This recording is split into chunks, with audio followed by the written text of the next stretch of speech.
Пані та панове, усім ще раз доброго. Ladies and gentlemen, good morning again. If you have energy, mood, and wish to work productively during your day, okay, let's applaud to each other just to make sure that we all are in this like working attitude. Okay, so just to start, I'd love to first express our gratitude and pay tribute to those who defend us, our independent country, armed forces of Ukraine. Yes, our defenders. Defense and security forces, without them, actually, we would never, unfortunately, have an opportunity to talk and be present at this event. So let us just pay tribute to all of our deceased defenders with a minute of silence. Thank you.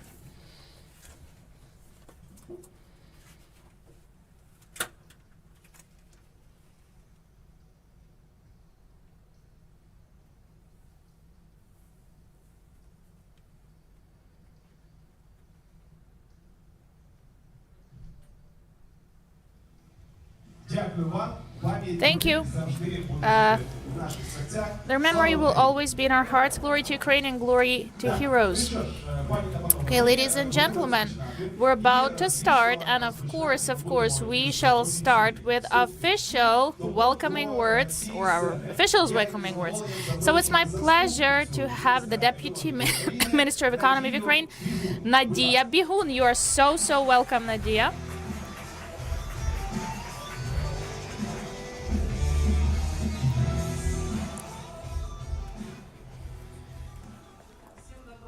Hello everyone, good morning, and I think it's like a party format at some point. It's not even like the market discussion, but I'm so happy to see procurement people and professionals in procurement, area who put so many efforts to actually make our activities and results, to make it more effective. Thank you for your staunch support, your partners. I mean, the Prozorro, the procurement system, Prozorro products are centralized procurement organizations. This itself is it's such an important way for us to pave. You all, I guess, agree that public procurement reform, PPR, was one of the most important and one of the most successful. But at the same time, we can't stop. We just, have to understand that procurement process, it has to be a process which constantly improves. We cannot reform the procurement area with just one single shift or one program. And the procurement area has to improve. It has to evolve. All the time it has to analyze everything that happened before, have some lessons learned, analyze these, and plan for the next iteration, for procurement to become more effective. Of course, we get new challenges. War for us is a huge challenge. It's a challenge that even set a question for us in 2022. Will the system, procurement system exist as it was before? Can we still be that transparent as we used to be before February 24th? And we still are looking for answer. We still are trying to find a solution, the best solution for the challenge. We are in adaptation process still. We consider the volatile circumstances and the experience that we accumulate for each and every iteration to just make us better. It's obvious that challenges, it's not just about difficulties, it's that it's hard, but it's also about moving forward, it's progress, okay? And in this sense, I think that Ukraine and Ukrainians were trying to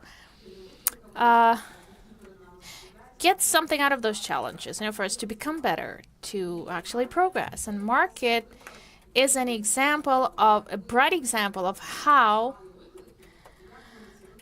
we actually responded to challenges, how we managed to develop procurement tools to respond, to adapt to situation related to war. It's obvious that now nobody will even doubt that Prozorro Market is a super effective tool for simple procurement. Like everything that can be standardized, everything that does not require a lot of preparation in terms of analytics or marketing. I mean, the market stuff. Just individual processing of suppliers, it all can be there in market.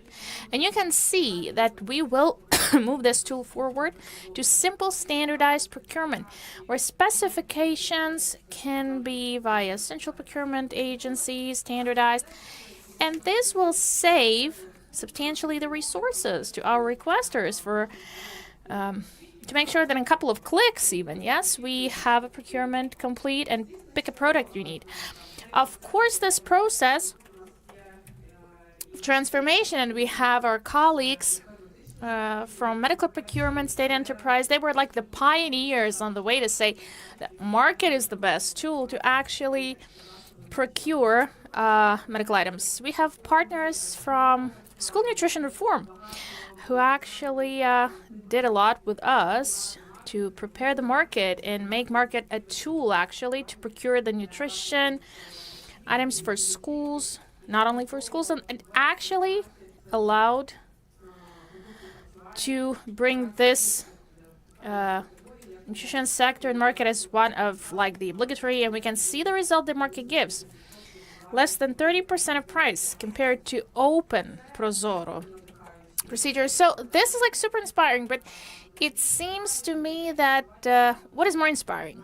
We can see that with fuel procurement, where this category is not like obligatory via market, half of all procurement we have in the system, it goes via market with initiative. Requesters pick the market as a best tool because it actually functions.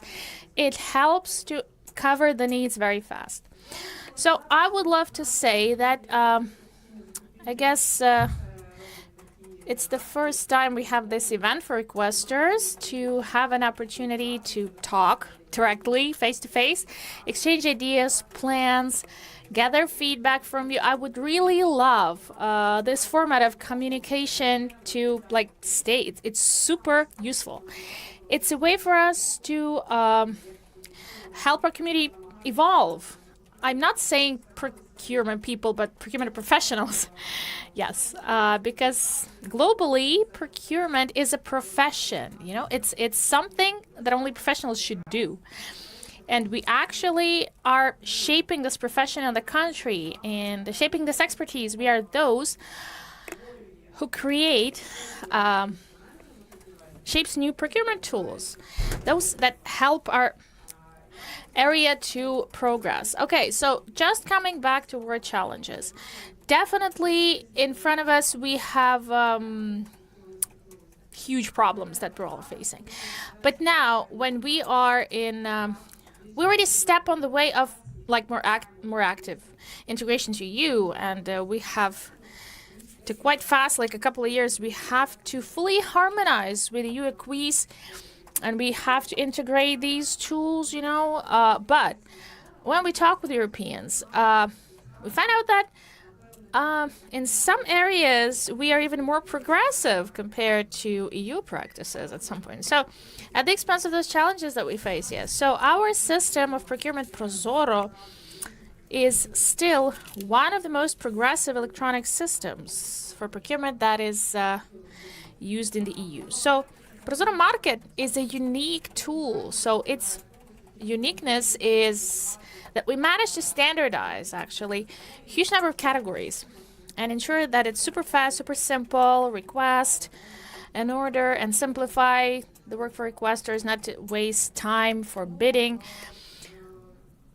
procedures to be prepared. So it's like a resume or welcome speech. I just want to say a lot of work in front of us as well. And we will have this harmonization process to have European approaches integrated in our legislation, but something we can boast in front of our partners and tell them at these conferences, invite them saying like, look, we have super progressive tools. And we weren't just, you know, like even during the war, we were developing these with innovative pace.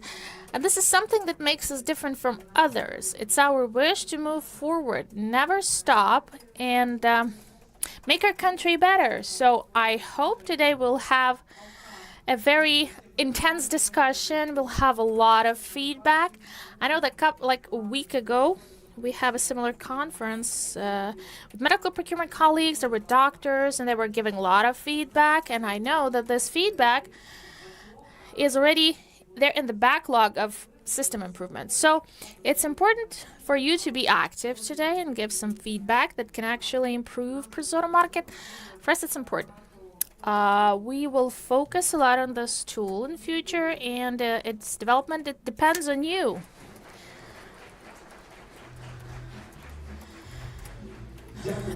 Thank you, Miss Nadia. And I have to add, If someone needs a translation from Ukrainian into English, we have a special headsets here near our wall, so you can take it and understand everything. Thank you. власне, and basically we move forward. Okay. The next welcoming speech will be given by Deputy Director of USAID Mission in Ukraine, Milan Pavlovich. Please.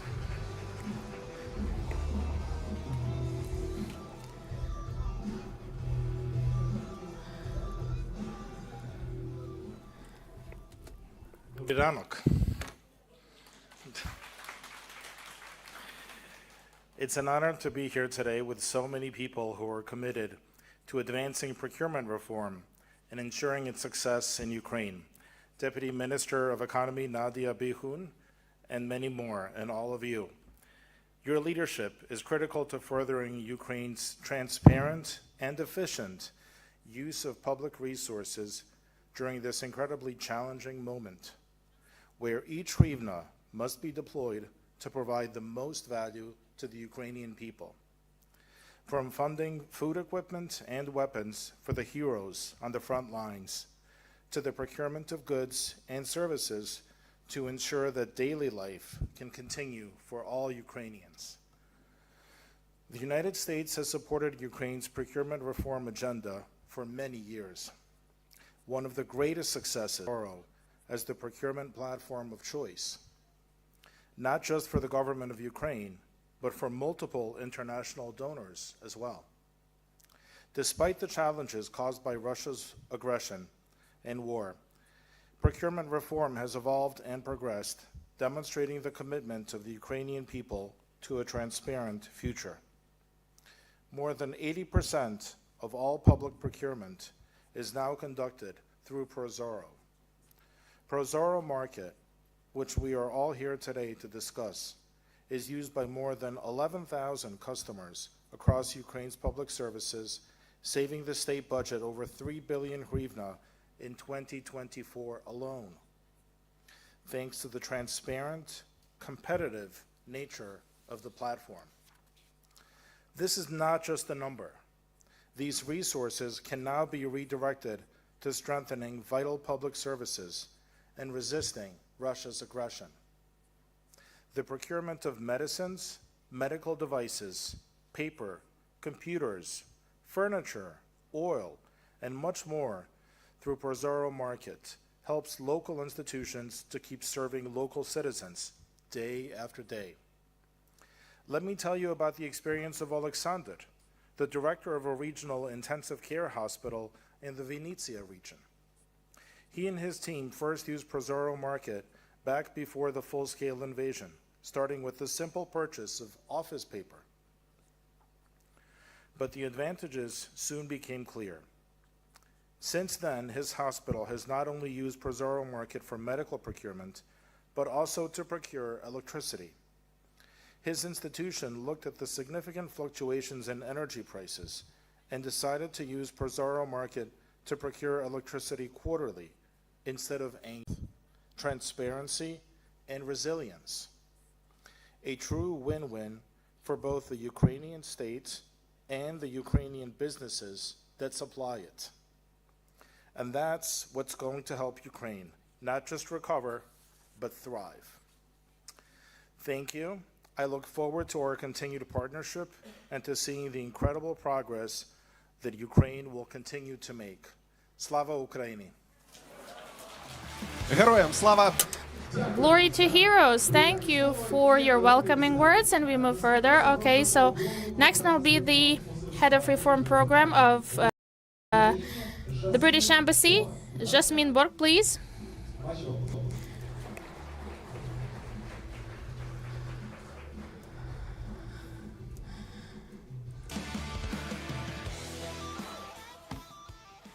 Good morning. I'm grateful for the invitation and the warm introduction.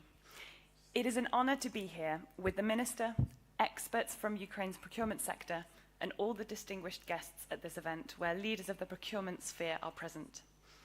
I was first introduced to Prozorro at the 8-year celebration event at the beginning of August this year and have continued to be impressed by its impact. Since the launch of the electronic procurement system, the UK government has supported its transformation through the USAID and UK aid-funded TAPAS project. And we continue this support with the Digital Transformation Activity, a new 5-year program dedicated to enhancing Ukraine's digital capabilities and building resilient systems for a secure, prosperous future. Over 8 years of collaboration, our joint work has demonstrated the importance to continue supporting Ukraine in its efforts to digitalize the field of public procurement. This endeavor is not only about combating corruption, but also about fostering the resilience of Ukrainians to the challenges posed by Russian aggression and war against Ukraine. The Prozorro Market electronic catalogue was launched in 2019. It is a public marketplace that allows public customers to purchase conveniently, quickly, cost-effectively, and transparently using taxpayers' money. Before the Russian full-scale invasion, goods could only be purchased through Prozorro Market up to 200,000 hryvnias. After February the 24th, 2022, public customers were temporarily allowed to purchase non-competitively by signing direct contracts. Over time, there was a need for a solution that would allow public customers to buy quickly through transparent and competitive procedures. Prozorro Market became that solution, and the purchase limit was removed. Today, public customers can make purchases of any amount through the electronic catalogue. There are some figures that I wanted to share to demonstrate the benefits that we are already seeing from this solution. Firstly, on competition.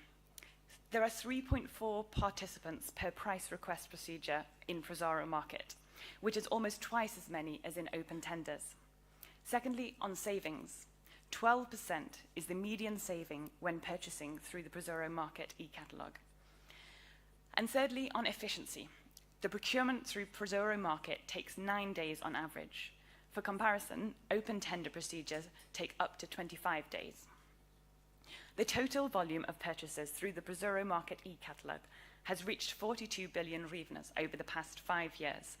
At the same time, 6 billion hryvnias were saved.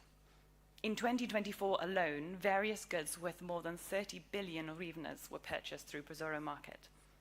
More than 3 billion hryvnias of the state budget were saved, which eloquently testifies of the efficiency of the tool. 12,000 customers from all over Ukraine regularly use Prozorro Market to buy the necessary goods. Every third customer makes at least one purchase every month.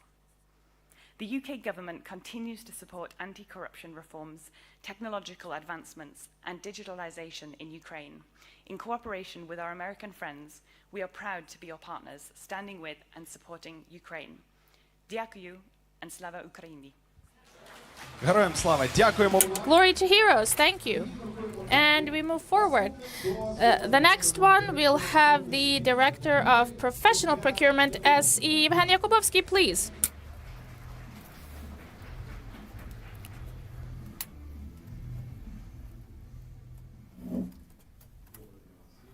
Hello and good morning. Greetings everyone on our great event. I'm gonna allow myself to get a bit lyrical in the midst of dry numbers. For me personally and for our entire team, it's an exciting moment. This is the first time that we're doing an actual forum on Prozorro Market and a big forum like that. So we were preparing, we are very excited, we're very stage fright nervous, but we hope that everything's going to be great today, and I'm more than confident that this forum will become one of the brightest events in the public procurement this year. And I also hope you will enjoy spending time together with us today. Also, I would like to thank our speakers, development funds. This event could not have been happening without you, so thank you so much for that. And I'm so happy also that we got it here, the full house, so to say, a very quickly scalable tool, and the initiative like this to have the meeting, this meeting that can unite together people from the government responsible for the owner of the entire procurement system, professional procurements, medical procurements of Ukraine, Ukrainian special systems, as administrators of e-catalog. They are filling in the qualifications of suppliers, the catalog of items. There are also tender platforms that create interfaces and provide access and support to all customers in Prozorro Market. So within this form of organization, sometimes it's difficult to keep working, to keep moving forward quickly. Sometimes we take different looks at or different opinions on how the problems should be resolved. And you know, there's always possibility to have challenges, but so far we've managed to create and find optimal solutions and to find compromise, because the Prozorro Market is not only about simple and thrifty procurement. Prozorro Market is also about partnership for the sake of the shared goal, and our shared goal is to provide our country to be most effective in covering our needs, from smallest procurement, from kindergartens, city hospital, and up to military units and biggest companies who procure for hundreds of millions of hryvnias. Prozorro Market is about simple solutions that are not that simple. If you look at this, those who have in-depth understanding of how the system works, they will agree with me. But that doesn't mean that those decisions are ineffective. With the start of the large-scale invasion, it was the electronic catalog that has become the tool that provided the balance between transparency and competition on one hand, and ease of use, operational ease of use on the other hand. It's been mentioned, as of today, the total volume of procurement in Prozorro Market is about 45 million hryvnias from 2019. And even in this incomplete year, 2024, public procurement agencies have bought in the catalog above 30 billion hryvnia worth of products and services. So this tool has been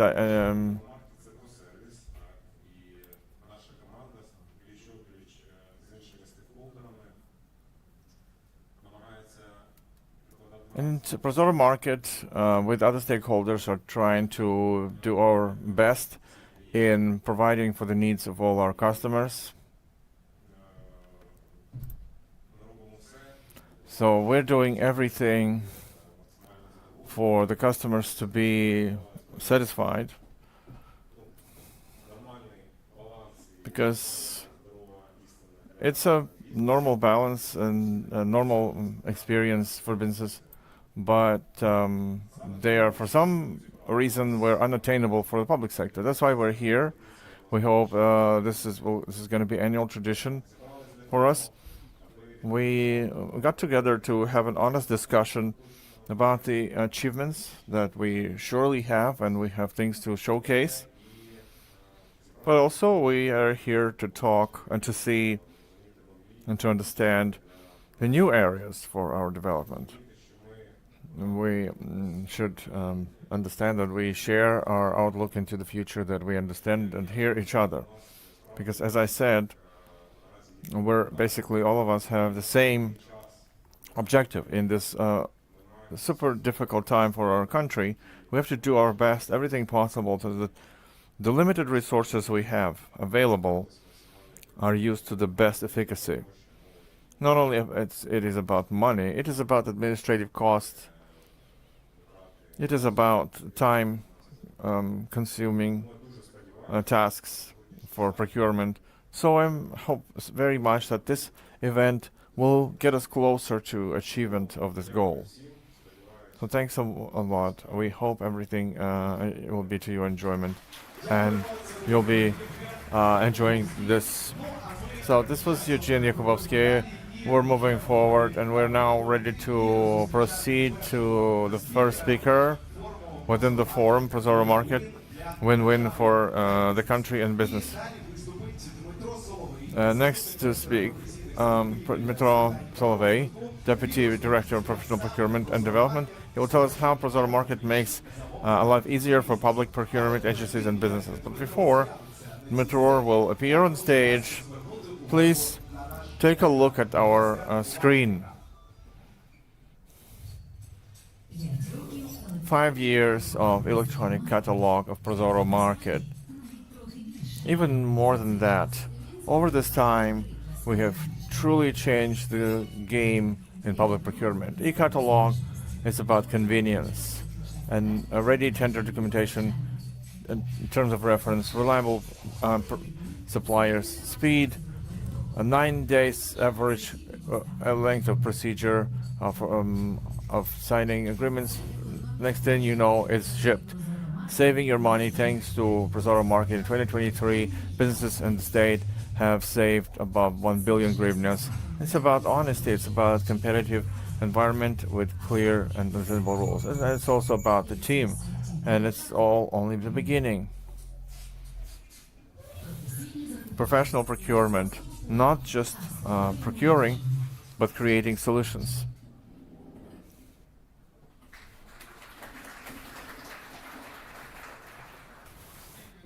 Greetings, everyone. Thank you so much for being here with us. It's about Prozorro Market. It's a tool and a product which exists for 5 years now, and it's a product that I personally dedicated 5 years of my life to. But it's also a meeting about professional procurement. Because as Nadia said at the start, our organization is the first centralized procurement agency in Ukraine. But all these 5 years, and for me, it's happened simultaneously with Prozorro Market development. It's a feeling like we were fighting for our life, and the creators have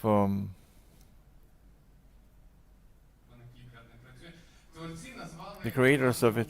They called our organization Professional Procurement, and today we have talked just like that procurement function for an organization is not just about providing for the needs. It's about finding what solutions to challenges or problems in the contractor or the organization we can solve, and how we can help the entire chain. So we built our vision. We're not just professional procurement agencies that facilitate tender procedures in Prozorro system. We're people who are looking and finding solutions for problems that the contractors or the state may have, and we find solutions to those problems by doing procurement in an optimal way. We've announced our event, and this to people who joined us. We advertise it as looking for a platform for discussions between contractors, authorities, and businesses. So that it's not just empty words, but so that everyone can feel themselves a part of this discussion. And we have prepared this small interactive part.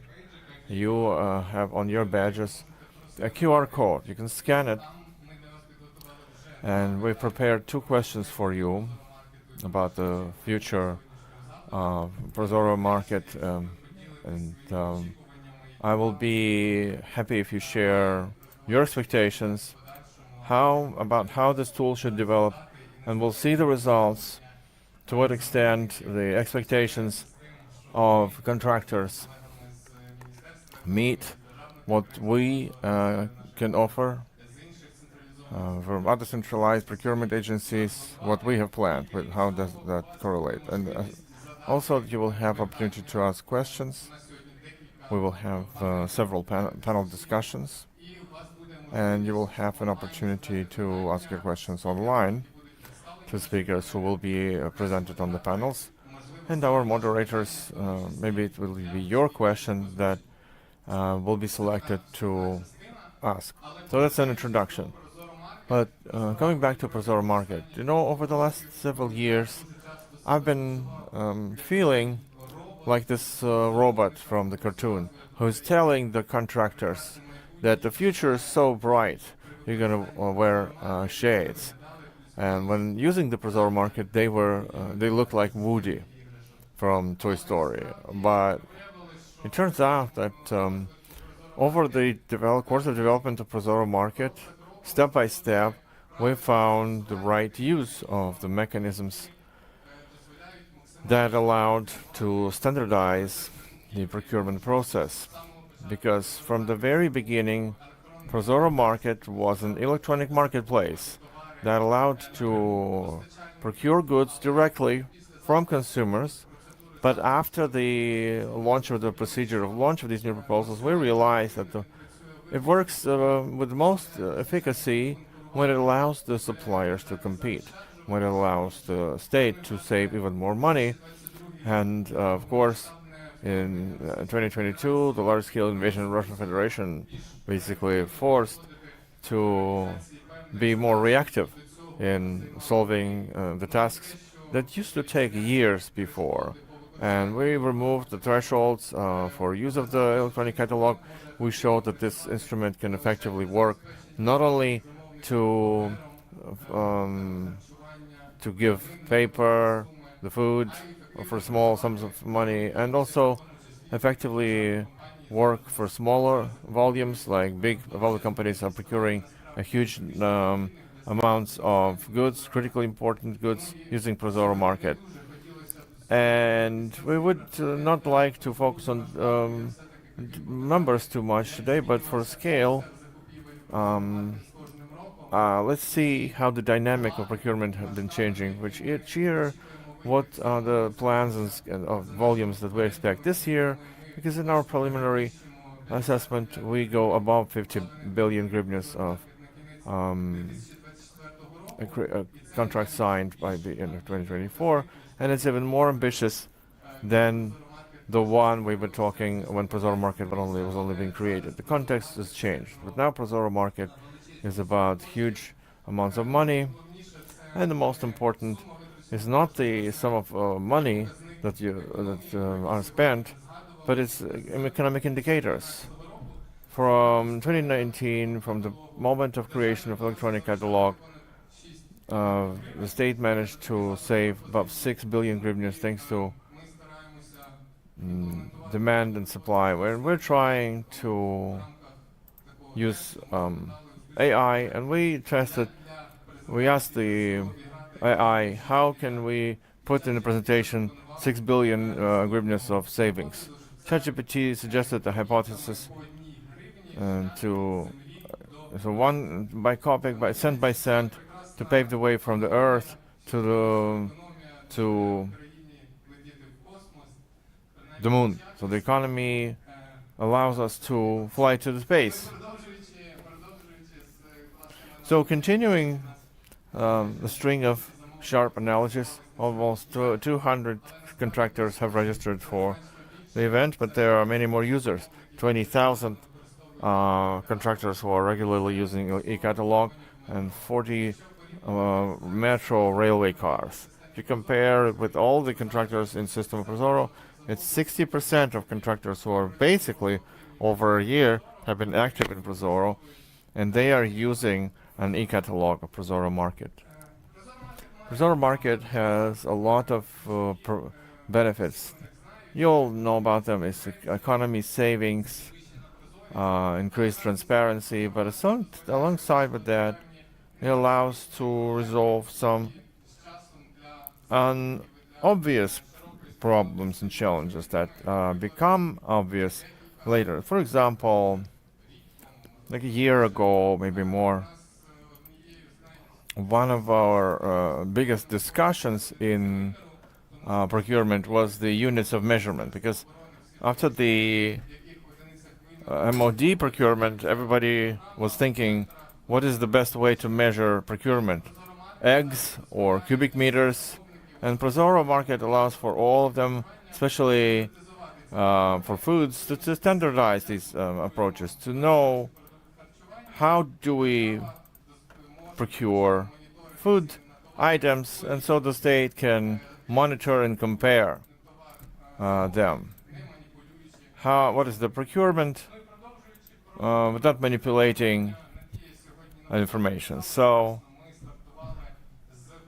we started from foodstuffs, food items in 2020 when the school catering reform were working with us, and today we have people from that reform. There will be panel discussion about it.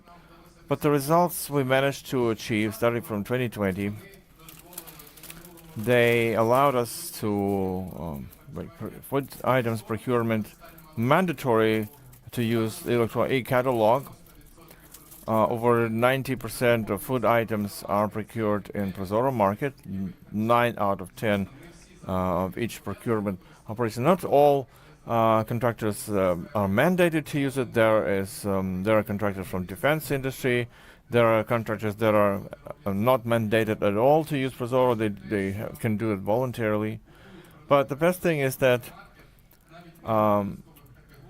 even non-mandatory categories go through Prozorro. That could have used different procurement systems. So like the Ukrainian Railway are using more and more. So it's now a product-based instrument. People are using it because it's competitive, not because they are told to do so. Drones are now no less important than food items for procurement, because we have to now not only feed our people, but to decrease the number of Russians encroaching our country. And that's where Prozorro Market has found its application. The defense forces are procuring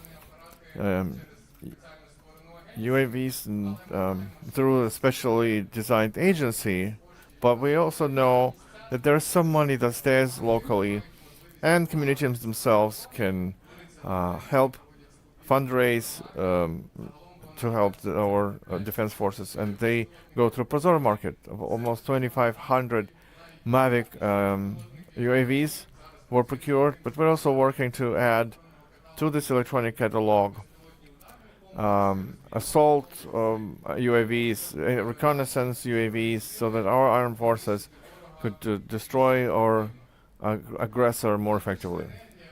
Electric energy is one of the key topics, let's say key areas where we in Prozorro Market are trying all the time to highlight. I didn't plan this kind of statement, but anyway, yeah, highlighting the electric energy, yeah. So procurement for electric energy, usually this is really complicated for requesters. Sometimes they're afraid, sometimes they simply don't know how effectively to procure that, and to ensure that the procurement is simple, fast, and effective, we, from our side as administrators, as people who also are a centralized procurement agency, for us to have an approved template of agreement with MOE putting in this system, and we want you all to use this type of payments for electric energy that allows you to save more. But okay, I mean the formulas. We're not going to stop at this. Like a month ago, we started a discussion with colleagues from Prozorro on how can we start obliging requesters to use typical electronic contracts. I'm speaking of right now. And I do hope that it's going to happen. I talked to Nadia even before the meeting. Maybe we'll start with such a category of electric energy. Colleagues from Prozorro maybe don't want that to happen, but okay. Because now there are many manipulations during the procurement of electric energy at open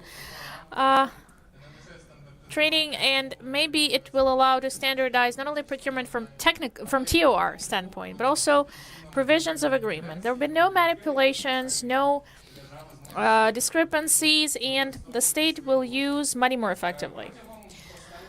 Within the last couple of years, I was present at many events online and offline both. I was giving speeches, and I told actually about the advantages of Prozorro Market, how convenient and great that is, and how competitive that is. Today, I would love to talk not only about the current state, but what can we do to ensure that our product is not just convenient, but even more convenient and for our requesters. And that's why we plan to use also electronic contracts for the process of procurement, automatize, accelerate agreement management, make it more flexible for requester actually. In Prozorro Market we already have these TORs. It's not documents, it's like copies and scans in PDF. These are data, and we would love, with our colleagues from Prozorro and MOE and other agencies, we would love to have these agreement and data. So we will launch a pilot by the end of the year for some categories, these electronic contracts, in Prozorro system, and expand it for all the conditions to supply the item to be standardized, to be super transparent, to not be subject to manipulation for some, gray requesters, and the government will plan better and save more. We always said that Prozorro Market is effective, but we would love to have it more effective. And now we already have amendments to Decree 822 regulating the electronic catalog. And we expand the opportunities for complaints on the suppliers who fail to commit. We have only the decline to sign an agreement is the way to complain, but we will expand the list. Also, the justifications for complaint during the agreement execution for previous business failures or business sanctions, as we call it, for the requester. It's using Prozorro Market to know that we as admins, we support them not only when we define the winner and in the whole agreement process. We are really interested for all the suppliers in Prozorro Market to behave properly and to compete transparently. And competition, nothing new for me. We would love to make it even more competitive, and it means helping the business to engage to this catalog, make it simple. And here we cooperate, and some ideas we already offered from our colleagues from electronic platforms to accelerate qualification and actually allow business with Prozorro experience. We have many registries automatized, to have qualification for market in 2 clicks, okay? And this is honestly our goal, because so many requests for qualification from suppliers think it's a preparation to bidding. They have a lot of documents prepared, but we have cases when from submitting the qualification application and by the moment we actually verify and qualify the catalog, it takes like a couple of hours. And one still did not upload any documents because all these are in the system, and it can be automatically verified. I hope soon for suppliers this will be a routine as well, to qualify not just for one procurement, but basically for multiple procurements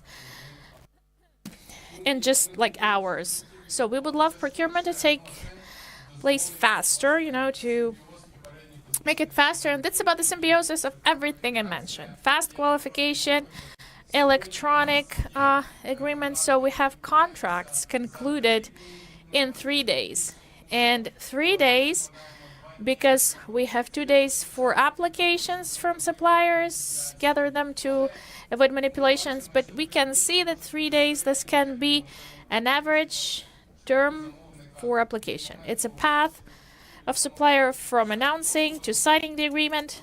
So really expect those 8-9 days that we talk about right now, that these will turn into 3-4 for procurement actually, which is pretty logical for typical items. Soon, we hope it's going to happen. Not to steal more of your time, we would love to go directly to discussion of future. Yeah, and those ways of how shall we reach this future.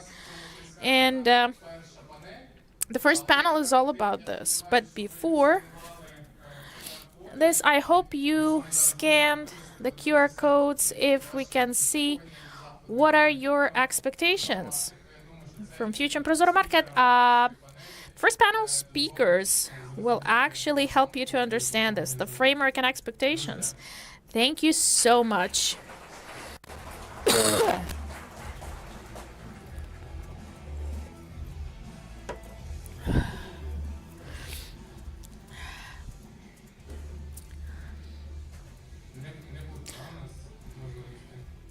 Okay, we won't have like... okay, we're trying to... Okay, we already have questions, I guess.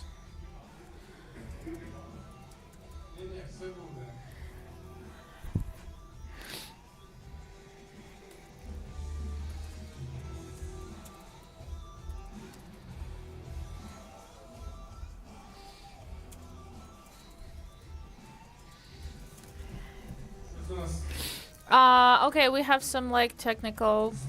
Something broke, you know? Got tired eventually, yeah.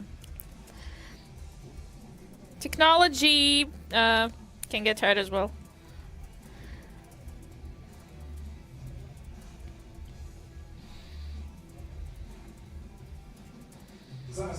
Okay, we have a chance, by the way, now to put your expectations. These will emerge in real-time mode, yeah. So, ladies and gentlemen, we can actually do that right now. Dmitro Silovy, the round of applause, a fantastic speech. I love the analogy, like the GPT chat. I tried to do that. And 200 people we have registered today for event.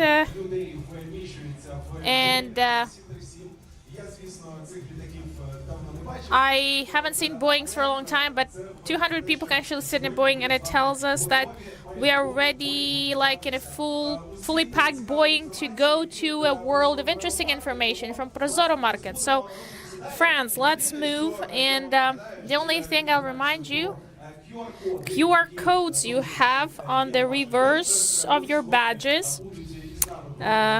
Keep them during the day, please. And to test the whole technology, you have a chance now. There are two buttons, the agenda, and the second one is survey from Prozorro. There are two chapters. One, voting or poll, where you can actually answer questions. What are your expectations from this event? And second, called Q&A. Yeah, you can ask questions to our speakers. We've seen some of these questions from our guests. So, Dmitro, let's try to test this technology as well. So the supplier of food supplier gives us how to fight these illegitimate fluctuations from the winner's requester in request. Okay, when it comes to price, in request for price. Okay, so this is the question from the requester. Yeah, it's weirdly put, but still. Okay, I'll set the framework. So when we talk about any fluctuations or discrepancies when we speak about electronic catalog, it's not about mainstream behavior, because we regularly analyze the number of procurement taking place with certain fluctuations or deflections. You know, this amount doesn't go up, first of all. Second, usually, requesters stick to rules, you know, to procedures of electronic catalog, SOPs, and the supplier's path is finished with the agreement signing. But from the standpoint of automatization of the process, we truly have a gap, and we would love to work with them with that, yes, to find a solution, because super effective mechanism for suppliers, it doesn't exist now. So we think that this is a problem, that up to 3% of procurement, it's for 3%, is there. But we would really like to solve it with automatized contracting. Electronic contracting, I think we'll establish it by the end of the year, okay?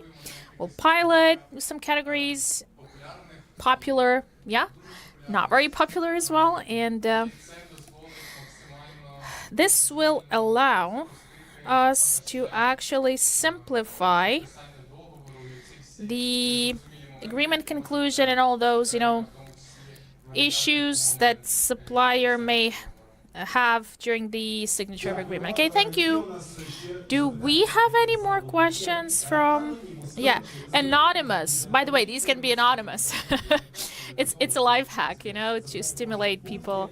Like, these may be any questions. Okay, when and how do you plan to standardize nuances or regulate nuances for the for VAT, related to VAT? You can add it with voice. Okay, so announcing the procedures for proposal requesting without VAT. Yeah, we remember that, yes, and as far as I know, it was actually already. We were processing it, but I hope to get it this year. But we have just to realize that we as administrators, working with key categories, we have huge amount of requests, like technical administrator, colleagues from Prozorro are loaded with work. So a lot of things still requiring regulation and standardization and technical polishing, as we say, but I hope we're on the right way now, and many of these will be handled this year. Okay, to make it fair, we have a third question on the block. Should we expect fixed templates for agreements for food and catering? Yeah, maybe not in the first iteration, because I mentioned that I guess we start with electric energy and other categories. Fixed templates for agreements, I announced these will be obligatory. And there are some nuances. So probably not in 2024, but with a new, since starting with a new procurement year, I hope we'll do that. Dmytro Solovey, thank you so much for your wonderful speech and wonderful answers. Q&A button, ladies and gentlemen, the QR code, you can use it all day long that we expect during all the panels, and you can ask questions any moment, any time, and in real-time mode, streaming our panelists, and asking questions you're interested in for this discussion to be vibrant. Okay, ladies and gentlemen, I'd like to pass the floor for welcoming word now to the first Vice Prime Minister, Minister of Economy of Ukraine. Miss Yulia Sviridenko is with us. A round of applause.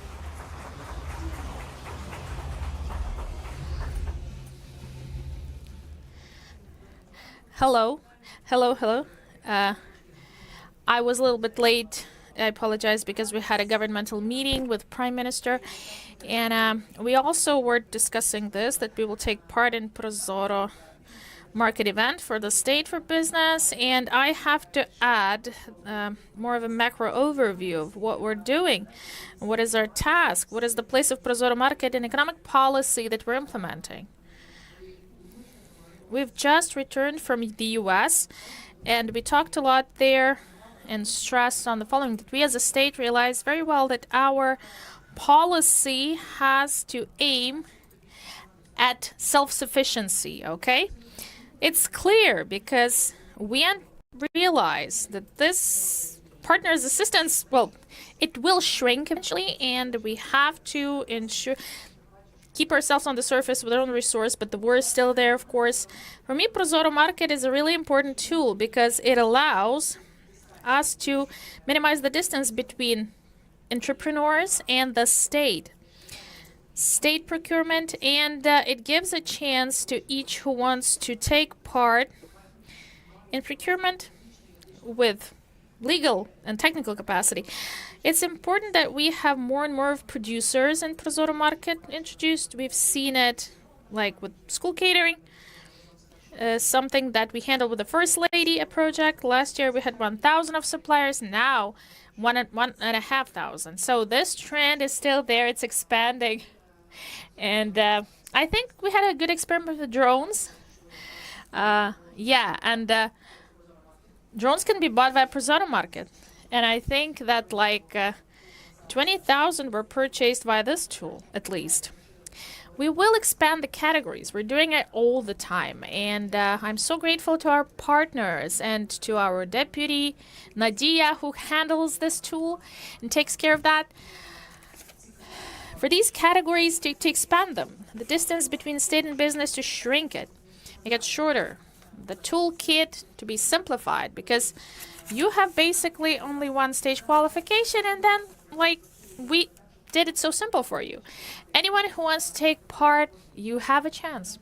For us, it's really important, you know, that a part of money saving. This year it reaches 6 million hryvnias already. It's important for us to have more of Ukrainian producers. For us, it's super important, as what I mentioned, self-sufficiency. We can reach it only if we produce more, consume more inside the country. So when we understand the volume of state procurement now at war, we realize that we have to increase the number of categories, number of Ukrainian producers in the system. And I think it's really, we're doing this effectively. I think that we will later improve the tool, and we are about to get the second reading on the law on public procurement, where we will have a specific up to 400,000 hryvnias we'll have of obligatory use for Prozorro Market. It's those categories that we have, we'll put it in the law. It's our obligation and requirement. It's also EU requirement, and it's not just about it's not just the requirement. We understand how should the system of how the PP system work. Electronic agreements, of course. This whole thing you'll see in the second reading. This will be a harsh reading, but I hope. Yeah, I look at Alexei Movchan. High hopes we have, and we understand that it takes a lot of work for the committee. We realize that, and I think that you're smiling because you understand that we have deadlines, Alexei, and we have to accept this. We have to recognize, accept, and actually vote for that, because it's pretty logical in the reform. I think that PP reform is one of the most effective and successful in the country, and the fact that 30 billion hryvnias in 2024 is the total volume of procurement in Prozorro Market in 10 years. In 10 times more we have of the tool use. We move in proper direction. I'm grateful to partners, first of all, helping us to develop the system, promoting the system. Thank you, dear suppliers, as well. Thank you for trusting us, the state, that we can provide services, that we can review the conditions for your product to be sold and be a part of the catalog, and for us to buy it fast, because you know that the procedure takes like it's 3 times shorter. An average 19 days, we've seen that. So thank you for being here. Thank you for supporting the reform. And I wish MPs and donors to stay with us and continue with the reform, showing the best performance in economy, diversification of categories and goods we have in Prozorro Market. I was super fast and furious. Yeah, thank you. Thank you, Yulia. And so we are now ready to delve into our first panel discussion. We'll just need a couple of minutes to prepare the stage technically, and then we'll begin. And then we'll have the first panel discussion on Prozorro Market as development of public procurement. You can also remember that you can use your QR code on the telephone on the badge. You can join the panel discussions. You can ask your questions that are of interest to you. And then the moderator of this panel discussion will be Eugene Gritsenko.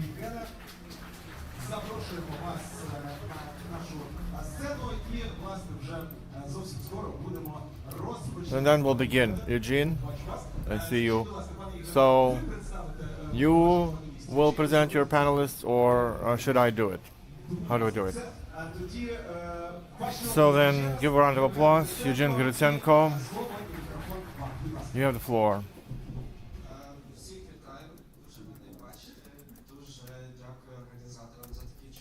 Thank you, everyone. Thanks to the organizer for this beautiful event. I want to invite for the first panel discussion Deputy Minister of Economy of Ukraine, Nadia Bihun, Director of the Prozorro State Company, Mykola Tkachenko, Director of Professional Procurement, Eugene Yakubovsky, CEO of Medical Procurement of Ukraine, Adem Atamanov, and the MP, Deputy Head of the Committee on Economic Development, Alexei Movchan.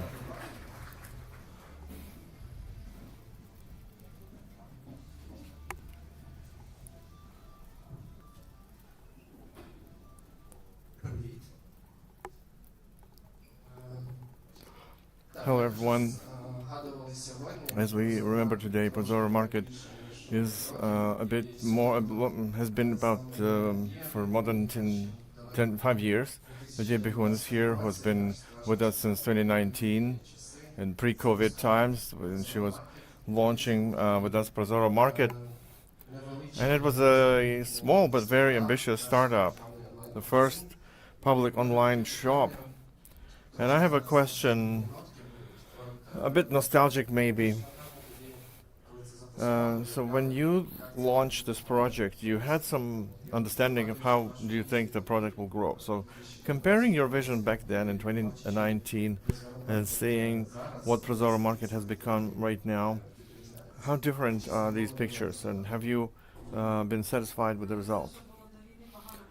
I don't even remember anything that was before the war.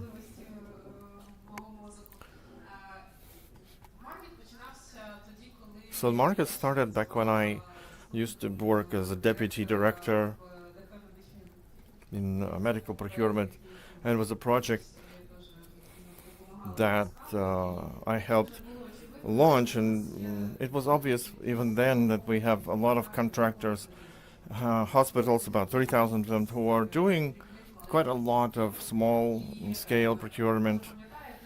And you maybe remember that there were changes back then. It was 2018 something. The law was changed that from 50,000 on, it goes for a simplified procedure, mandatory.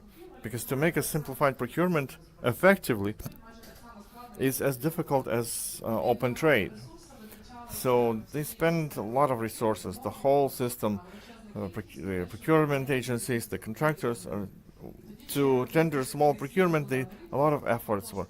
And they did analyze how much it costs to prepare one tender. 10,000 hryvnias. With lawyers, with documentation, everything, 10,000 hryvnias. All the services, the permits, the approval of documents before tender, after tender. Since medical procurement has only started back then, we had an ambition, and we're still using the slogan a while, that doctors have to doctor, doctors have to treat people, they don't have to do procurement. And obviously that there are not so many people in hospitals, that the chief surgeon and the whole staff were also doing procurement functions. In most cases, doctors will have to do it. So doctors, instead of paying their most attention to the patients, they have to go and prepare tender. So we had to help these contractors to take that extra work from them, which is non-specific for them, which they will never do professionally because they are professionally doctors. They are not procurement specialists.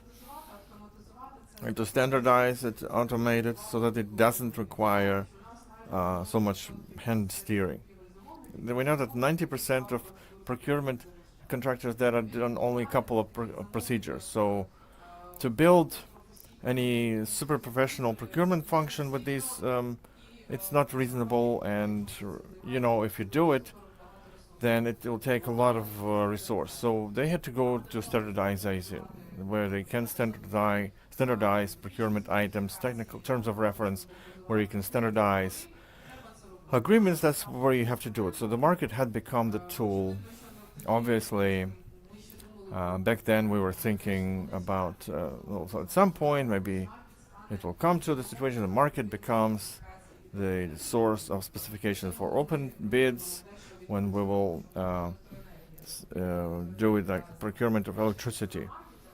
Most of it is through the market, but there are still those who go through open bids. But in electricity procurement, you don't have to write terms of reference all the time from scratch if it's on the market. You can take the terms of reference from the market and just move it to open bids. And that opens the way to electronic contracts, where even technical terms of reference is a lot of fields of information, electronic data. So I'm confident that the market is a much wider tool. It's not only about simple procurement, it's about much more deeper digitalization, so much more data, standardization of the processes. And in the future, the market will become the basis that will start to use and build template terms of reference, template agreements, and make digitalization more effective and more widespread. Thank you. So I have a question to Alexei Movchan then. Nadia was telling you a lot about the added value that the product gives to the contractors that doctors have to treat. But also this product is very important for businesses, because the entry threshold for companies is much lower than for open bids, than for Prozorro. So a question to you as a person who works with this big ecosystem of Prozorro and understands all well what great use these digital Prozorro products can be for companies. What is the role of Prozorro Market for businesses? Maybe on the legislative initiatives. Thank you. So I'm going to tell you, I'm from the ecosystem of Prozorro. Before working in the parliament, I worked in Prozorro sales. We were launching this project. We basically lived in the same house with GP Public Procurement and with the procurement department as well. So we were discussing there the theory, the game theory, the auction theory. So it was in 2017. And we had one room there with Alexei Sobolev, who is now first deputy, Julia, and with some other colleagues. So back then, we at Prozorro Sales, we copied Prozorro's logic on open bids and we applied it for sales. And it successfully works. And it was adapted, the logic was adapted. There are a lot of technological things in the system, in the systems even.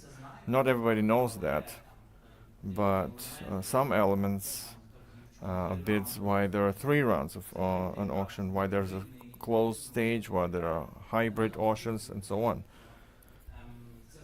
So all of that is from modern sciences on game theory and auction theory.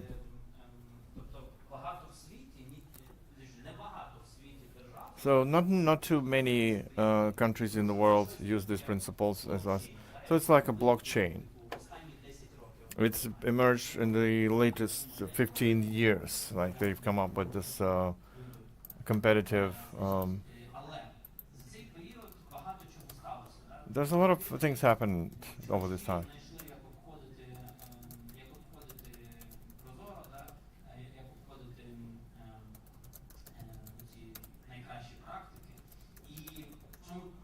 They try to avoid best practices, some policies. So we're bridging gaps.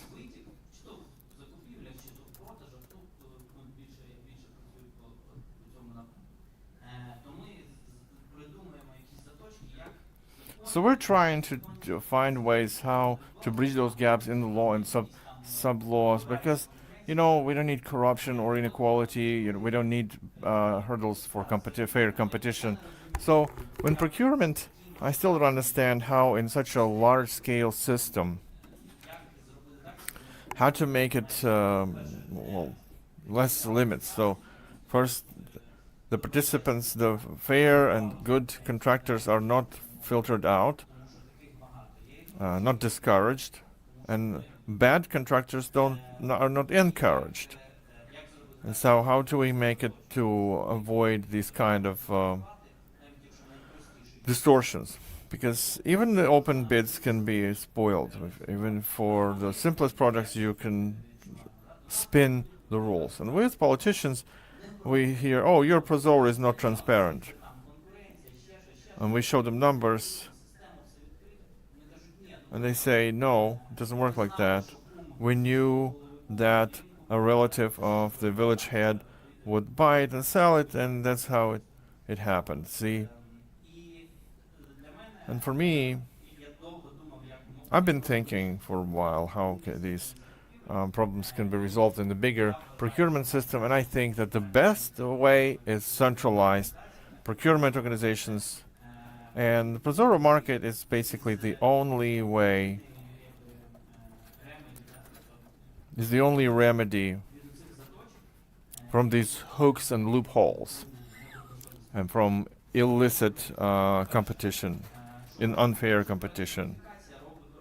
Because pre-qualification is done by the same agency, one agency that is trusted. You don't need to go to some negotiations. I mean, the bid participants don't have to prove time and time again that they are not something else. And then standardization. Open bids are unavoidable because it's one of the most important tools for procurement. And in the draft law that we're working on is also a best practice that is incorporated there. But when you can buy something in a standardized way because it's a standardized project, like using Rosetka, we have to create all the necessary conditions so that it's a standardized procurement. If it's not standardized, then it should be open bids, and we are now conducting work groups to prepare draft law to second reading because we have a deadline. Because you've heard from the stage that we have a commitment to deliver on. So we're talking about making the public procurement tools more widespread and mandatory for standardized goods to decrease corruption and to increase trust to the system of public procurement. So that is what the instruments of catalog and central procurement, what I like about it. And finally, I used to travel to the US at some point, and we were led to some of the county's procurement agency that are telling me how they go about doing their procurement. So I don't know if it's for the entire US or just that state. And the competition in the central procurement had the bid of 9 participants, 9 players. That's an average level of competition. And I like that. That's where we have to move, and that's what we want for Ukraine. I know it's not easy. I know that it's a lot of work with people. You have to teach people, you have to learn. It's intellectual work that is required. There's the Ministry of Economy and the department and the Prozorro Market. But I'm sure you will make a great job. Thank you, Alexei. You raised an important topic of the procurement centralization. I think the fantastic results of Prozorro Market this year that have grown 4 times compared to previous periods, it's the credit for centralized procurement organizations, administer the catalog, but in order to facilitate all the needs There's still a lot of work to be done. We thank our listeners who write their questions. So the question how the product range will be changing. So I have a short question to our heads of procurement agencies. How successful you are in satisfying the contractor's needs? What's your category strategy for the nearest future? Thank you for this question. You know, it's so great to see all those people who were at the beginning, at the start of the ecosystem. We were inspired by many of them to have the first Prozorro. When we started corporatization, we hope that will be the second time this year. We encourage everybody to have supervisory board so that it's irreversible, so that all the tools that we create for Prozorro continue to work effectively. As for the product range, how this product range, how big it will be, and how to get in that product range. Now, the sales in the market this year, 30 plus billion. 11.1% is medical goods, because in medical part we have 40,000 items in the market. And we, for us, most importantly, that the customer is a doctor. Patient cannot be a customer, and consumer cannot be a customer. It should be a hospital. So we decided to deliver to hospitals step by step. We have a backlog of what we add. Primary, 75% is a request from hospitals, and the remaining thing are the stakeholders and our other partners. We, but together with the DP Prozorro professional procurement, we arranged with the market epicenter, like new epicenter. Our role as central procurement is to monitor the reference books. If you look at the architecture, central procurement agencies are all the time maintaining the reference books so that it's everything standardized. The company profiles are competitive.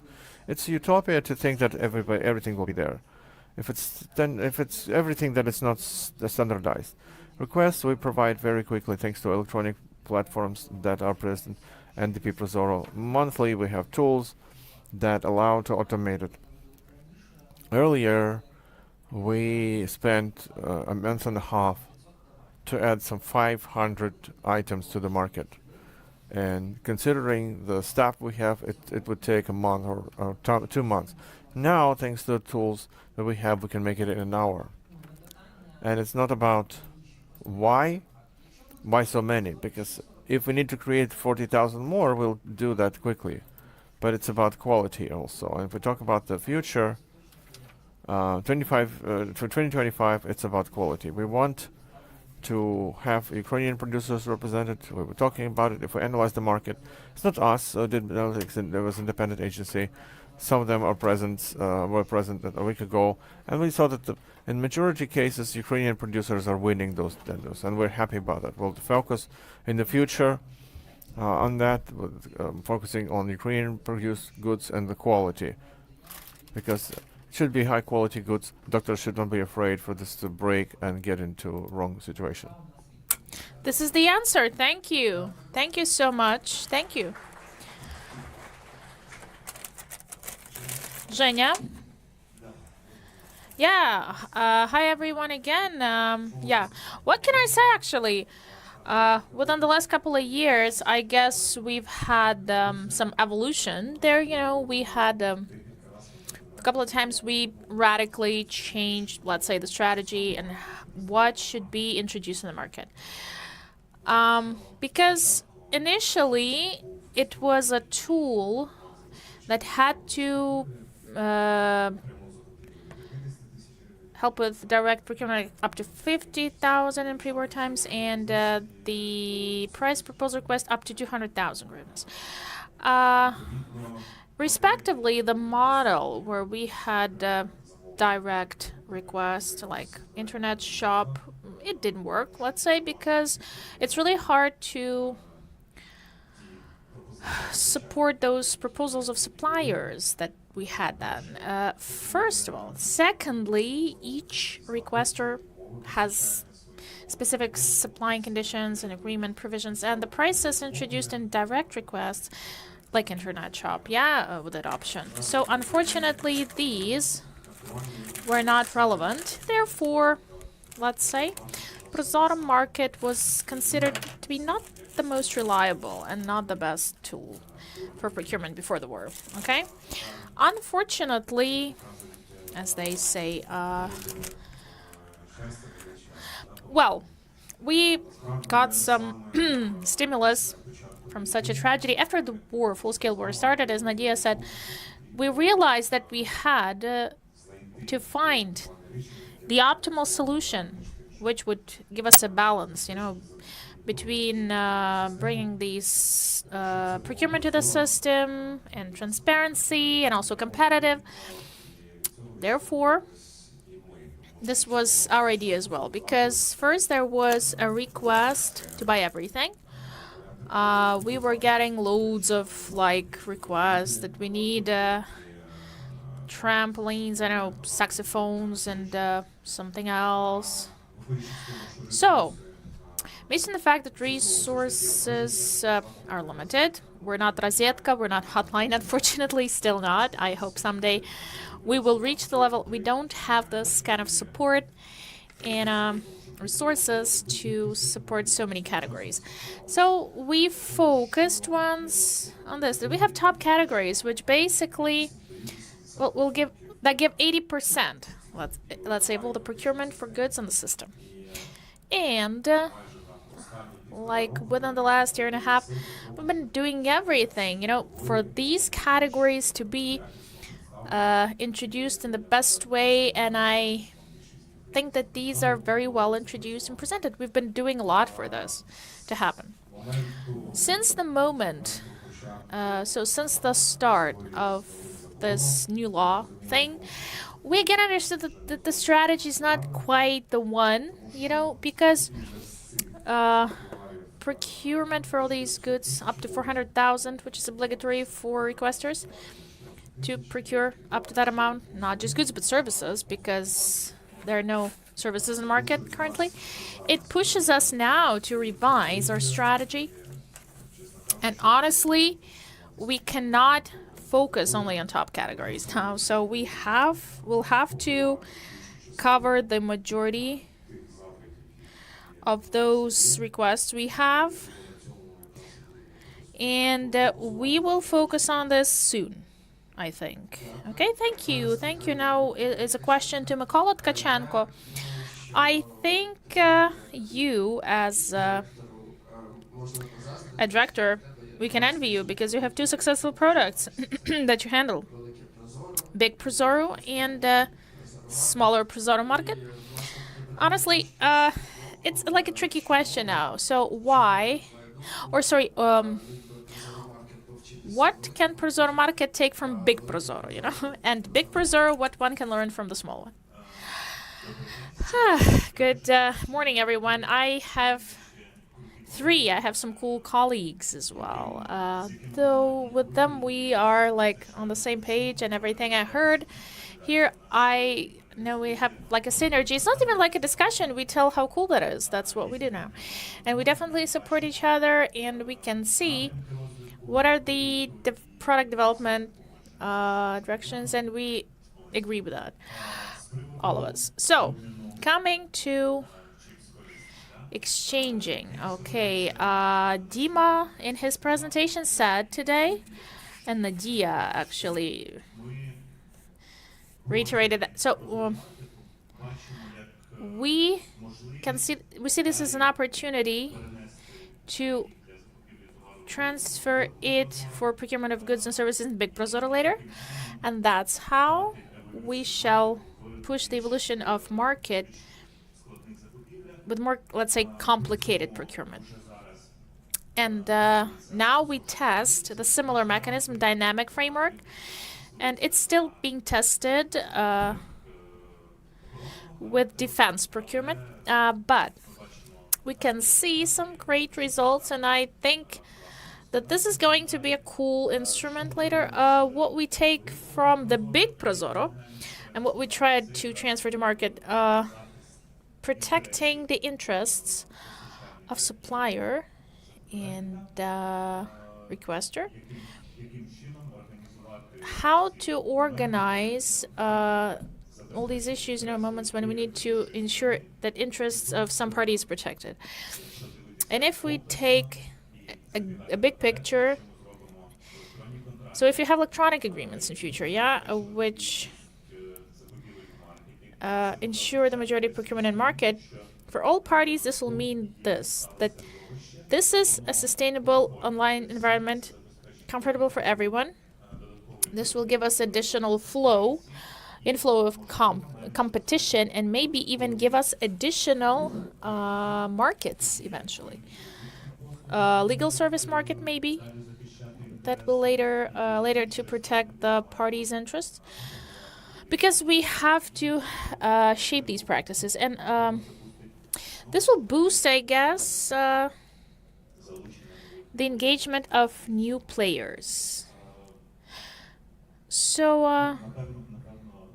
I think that's all for me for now. Maybe if we have some talk on our plans, definitely we will.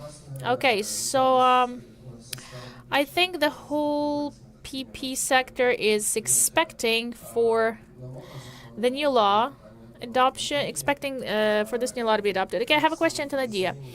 So how will the role change of Prozorro Market, or how it will be enhanced? Maybe colleagues from centralized agencies will tell about this practice of obligatory procurement via market. Do you still plan to fix that in law? We have, in my intro, I said that we have these tools which are not exist in European Union. Market is one of the tools. Electronic catalog under directives is not a separate tool. It's a way to show the results of trades, yeah? It can be like shown as a proposal, but if many proposals are there, it's an electronic catalog, online catalog. And we have to explain now to partners that we're moving further. This is like a marketplace. And we can actually use that for procurement with price requests. When we explain that in a proper way, they'll say, whoa, whoa, whoa. That's a cool stuff. We really want to have the same because it increases the effectiveness. It minimizes the corruption risks. On the other hand, access of business to public procurement, especially SMEs, because if you read directives or, well, basically in each public statement from partners, EU partners, they have it inside that PP has to move towards stimulating access to PP market for SMEs. Why it's important? Because SMEs is a backbone for economic development. Therefore, in public procurements, naturally, we have stimuli that move requesters to more aggregation, merging the needs, bigger tenders, bigger bidding procedures, and it limits the access of SMEs to markets, but it has to be different, opposite. Our strategy also must help to provide tools to minimize the barriers for SMEs accessing the market, plus creating stimuli for requesters, not to have one big bidding procedure, annual one, for a huge volume. SMEs cannot simply devour, local ones. But getting a tool and opportunities to regularly procure. Therefore, this gives a chance a little bit smaller laws to be there, and SMEs will flow there, flow into the process. So this is quite a practical, not philosophic, just saying or declaring, but a very practical tool that shows how effective it is. A large-scale one. So, I'm pretty sure that from you will get a lot of support. and we'll be able to help, and we'll be able to explain it to them, to help to understand. And secondly, this is a great, it's a nice training, nice drill before we actually have the dynamic procurement system, It's under the directive. It's an open framework, basically, when either requester or the agency defines the specification, qualification, and framework. But this is open, just like in market. There's a portfolio with specification, and suppliers qualify the portfolio within all the framework deadline. And if the requester did it alone, then he selects for oneself. If the agency designs the system, then it either voluntarily or like in a centralized procurement, this can be identified by the managing body as obligatory, the DPS, and in these DPS, requesters select. Each number of selections, regular, maybe there, okay? So this is one of the elements, it's not market per se, but the approaches that we test right now and the mechanisms as well, the component of IT component in Prozorro, it goes in the background of this framework, and this DPS will become a tool in the future to procure maybe more complex items, including services. And we already think about even some activities. It can be an effective tool to centralize any activity or service procurement. I think this discussion on Ukraine's recovery and creating an agency for recovery, this will be there still. And these tools will be necessary for this to be effective. Thank you. Thank you. I'd like to raise the issue about obligatory procurement, medical procurement, SE. We were the pioneers, and when I remember that, we only made a decision back then. The question was, suppliers had questions that they don't have time to qualify, and requesters could not procure what they wanted or needed to do. I think a year passed already. Did you manage to solve that? This decision was harsh, let's be honest, okay? It was hard to convince government why it's possible. And when we convinced them, it was hard because it was impossible to consider everything. Some categories, hospitals could not, there was not enough coverage. I always have this joke. It's like with new passports, biometric passports. Suppliers, till the last moment, didn't believe that it's going to happen. We had 6 months of awareness raising, please qualify. They said, it won't be there. But when it happened, and cabinet supported that, 1 million of suppliers were running to qualify. Everybody wanted to do it in one day. Just like Ukrainians never believed that they will have these passports, and they all did it at the same time, and there were delays. We had the same. There were no tools to automatize that back then, and it was harsh. We managed to fight back, and now it's interesting when we meet the controlling bodies.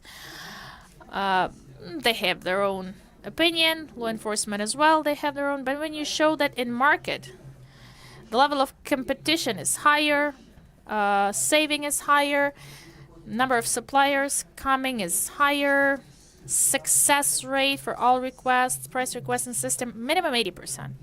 So it actually takes place. It's there almost every time it helps. Compared to open procedure, it's different there. I'm so surprised how possible that was. Why didn't we have it before? You can always get it. It was made possible thanks to trust. When you trust the institution, like Prozorro. When there's a trust from hospitals and suppliers, only then it's possible. The new draft law, we had some arguments with the MOE also, when we'll ask MPs to revise something between readings, but these are just nuances. We, as agency, thought the threshold 400,000 is too little. With the inflation, with currency exchange rate in 2025, we plan it was too little. Now this decision is effective. Why to make it more complicated? We have an opinion of international partners. We have to consider it. will explain about the tools, and I believe in the tool that our MPs believe in, an MOE DPS. I believe we'll be able to do it just like in market. Hospitals will spend more time for procurement, but the mindset changed, what I want to explain. Previously, hospital procurement or school procurement was one shot, one hit. One shot, one kill. You have only one chance to do it, okay? If you remember what happened before February 24th, every procurement for over 132,000 euro 3 months. You just announce and pray for this to happen. Because if it doesn't happen and somebody dies without medicine, and everybody were praying to have it. Now hospital buys for 2-3 months. Supply chain changed. Pharmacies, regional dose, and hospitals, they're ready to supply fresh, little by little. Hospitals are not municipal, but state non-profit enterprises. They can plan for a quarter their budgets. They become businesses, and this is how it should be. And I really want the new draft law on PP to support that, but not to push it back. This is the biggest fear. Thank you. Thank you so much. Zhenya, the same question to you. Thank you. Well, it was a little bit more simple for us. So we were not the first one in that. We were not pioneers. Secondly, but maybe the first one, because now I recall, that actually I thought in the next panel we'll have this talk. But honestly, the first obligatory market procurement was about school buses. So we can say that we were the first one.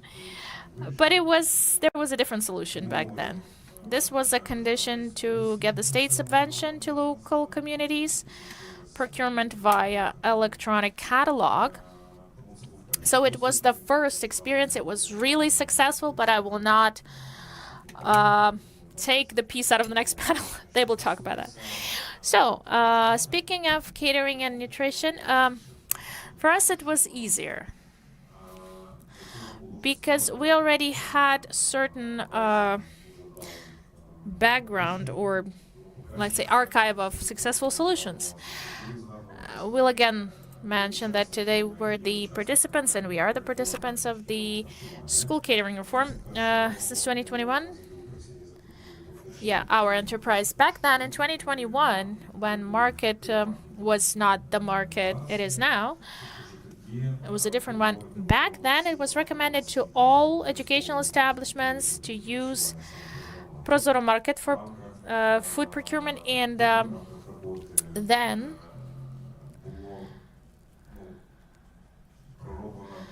we did a huge work, many categories created, not just created, but these categories had to comply with all required standards, because we speak of school catering, okay? It's about kids.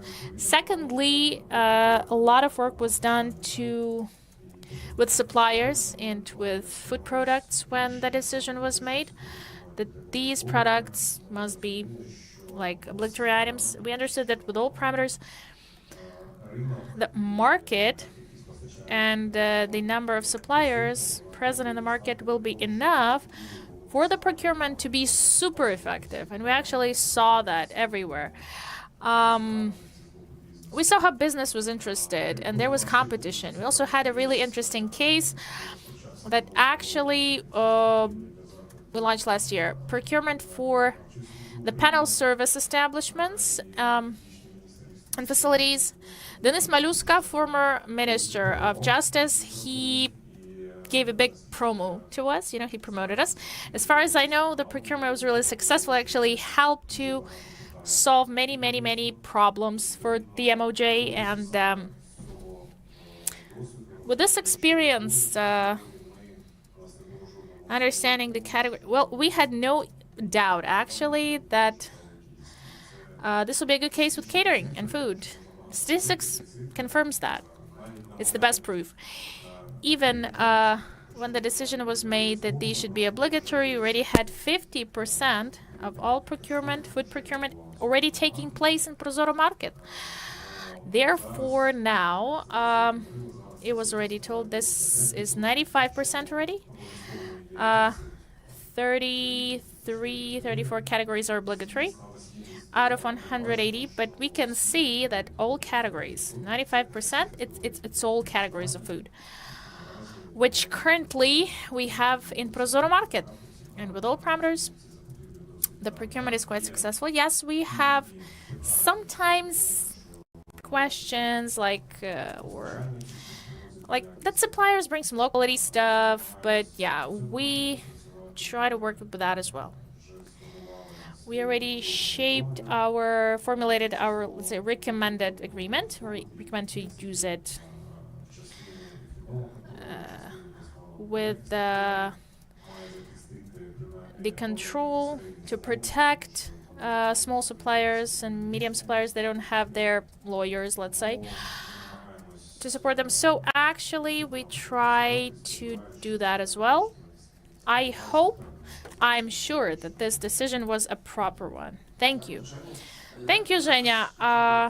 I'd like to mention the decentralized procurement for military bases and units. Gleb Kanevsky is not with us today, unfortunately, but what we've seen, the fantastic results of Prozorro Market with drones.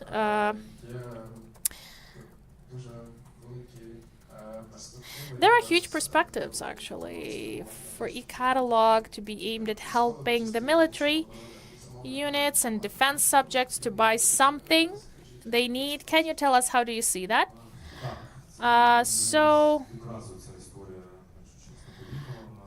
We had some delays.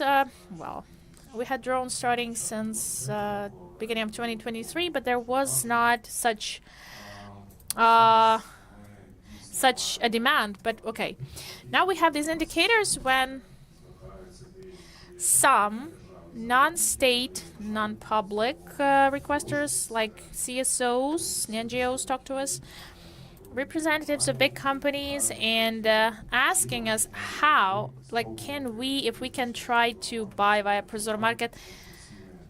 The same thing, because Prozorro Market prices are better now compared to, let's say, big companies helping the army. They can get via their own procedure. So truly for us, this was really nice at some point. So of course, first what we started with like ordinary wedding drones, as we call them. Okay, we started with these, and now more than 25,000. Then we had FPVs. And we were thinking, should we or can we add FPV drones to the item list, because it's double use goods. And now, if we don't account for centralized procurement, the agencies of defense procurement, I think the market is the best possibility and best instrument to buy drones in Ukraine. Other than that, we also help the Ministry of Defense and their office reform in particular. We add some additional several categories we added, and we'll continue adding both goggles and head protection and ear protection, and there'll be other categories. I know that Ukrainian Special Systems, they have their part on electronic warfare and radios. So the market is creating now the product range that allows for the military units in a decentralized way to buy goods on the market. Besides, we're also cooperating with Association of Ukrainian Cities. Alexander Slobozhan will be on the panel discussion, because not only military units buy drones, many communities buy drones, and then they pass it over to their military units. So we cooperate with them, and it's the communities who are the biggest biggest buyers of drones on Prozorro Market, not even the military units. But the military units are still buying through decentralized way. So I wanted to add, this is a very difficult issue, defense procurement, centralized, decentralized. There are some movements. There are two agencies created. Maybe you've heard The Minister of Defense announced that they will unite these agencies. So they raised this issue on Defense Committee. What do you do with military units? Do we have to centralize them? Do we need to have a market? So the Minister of Defense, we need to ask them how the strategy of what must happen with defense procurement.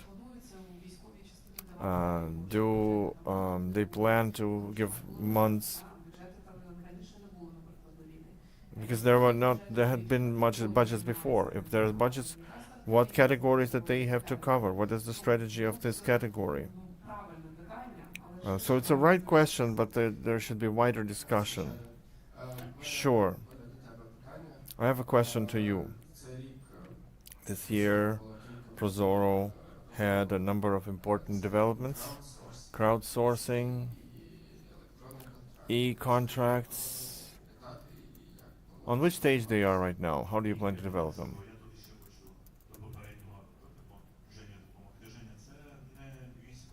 So, on the previous topic, it's not just a military procurement. It's our way to give democracy to those who don't understand it yet. I think it's a great cause. It's a democratic cause. As for the new functions, we actually... So the first we launched was crowdsourcing. Is what allowed for the Central Procurement Agency to go from 500 goods for 1.5 months to go 500 goods to 1.5 days. And now suppliers can add to their goods to the profile, and Central Procurement Agency can, not manually, but one click away, to approve them. And it's created a great boost. We see not the DEMA slide, season slide, from 8.5 million to 50 billion expected, because over several previous years we've done quite a lot of work at the Central Procurement Agency, but we see added 17,000 goods over a very short term, which basically shows that the product is really well expected. And it does serve its role. Also, at the start of the year, we launched the e-contracting functions. We can now collect, based on supplier data, depending on the request that came from electronic contracts. As I said before, we will have some priorities changing. We were planning in the near future to resolve two main problems. First is focus on increasing quality, because we're talking about different things. We're talking about high quality support. We're talking about working with data in category profiles.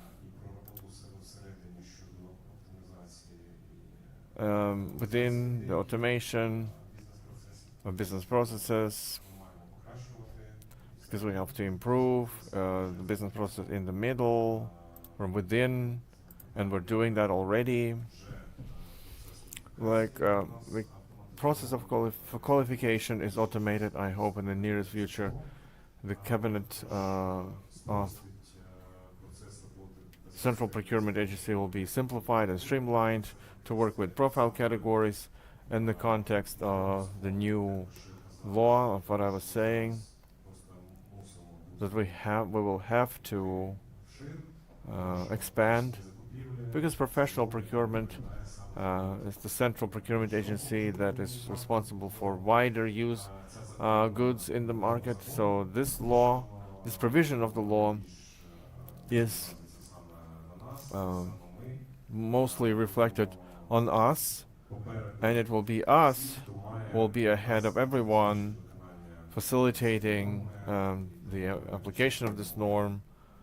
And so we expect big influx from public procurement agencies. So we have things to work on. So it's a new challenge for us. or a new pilot project, I think we'll start from separate categories and services that are the most requested and the most used by the public procurement agencies. So we have a lot of work ahead of us. So the threshold of 400,000, is it something, are you maintaining it? Well, it's too little. Still, there's a way to go.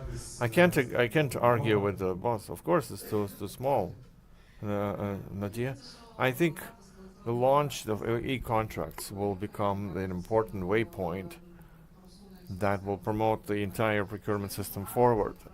Obviously, in the market, e-contracts will start quicker because we have digital specification on the entry point, so to make electronic contracts, it will be much easier. We are discussing now how to do it in the current regulation on electrical energy. We've talked about this with Metro. Let's imagine that you're now making a call for request and supplier somehow doesn't want to sign an agreement, so you're losing time. And when there's electronic contracts, there'll be regulated terms so that the supplier can put digital signature. And then the system puts it automatically for the next one. The first is declined. Then we look at the discipline. There are many suppliers in this situation. It is not a supplier who imitates their participation. And we're thinking that Central Procurement Agency should update that. Actually, it has a lot of impact on organization efficacy, and it's the conductor of innovations, of new approaches. Also, digitalization of processes. So you, again, you have to take the leadership reins in this organization. Be more effective and promote electronic contracts, because it's going to be the first step. Because in EU, we'll be working with e-invoices, or hospital announces a procurement for 100 proposals.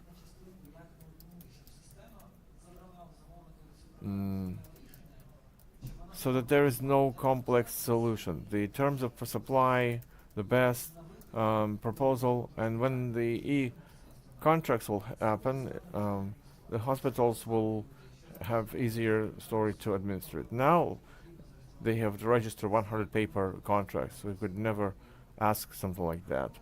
But when they take electronic contracts, and instead of one contract they make 5 electronic contracts, that's not too difficult, but it creates savings. So we're going to be piloting this. Thank you so much. We still have a little time, so please ask your question through QR code. And I would like to pass the floor to Mykola Tkachuk. Thank you so much. I think you will not ask me about roadmaps. So what I started with, it's a great company. All the stakeholders who participate in market development, they know already what to do. And we're going to be moving together. What Nadia said, electronic contract is not pay that by tapping the card.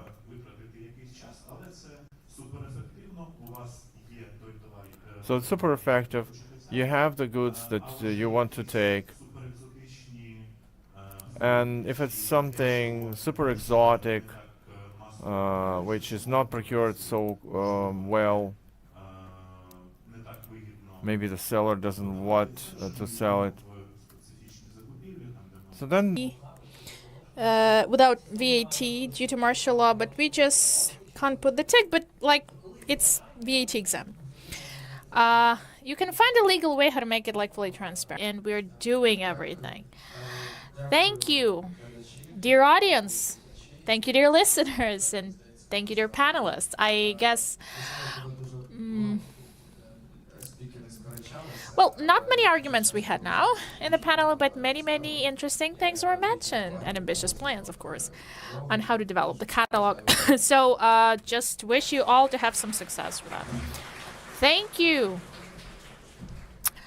Okay, friends, another round of intense applause to panelists.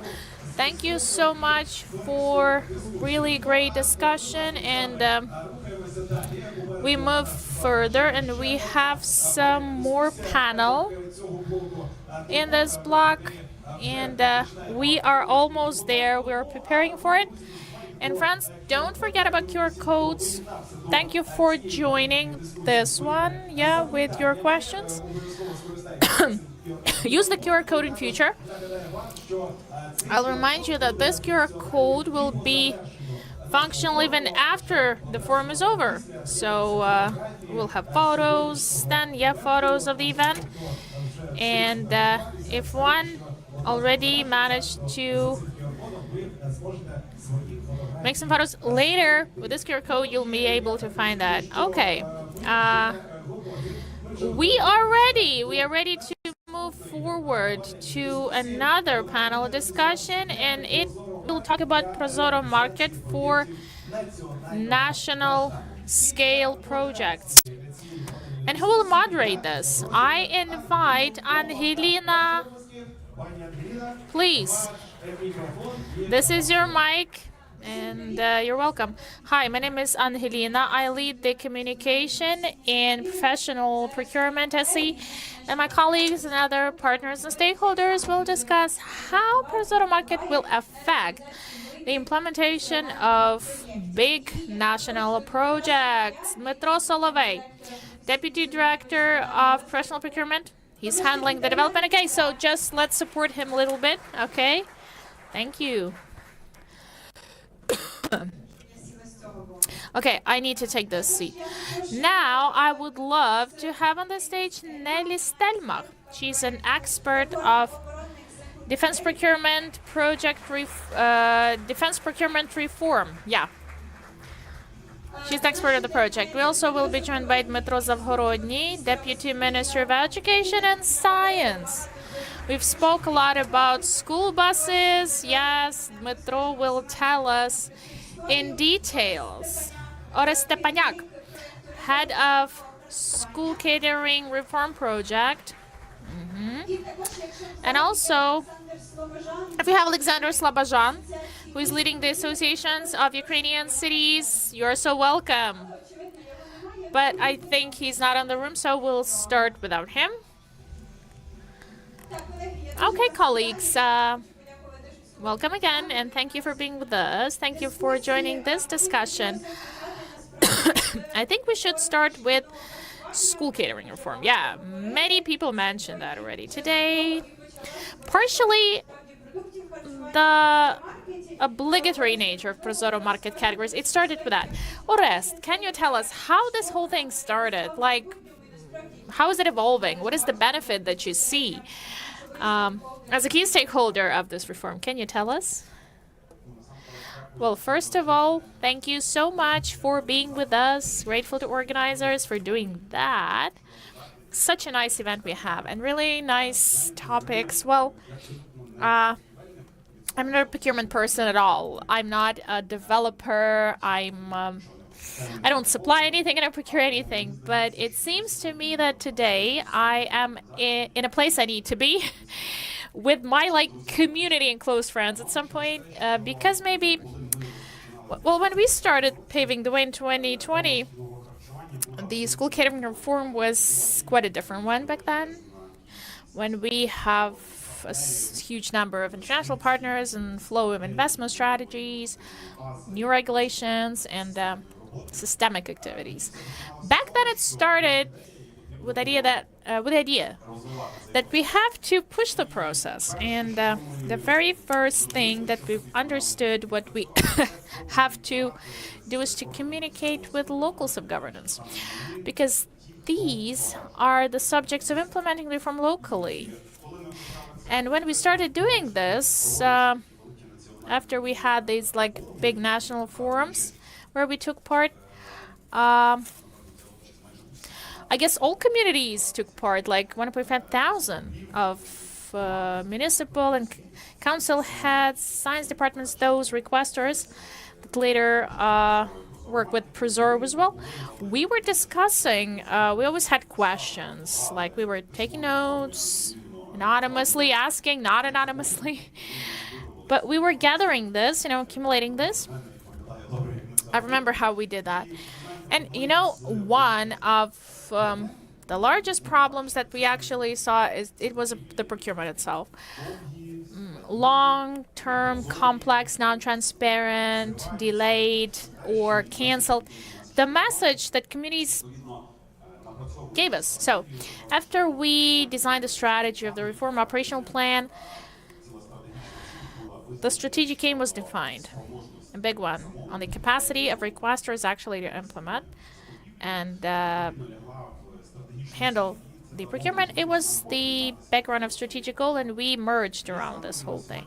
And as of now, I can actually tell you I'm so proud that I am in the team, with Prozorro, and we have many joint projects like communication.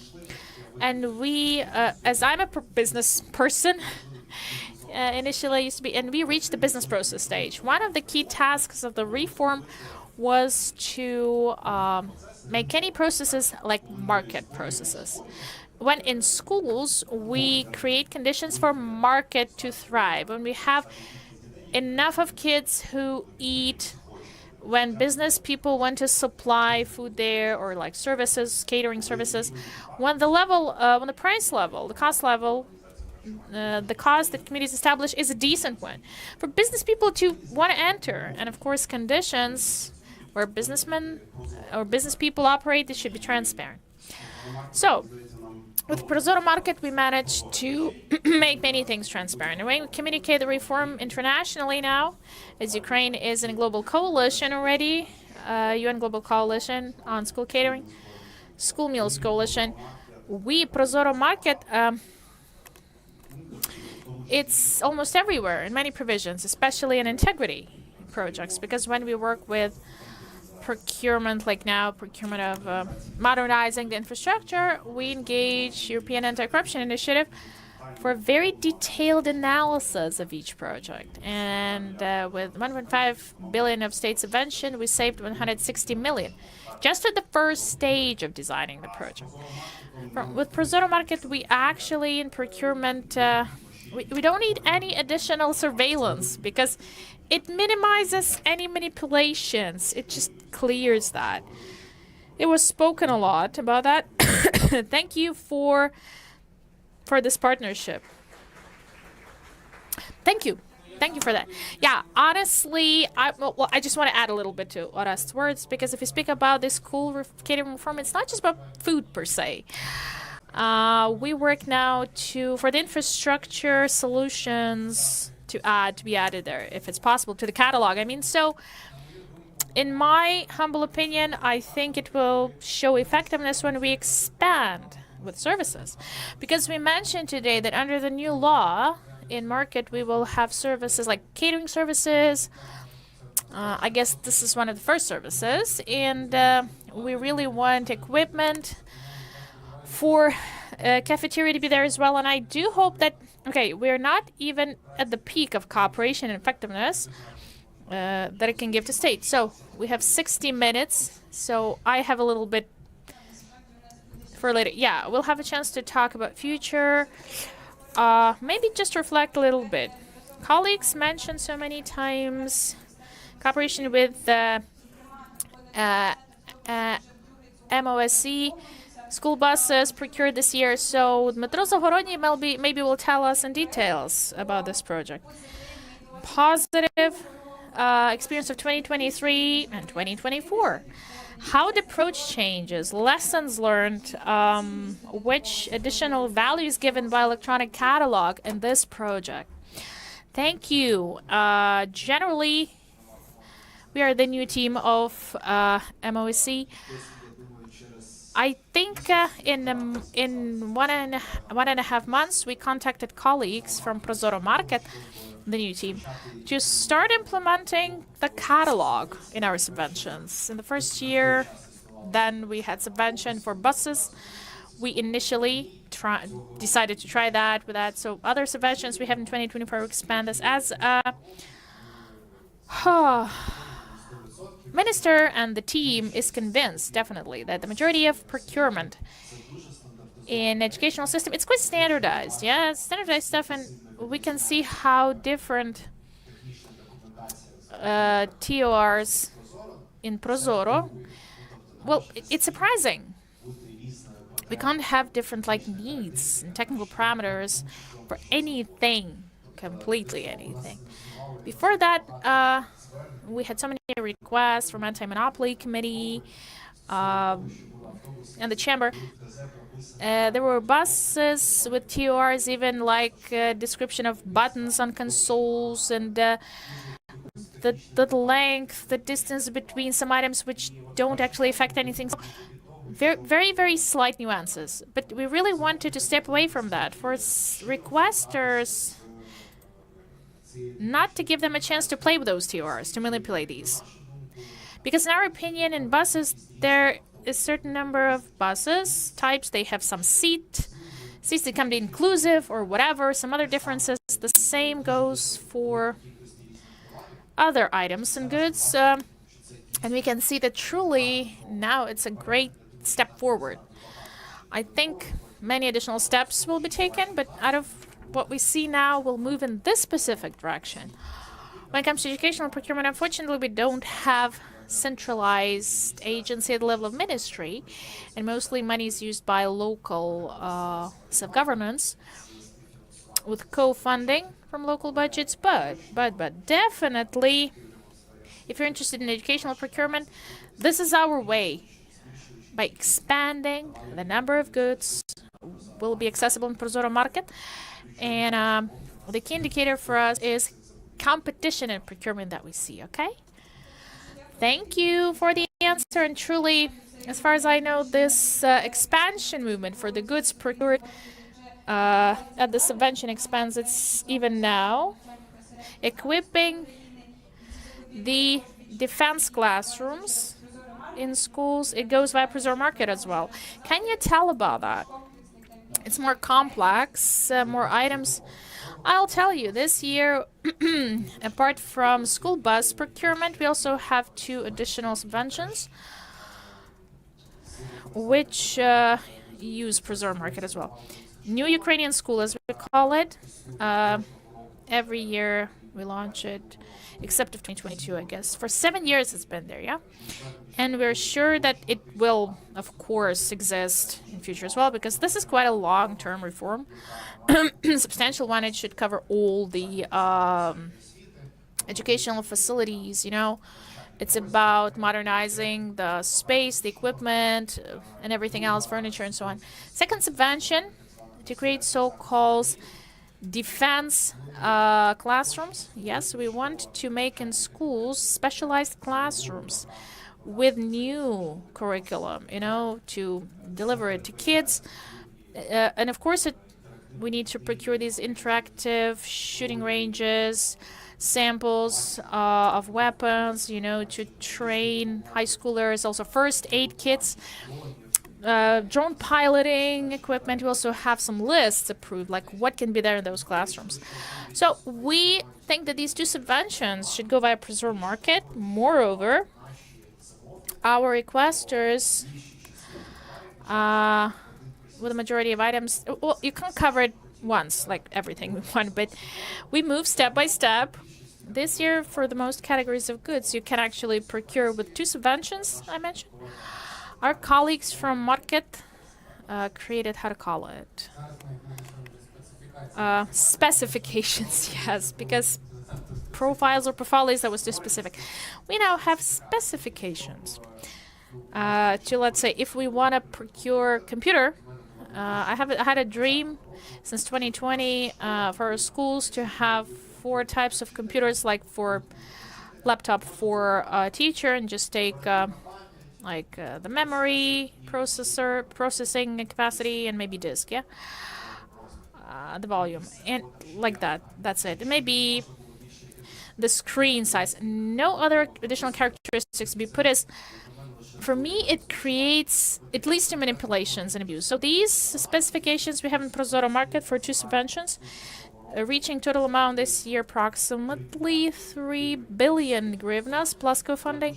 I really hope that the majority of this money will be used like via Prozorro Market, and I do hope that we will see another level of competition in these procurement procedures, as requesters will not have a chance to create specifications. They will just pick this computer or this computer, okay?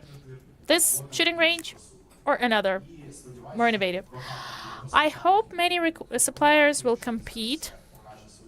If it proves to be effective, later we'll move in this specific direction. I do hope that starting from 2025, we'll have a chance to create templates of agreements for that type of procurement to avoid any abuse and manipulation when it comes to agreements. But I do hope that this year we at least will be able to see that and analyze this with a huge amount of procurement money, with many goods. We'll see how it actually works.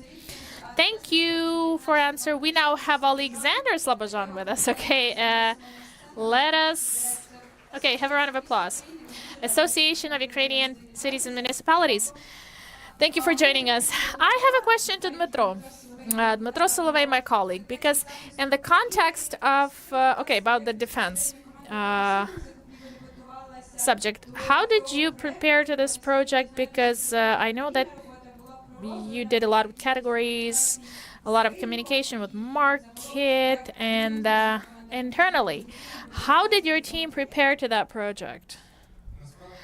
Okay, it was harder than expected, because I agree with what Dmitro said. We would love to get this unification of procurement for educational needs, and truly many of those needs fall under unification capacity, like computers and defense classrooms and equipment. We think this is quite standardized at some point, but we faced a situation when, for a couple of years before, in the market of interactive equipment, especially for education, there was a situation in the market when requesters were not interested in what they're buying.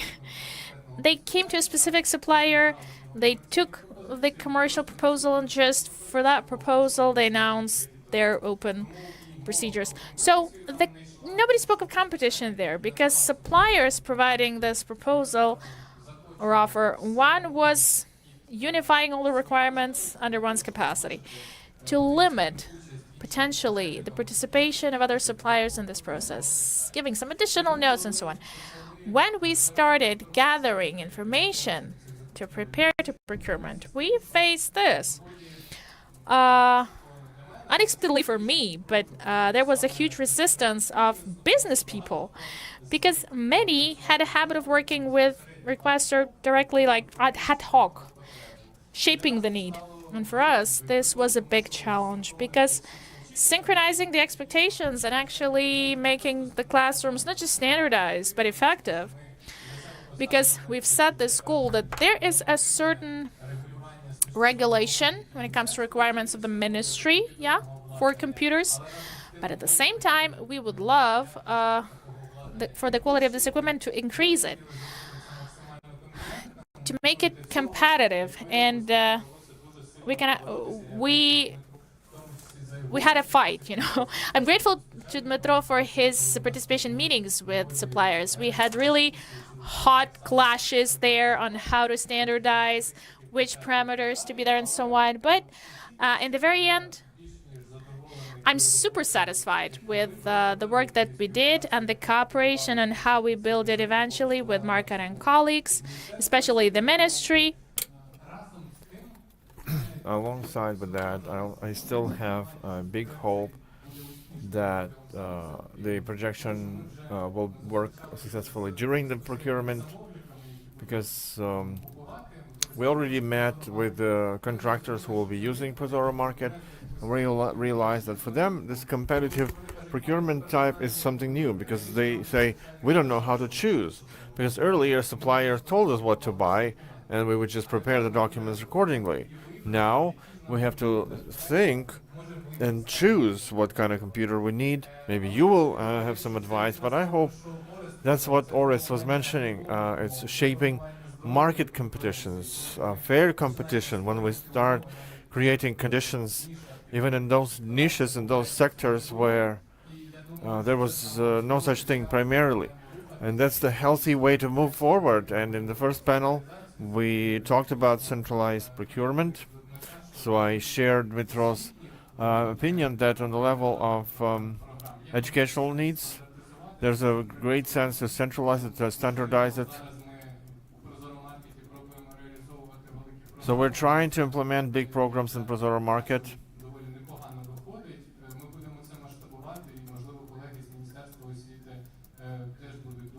And it works well. Maybe our colleagues from Ministry of Education will tell us how to centralize it.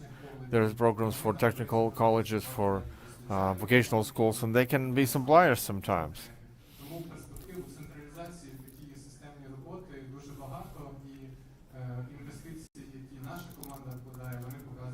So investments that our team is making are showing great results.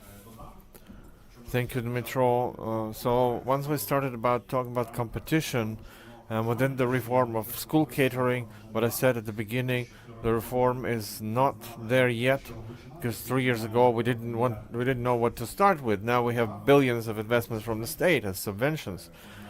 You know about modernizing the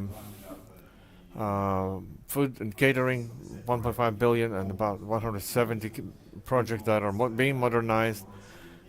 This year we have the presidential initiative that from this moment on, there will be a subvention catering for all the primary school kids. It's an unprecedented step which is tolerated all over the world. The guaranteed catering for primary school, for preschool, so that they have great dietary habits formed. So all these opportunities that we are receiving from the state as well as from international donors, because we do have financial programs with the World Food Program who are adding funding, a lot of funds and other projects. So all these things provide opportunities, but we also need to battle challenges, because creating this market creates sometimes some unfair practices, and we made it impossible within one procurement, which we did with our colleagues from Fabrika Kuchnia, the kitchen factory in Bucha. Tatiana will be talking about it. We made it impossible to make, procurement of meat, milk, and fruit in one procurement. So we need to think about that with comprehensive procurement and modernization. We found a tool to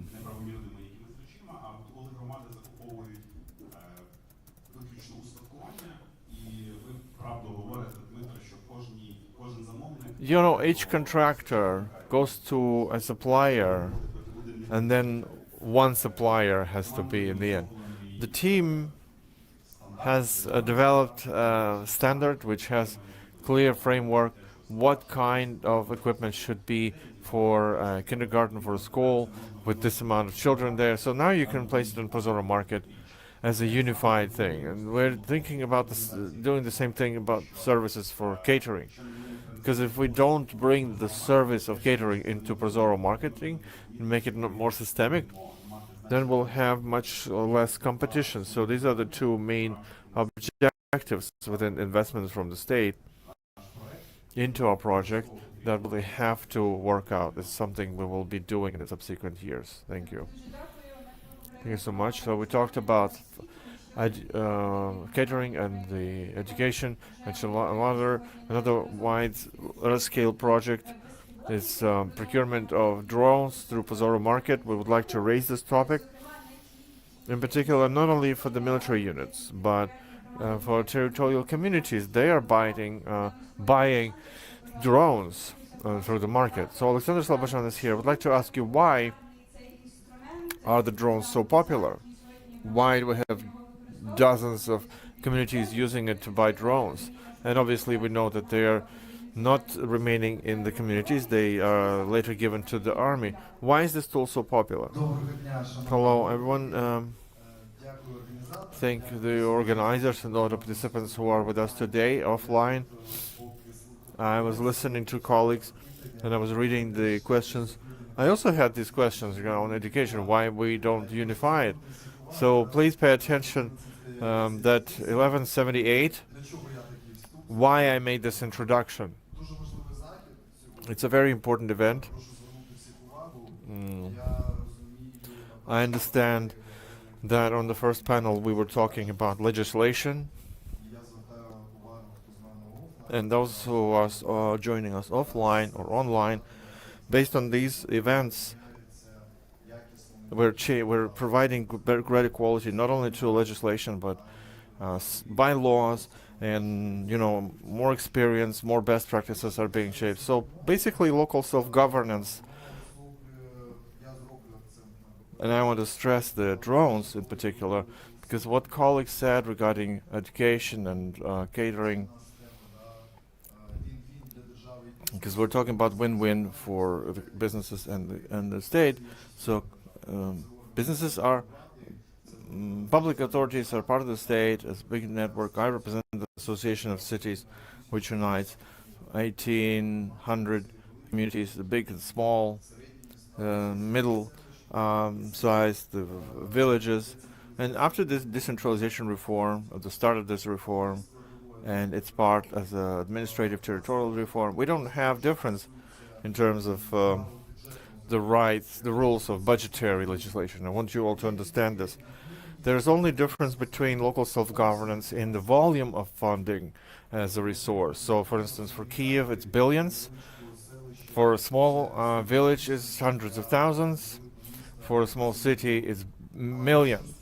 But as regards to revenues, the budgetary rules, the powers and authorities of local self-governance, in this case, they're equal. There is no separate. So it's important for till 2020.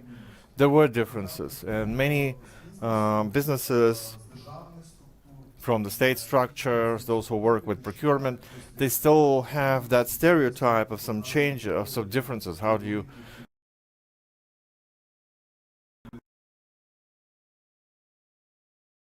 approach small communities? And the second thing, how our current event is important.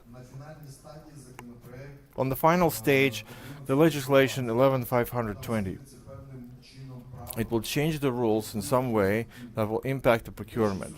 And what we are discussing today, we're sharing experience today, may become the foundation of a much better improvement. Because even in the questions, what do we do with fair competition, comparing with anti-monopoly committee, that's all the time the procurement agencies are asking. Now I'm going to the main part. With Prozorro Market, on the request of local self-governance and in cooperation with Ministry of Economy, we've made this seminar where speakers were from public authorities, professional procurement, and they called organizing the effective procurement of drones through Prozorro Market. There was a huge demand from local self-governance right after this event. The legislative initiatives appeared, and if I'm telling you that according to the law of self-governance and the budgetary code, each local self-governance is responsible for procurement and transfer to our military any equipment, and they are doing that, but still they then receive state audited service blaming them for ineffective use of cost. The law enforcement telling them that they paid in the wrong way. So there are no such norms in the law. The legislation just recently voted amending the laws on self-governance to expand those powers. And budgetary code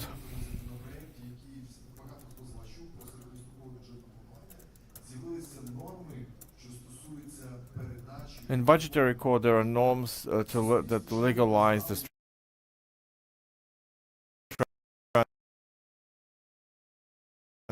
transfer in society, amnesty for local self-governance.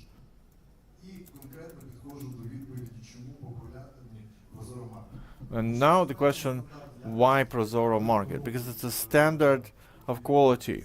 Those who make procurement using this tool, they provide for themselves. You've been working for a long time, you know. You protect yourselves from negative communication with law enforcement. I hope I gave a good answer to everyone here, because sometimes, well, first of all, there's legislative initiative.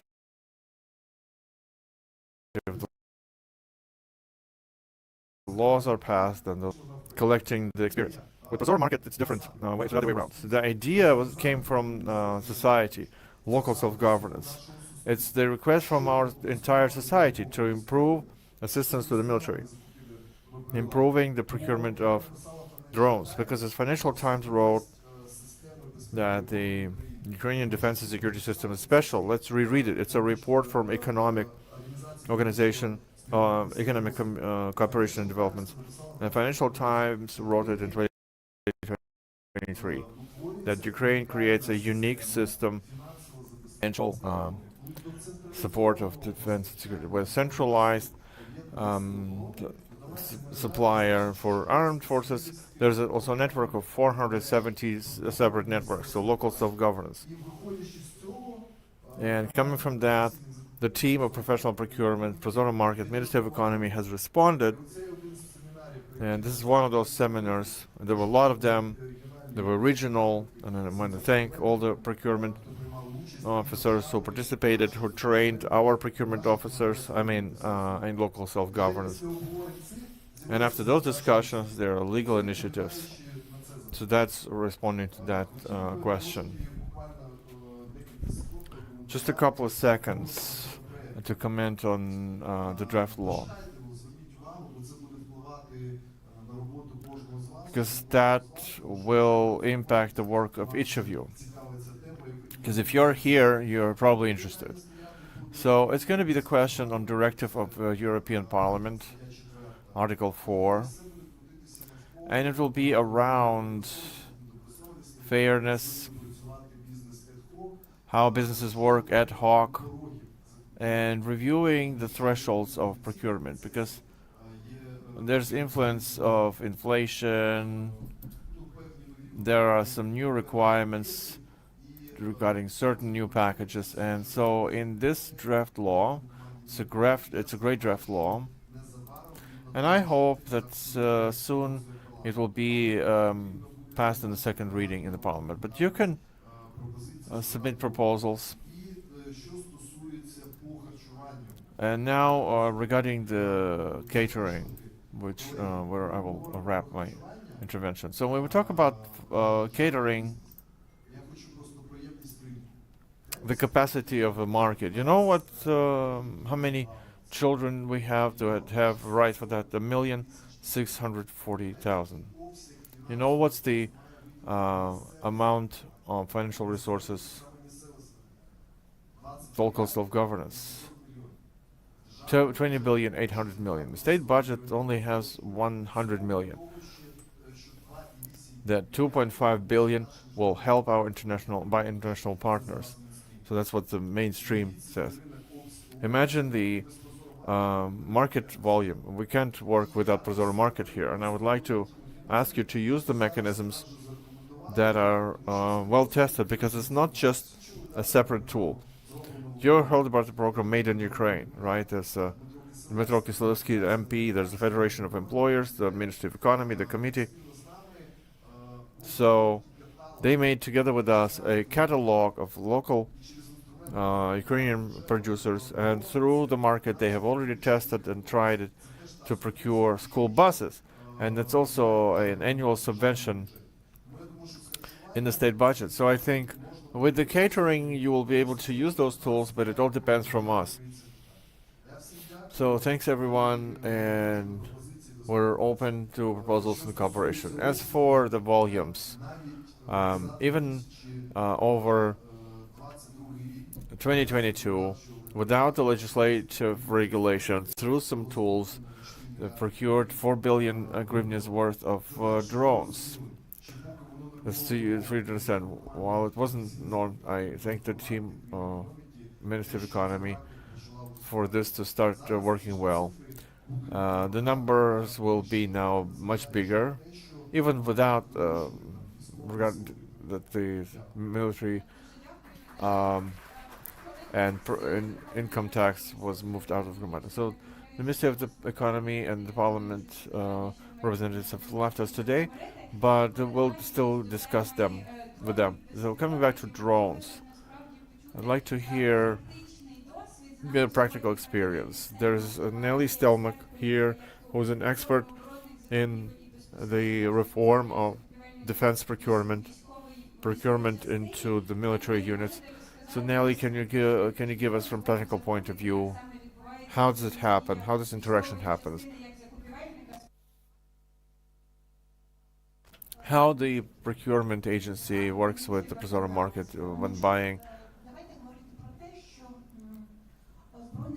So the armed forces of Ukraine had two ways of procurement: centralized and decentralized.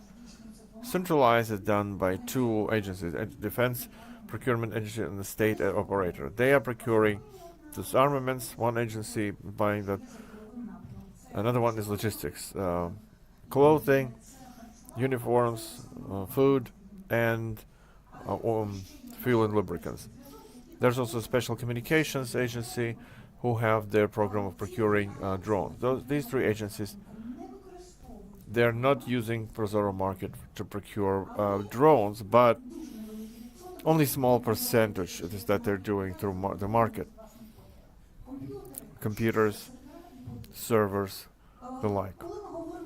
So when we talk about defense procurement, when the state bureaucracy is overlapped with defense bureaucracy, with state bureaucracy, and that creates challenges for authorized persons and managers of third level.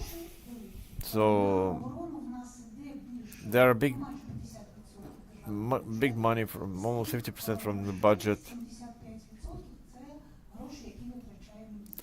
So 75% is the money spent by Minister of Defense. When we're looking at procurement, it's three components, and the fourth component, most important, first of all, is legislation. We understand that we have two decrees that we work with: defense and public. Certain problems for military procurement funding, and facilitating and streamlining defense procurement on the level of military units. As for the financing, unfortunately, the big money that would arrive from local authorities, local self-governance, there is certain discretion within providing these funds to certain military units, and then the revenue tax reimbursed is 10%.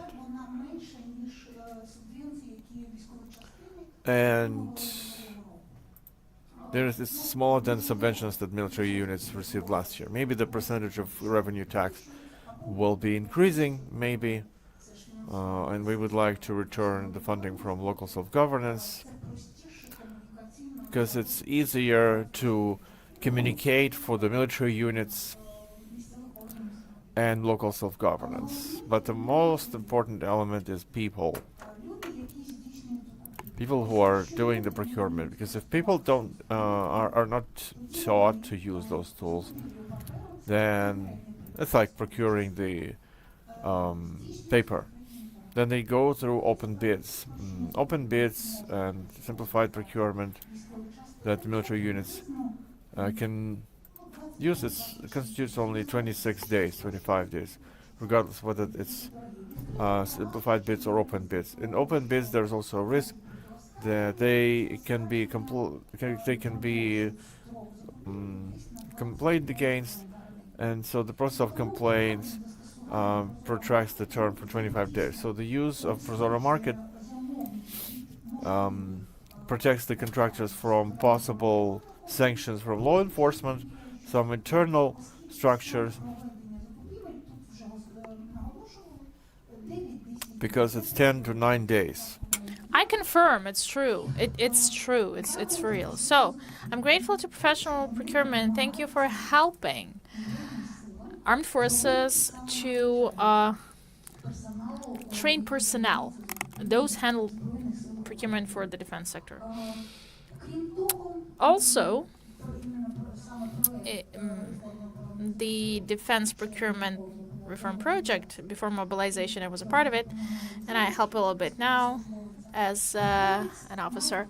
Well, there are two projects specifically for armed forces. Training of authorized personnel together with MOD and National Defense University. We have a course for defense procurement. Thank you, Dmitro.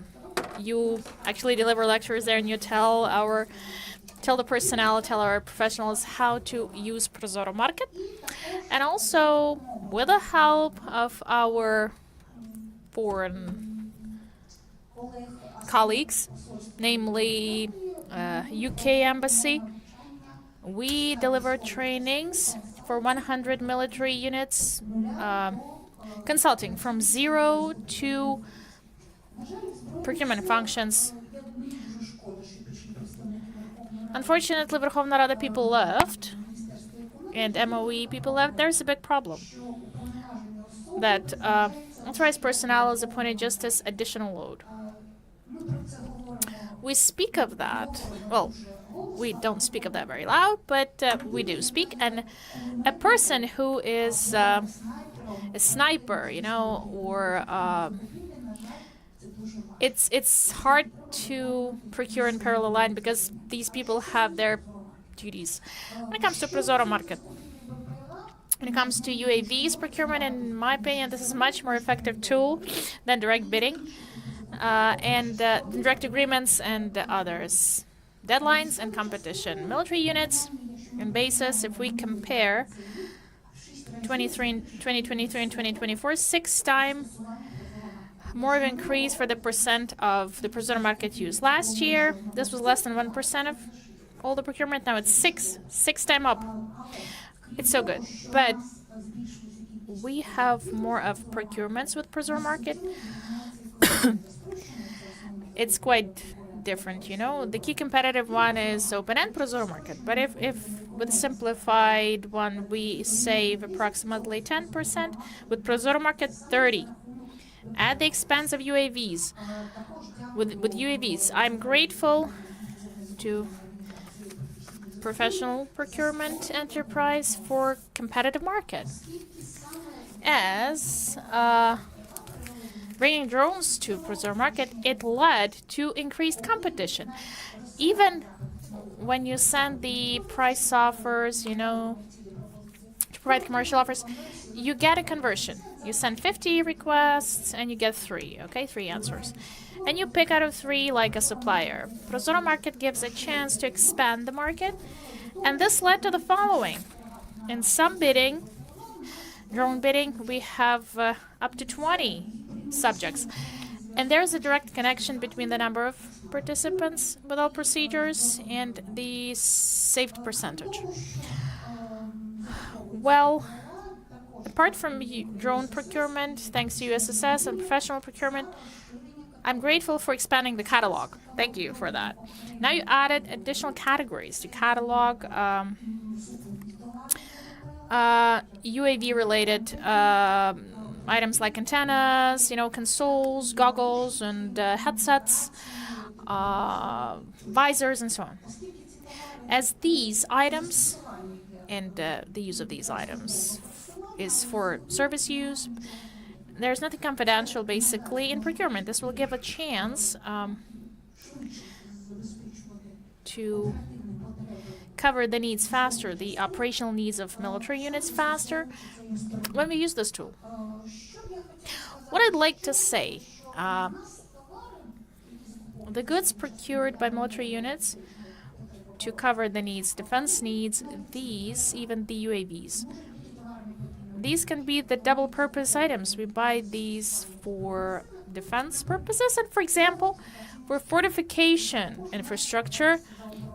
which may be procured with direct agreements under military or defense legislation.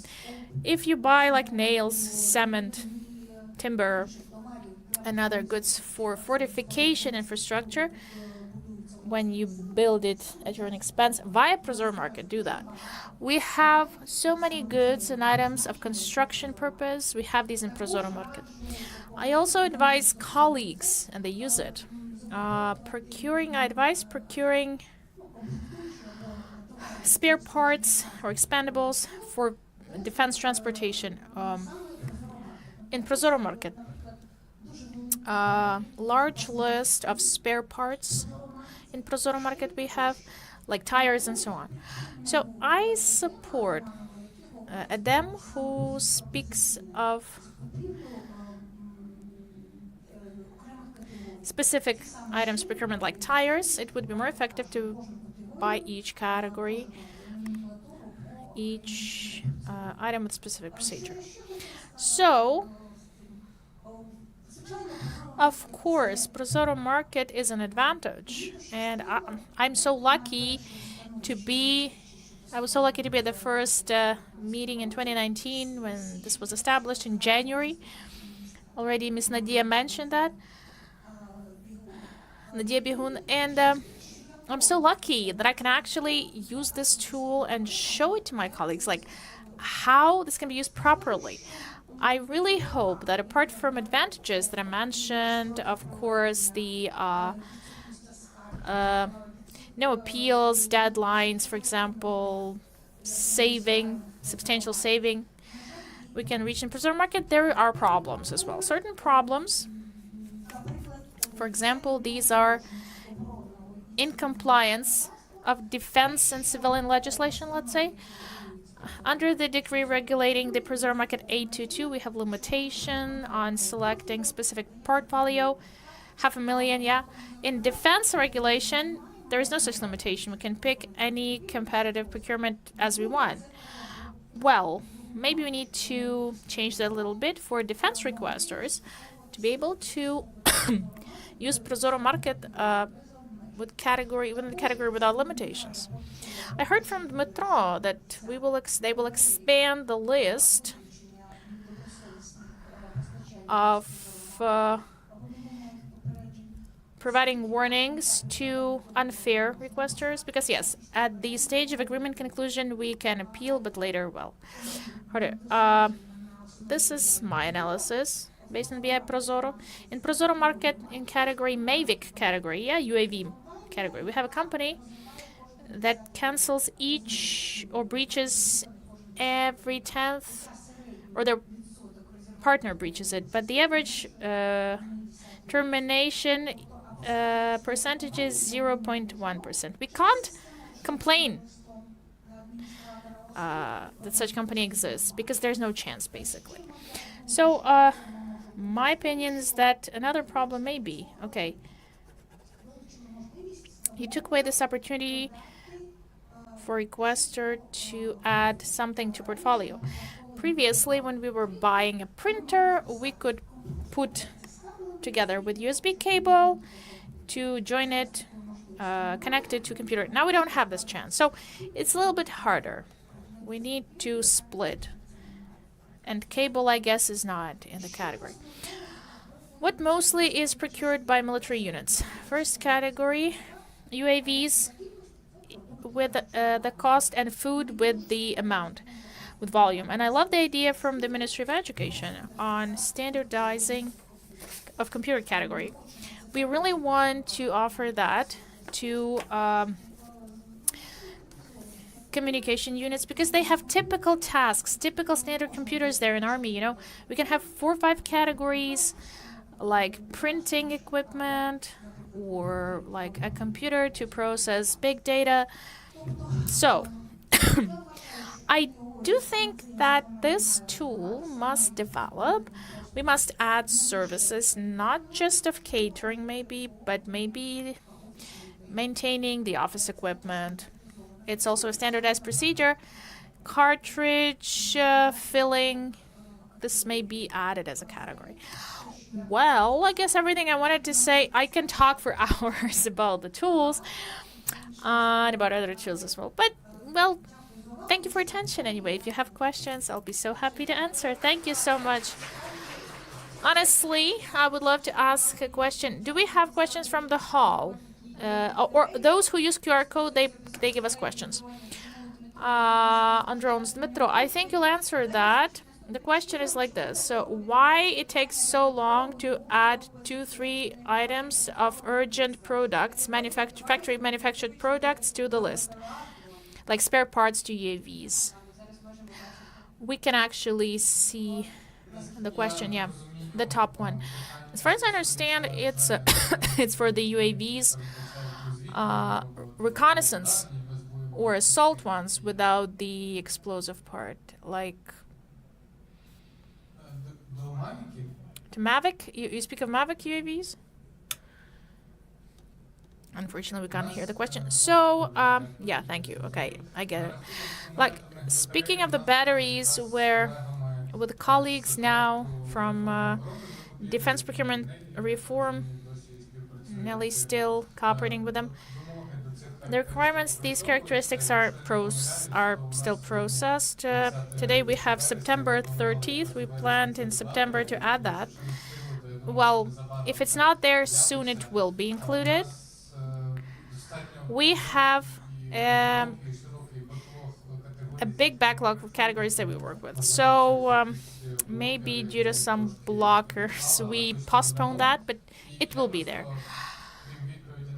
Apart from the answer, coming back to drone issue, Nelly, well, first of all, for the feedback. And today we call this panel Prozorro Market for national scale projects. Just understand, I take part in lectures for National Defense University for 2 years, but you have to understand, I'm lecturing people, but Nelly's doing such a huge, she's putting so many efforts, because a couple of thousands of officers, dozens of thousands of officers already, she trained 400 per year, but still, okay, 400 per year, still, it's a huge number of procurement officers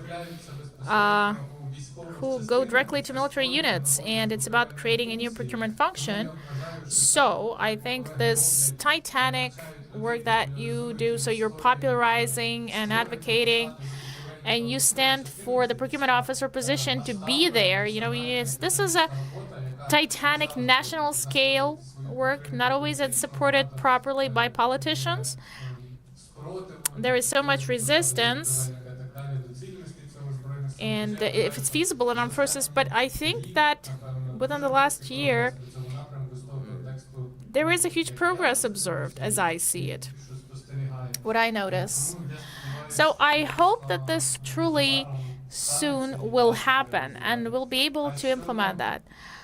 When it comes to comments, I just want to reflect a little bit on the problems we have in the catalog, and the opportunity to use specification that requester directly can pick the categories in the category, adapt these, and sometimes adding a cable or other accessories to the item. This is conflicting our wish to standardize.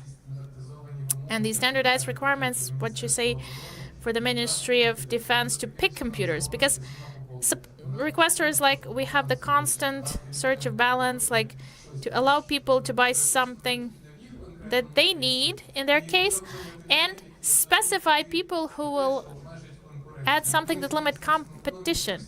With MOE, we're trying to find this balance, because sometimes we think like, okay, all people realize this, that in 2022, let's say, we had a lot of discussions on if we can actually step away from the law provisions, 1178 regulation, remember,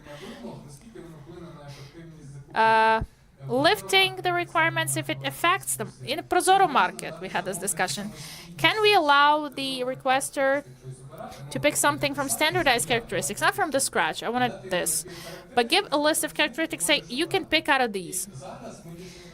And now we have this, and from the feedback of suppliers, we know we unfortunately will have to limit standardized specifications and use the Metro's example, because every time that when we step from that we have cases. Separate from that, we have cases when when suppliers requesters add something to the basket, which makes competition impossible. What Otis said. But I do believe we'll have enough of enthusiasm as administrators to process it better, the demand, and create as many standardized TORs that will allow you to buy what you need. An example, with defense classrooms, we created dozens of specifications which are standardized, but we're pretty sure that these are not adapted to specific producer, like software, hardware. It allows to compete. Thank you. Thank you so much. We're almost out of time, ladies and gentlemen. Just to finalize this panel, I would love to ask Orest, Dmitro, Alexander. We've discussed a couple of global projects, and Prozorro Market takes a major share in implementation. Some positive expertise we have. Similar projects. Which similar projects can we scale the tool to create additional value? Which projects can it cover potentially? Nice question, but I think only about school catering within 3 years. Yeah, it's your jurisdiction. It's hard to answer this, but you know, what I wanted to just draw the line. Maybe we'll find the answer now. In these 3 years, I think with that way that we paved together, we generated some expertise, and we formulated in offices and brainstorms and such meetings. We clearly understand that under the school catering reform, the majority of questions local governance had on procurement, with Prozorro Market evolving, e-catalog evolving, expansion, basically they don't have these questions anymore mostly. Prozorro Market cannot be a universal solution. We have to be flexible and pragmatic. If where that is effective, we have to scale it up. Where we need complex or an individual approach, let it be.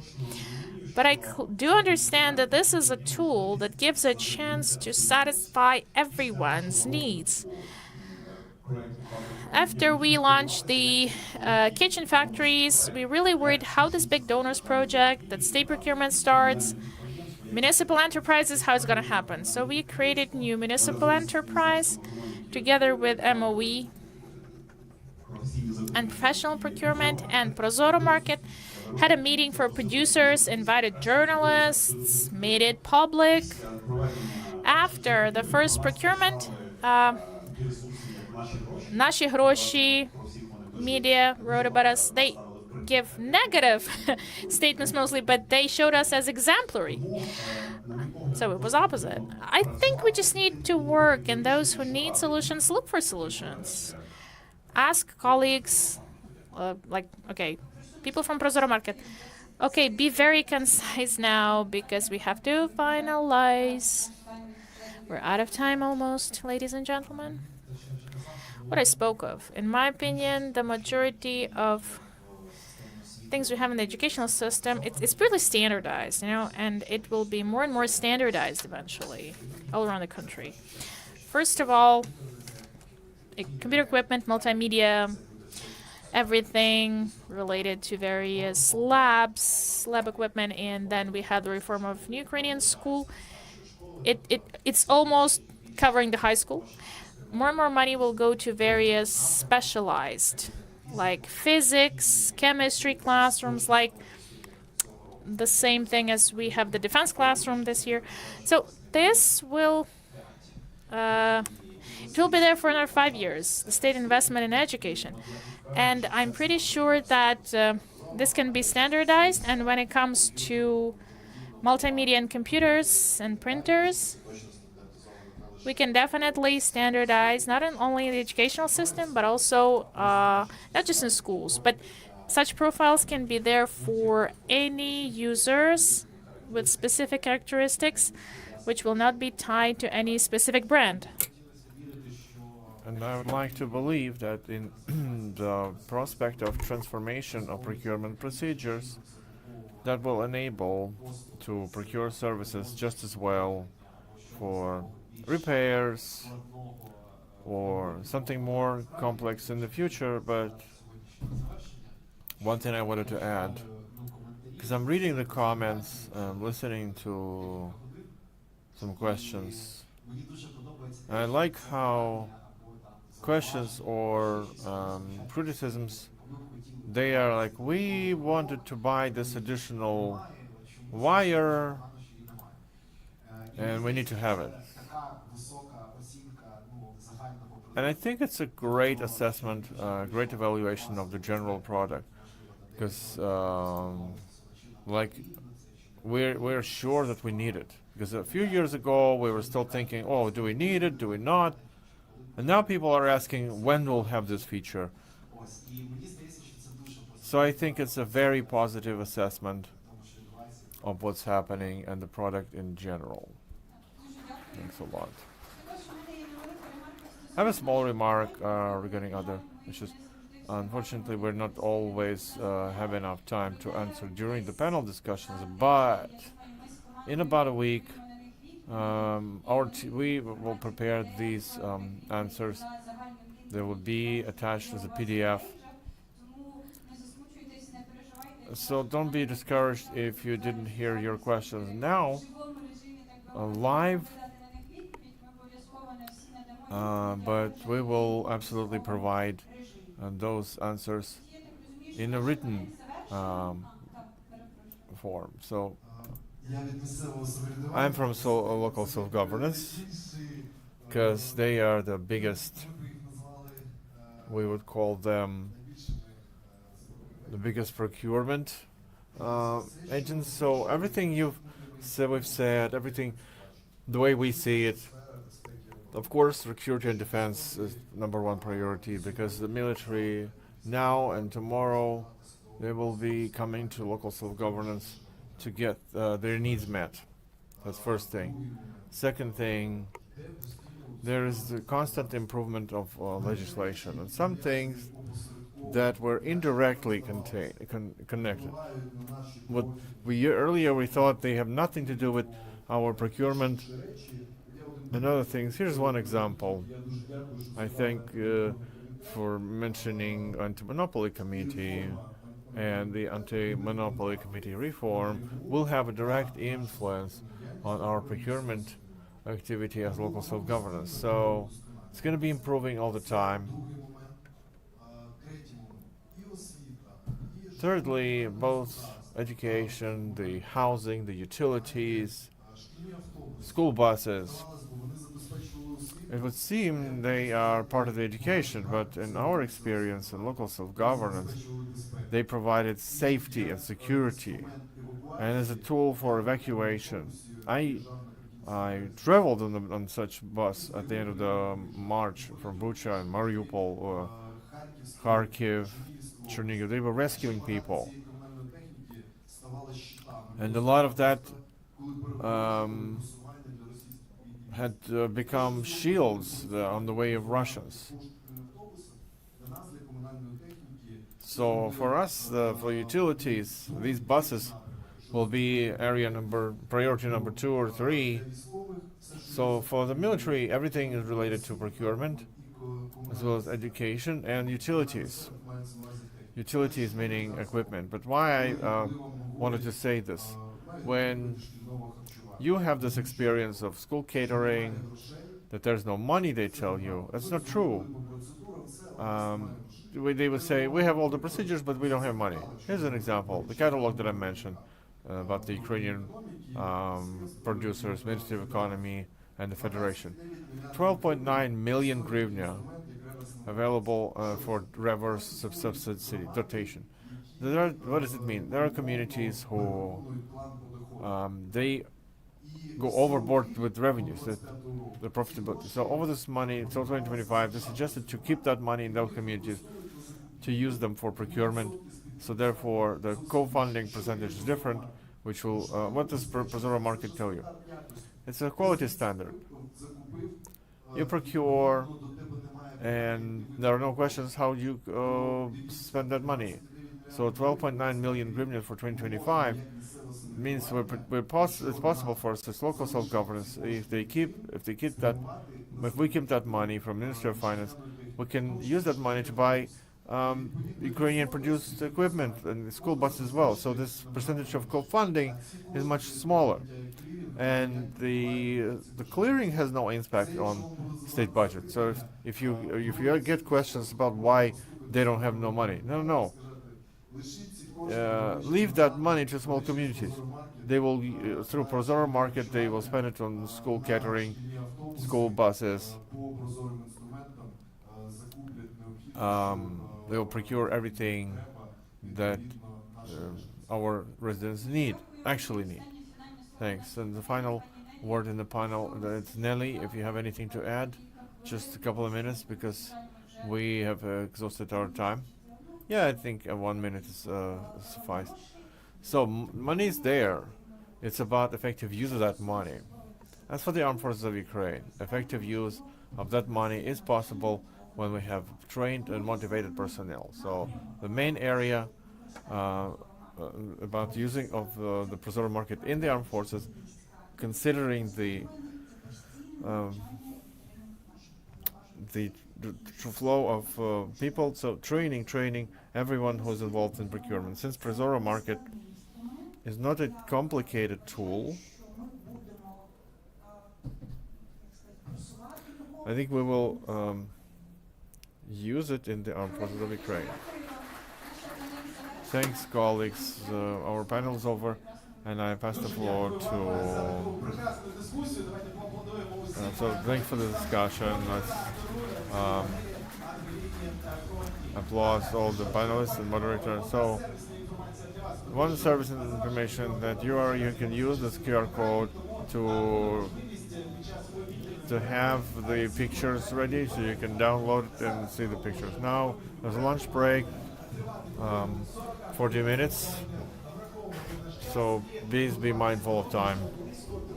About 2 o'clock, we'll be expecting you back to our hall to continue panel discussions. І скоро побачимося. До зустрічі!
Що ж, пані та панове, дякуємо усім. Ladies and gentlemen, thank you for returning to the room.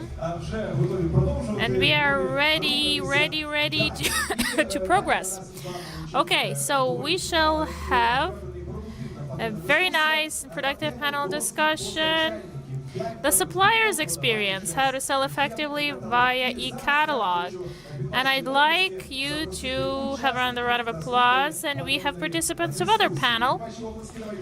Okay, let's welcome Commercial Director of Ukernafta, Serhiy Fedorenko. You are welcome. Nadia Manzin, Head of the Public Procurement Department of Prokarbatelnergotrade. Next one in the discussion will be Vitaly Hryshchuk, Commercial Director of Cherkasy Bus, and also we would like to have on this stage Alexander Levchenko, Deputy Head of Product Sales at Firma Favor LLC. Applause to panelists. And we would love to have a moderator now. Igor Archipenko, of course. Igor, please.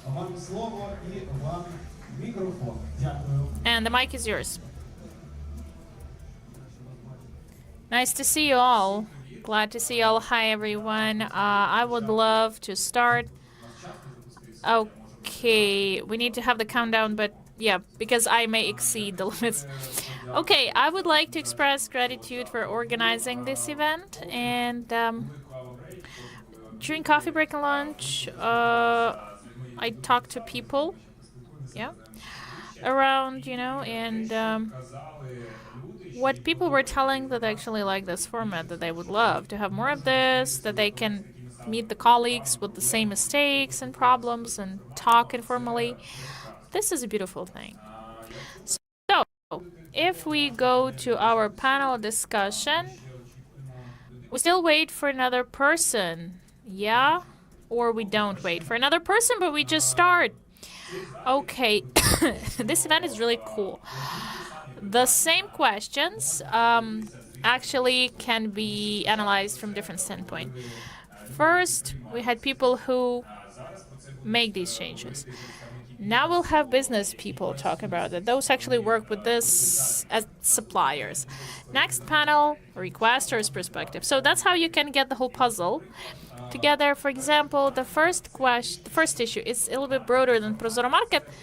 This is just the tool that allows business to work faster and more effectively with the state, engaging more businesses for the state. But I would love to ask you, people, maybe, okay, you've been working with the state for years, maybe you know, Igor, yeah, we have Vitaly Hryshchuk from Cherkasy Bus joining us. Please, let's greet Victor, and yeah, our panel will become complete. Sorry for interrupting. Thank you.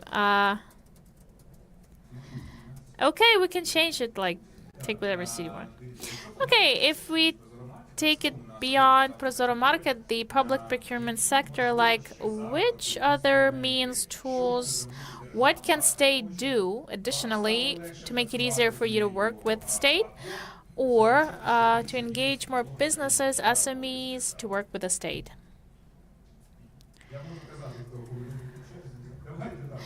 One by one, maybe. Okay. Greetings, ladies and gentlemen. I represent the supplier that sells electric energy and natural gas via Prozorro system for 6 years already.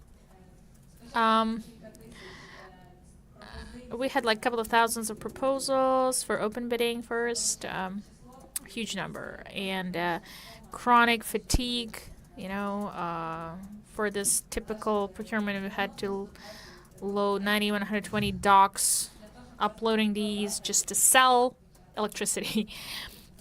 But this is a very specific commodity, but still so many documents. We don't need that, 100%. And we can see this when we sell this via Prozorro Market. Approximately 1,000 of offers we already introduced for Prozorro Market. I just want to start with some history, okay? But I go directly to practice. We as suppliers, we sell electric energy in the market now. There's war in the country and it's crisis in the specific electricity market. So what MOE is doing now and the bidding doc drafts with calculations for us, for suppliers, this is somehow a step towards us, you know? Because market, since it was launched in July 2019, and the price of electric energy grew 345% up. This is the increase. If we split in 5 years, every year 60% of price goes up. The first discrepancy, according to law of Ukraine on PP, we know perfectly. Article 41, 10% of limitation, yeah? We all know that. And the Supreme Court chamber got that. This is the first problem for us as for suppliers of electric energy when we cooperate with the state. It's the first one. So, everything that MOE is doing, the bidding docs with formula calculations, this is good thing. But again, big request and like an offer. I think that I'll be supported by dozens of other suppliers of energy. Working with Prozorro system, we have them. It's a competitive market. What we would really love to get that these templates of agreements or templates of docs with nice stamp that prosecutors verify it, that for 2-3 years will be without these problems. First offer from us to have tight cooperation between not only requesters and participants and organizers of Prozorro system, but also with other state authorities, controlling bodies, I mean, for this whole thing, this flow, for this to be in cooperation, because we just sell, that's it. The state just buys, okay? And we have to understand the market specificity. Fixed price when every year it's roughly 345%. It's true, yeah. Every year it's different percentage, but okay, 60% per year of price increase, discrepancy. It's incompliance. So in this matter, I think this is just a super great thing. Like these agreements that we have, the templates. Big respect to professional procurement. For a second year already, they took the agreement of MOE as a background. They improved it. It's much better. It's more practical. And the only request, please, for the prosecutor say, yes, it's okay, no problems with it. This is a problematic issue for us. We can't supply to state, but please be friendly towards us, all right? Thank you, Nadia. I think Dima is smiling, but this will definitely be handled. Serhiy Fedorenko, Karnavta. Briefly about me, okay? So we supply fuel, mostly, B2B mostly, and with B2B vouchers, we're effective in market. So I'll tell you what we miss. Maybe something, formula, pricing for big municipal requesters to take big amounts by dragging a contract for a year. So we take big price risks. And any supplier will put that in a price, of course, and everybody then goes to the chamber showing that. But we have good, adequate requesters, and with them we can actually change the price according to law. But we do that then 20 times. Then we're just throwing these certificates to each other. Formula pricing for big requesters.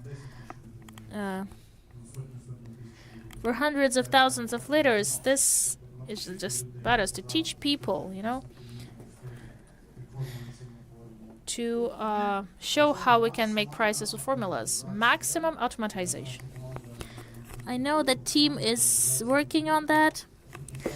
Automatization of documents, electronic signature, typical agreements, when later you have no changes, no amendments, to minimize the time between the bidding and start of supplying. For all this, just to have no postponing, no third parties or other factors there, you know. I'll answer the next question maybe. Thank you for this nice tool.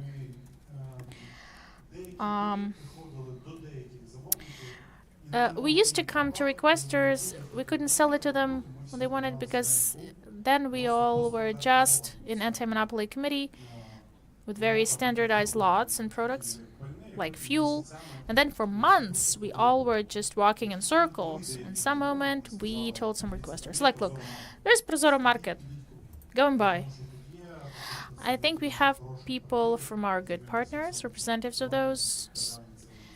National Police, Ukrzaliznytsia. So Ukrzaliznytsia said, look, no risks of sabotage or blockage. Like, take 10,000 tons, 15,000 tons of diesel. Like, go to Prozorro Market, come. There's high competition in bidding, one in price. There's a good price that the state requester gets. So it's a cool tool. Talk more about this to state requesters. Communicate this, because sometimes we come to distributors of Canadian companies telling of this great opportunity to buy fuel at good price and fast. Thank you. By the way, on the formula pricing for fuel, you're the first client that we talk with. This was the first offer, basically, in the platform. Thank you, Alexander. Hi, everyone. I represent Favor. So we work with dairy products in Kyiv. We are in the system of Prozorro. We are the supplier, participants, and producer as well. We already are 31 years old. For 28 years old, we have experience of supplying to budget enterprises, and we've had so many changes and reforms, of course, that we've undergone. To make procurement perfect, you need many changes in a row. We studied all that, adapted to it, and we continue working. I personally remember times when we had paper biddings, you know, when piles of paper were required, and with stamping, with all that, you know, and if you missed the deadline, it finished. And our Prozorro system, just one document. Not hundreds, but one time to upload. And you can actually update it if you need in the system. So it simplifies our work as business people. 24 hours when they gave us this. We now are so relaxed, and now requesters have the responsibility. We will just add something if needed. Agreement will be there. We'll sign it. So, yeah. So, later, now the next stage of Prozorro Market, as Dmitro said, like for 5 years already. It takes a long time, but we registered there long ago. But active participation only after changes, when our products were on the list of products to be bought under the price request. Price of request. So this was quite new. We didn't have trust to it initially. We thought it was harsh, you know. We thought the quality is not even taken into consideration, and only price means, yeah, we thought. This was our initial false or incorrect idea. But then, after we participated, we thought it was like really simple, that quality is the core. Everything depends on the requester, what one gets, what one wants to get. One will control the supplier, how one is performing under agreement, and Since March, we've been there actively, but already we see these advantages, and we have experience in Prozorro Market participation. I'll briefly tell you about that. So first of all, it's convenient, it's fast, it's really comfortable, and we don't waste time to prepare some bidding docs. Just very convenient. Saving money for the salary from requester side, because supplier spends as well. So this is convenient. And honestly, it saves money because when we don't pay to platforms, only for the fact that you sign an agreement, you don't pay for every single participation in bidding. When we started participating, even if you didn't plan initially, we know that if we win, we at least don't lose anything. So just a couple more words and I'll pass the mic.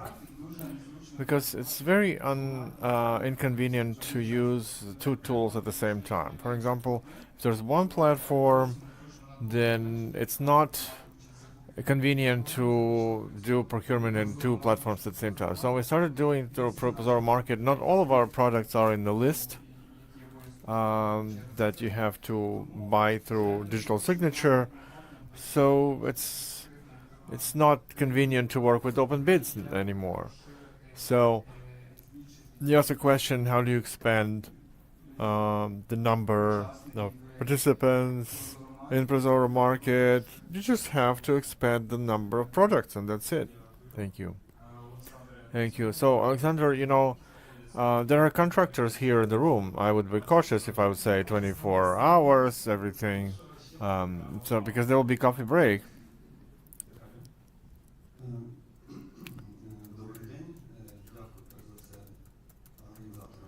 Thank you, and thank you for organizers of this event and speakers.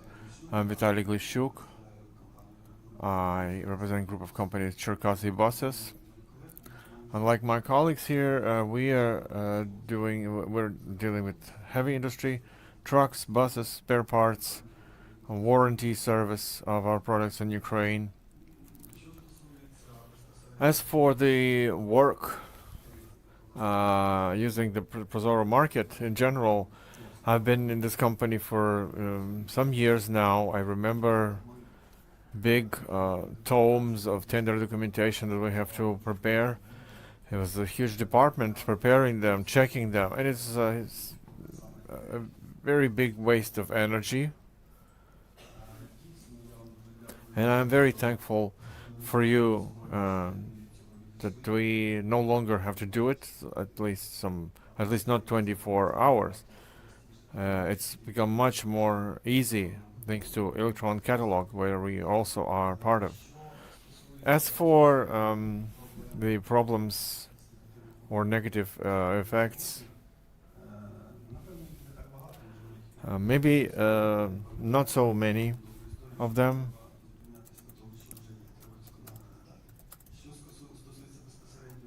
So you got to focus on what's coming next.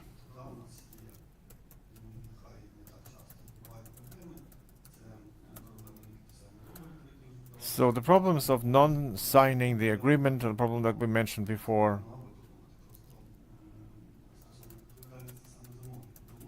and responsibility of contractors. We are accredited as contractors. We have some limits if we don't commit to the agreement. But as of now, the contractors, if they don't want, they cancel. Then they announce again and again. It's a problem because we are producing heavy equipment. It's not one day to make a bus or a truck. It's 2 months, and we have to plan ahead, which is maybe outside of this forum's discussion. But we have another significant problem: is planning of production.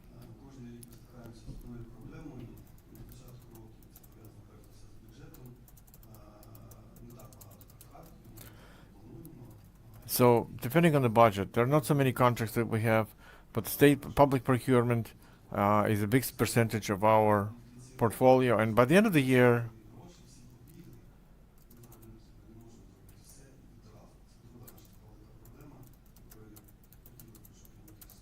And the contractors want everything at once, so the planning is a challenge. And then funding of the procurement procedure itself. So we often have that the contractor announces the procedure, tender procedure, is it a producer or they sign agreement, and at some point then there's lack of funding, but we were counting on that funding. I asked them to self-signing agreement with further funding, and it's also a problem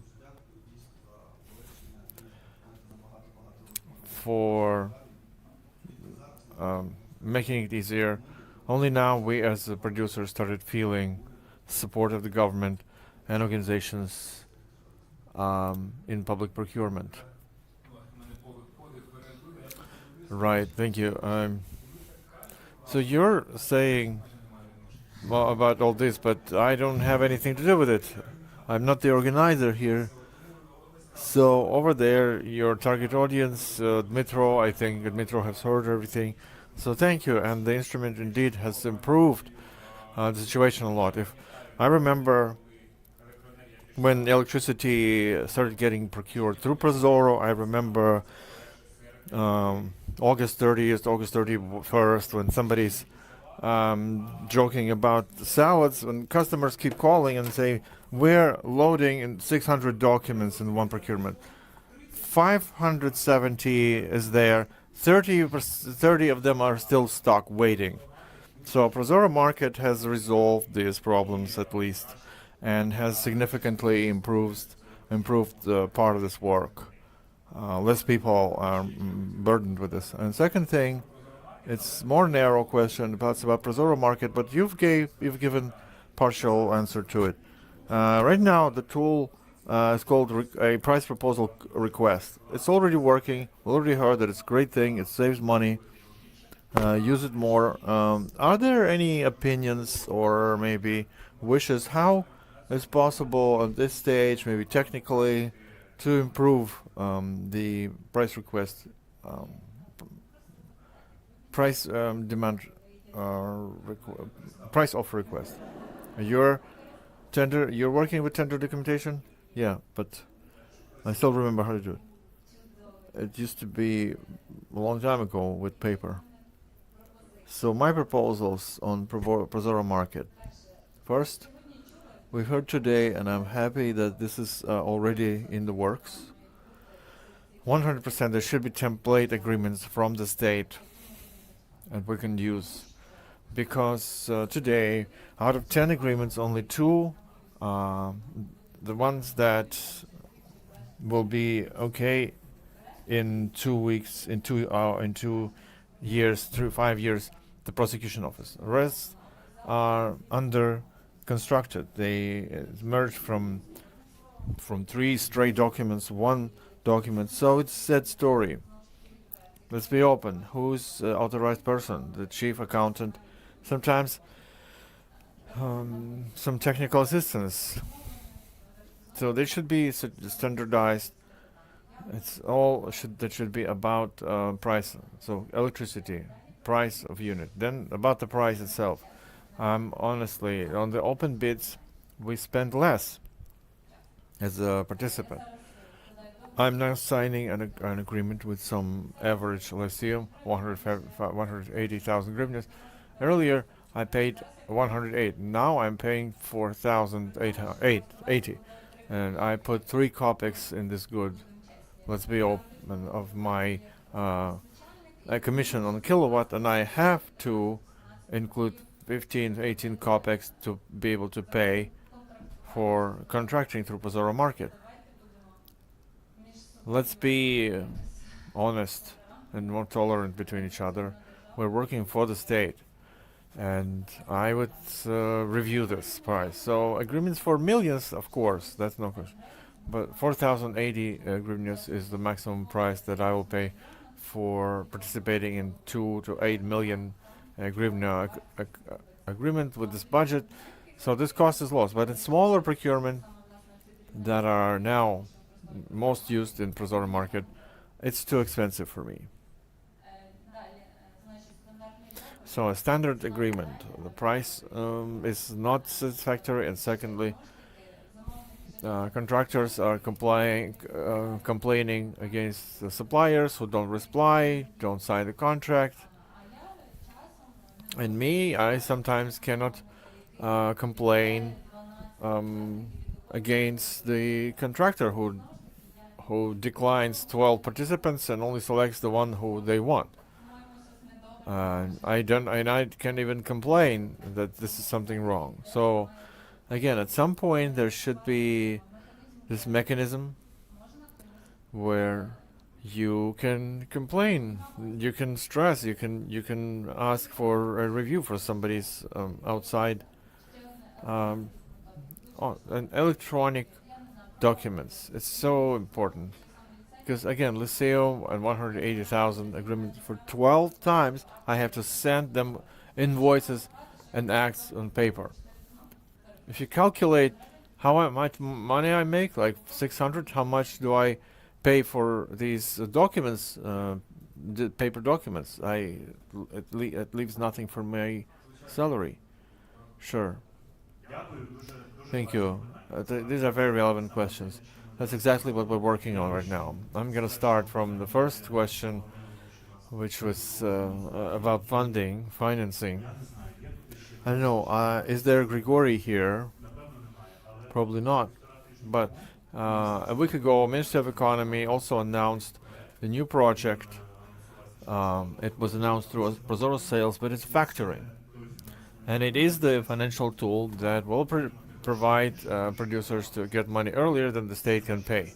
That's your risks.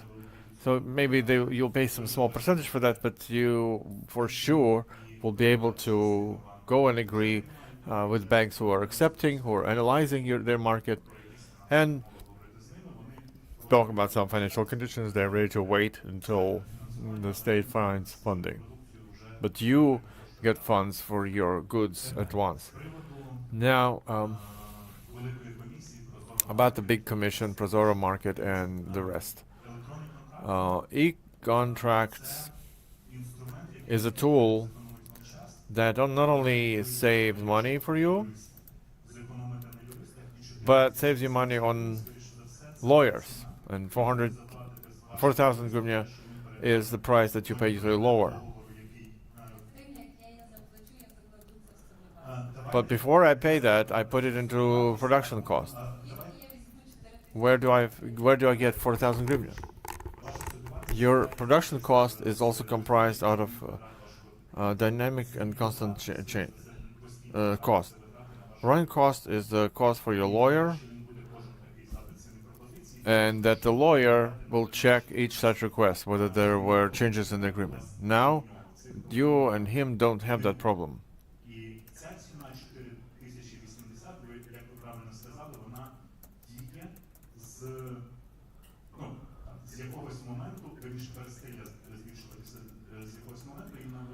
So it's stretched and the price is stretched and equalized in the bigger contracts. So you have quicker. So you won't be able anymore to decline 12 suppliers because supplier and contractor sign it electronically. If there's Ukrposhta, Nova Poshta here, sorry, you don't. They don't have to pay for paperwork parcels of the agreements, and the general cost of participating in procurement will decrease. Efficacy will increase, and the trust will also increase to players and contractors. So our electronic contracts aims to partially solve the problems you mentioned. I don't remember something else there was.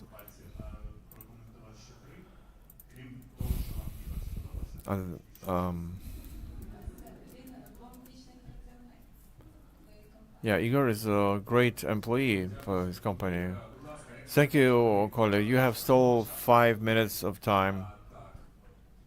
Щоб було ще добре, додам візьму ідею з точки зору So you have to make tender documentation templates for basic things. We have a simple example. We are the biggest non-brand network of gas stations in Ukraine. 5,000 people work there. Every day something breaks there, unpredicted, like a pipe or lamps, bulbs. Each time somebody has to invest something to buy a electrical bulb.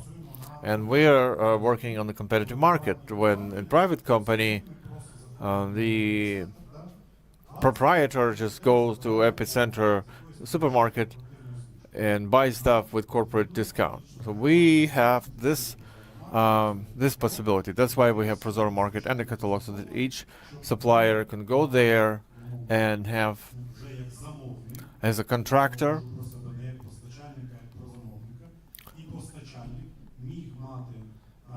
supplier and the contractor could have a standardized documentation which uses minimal amount of time to buy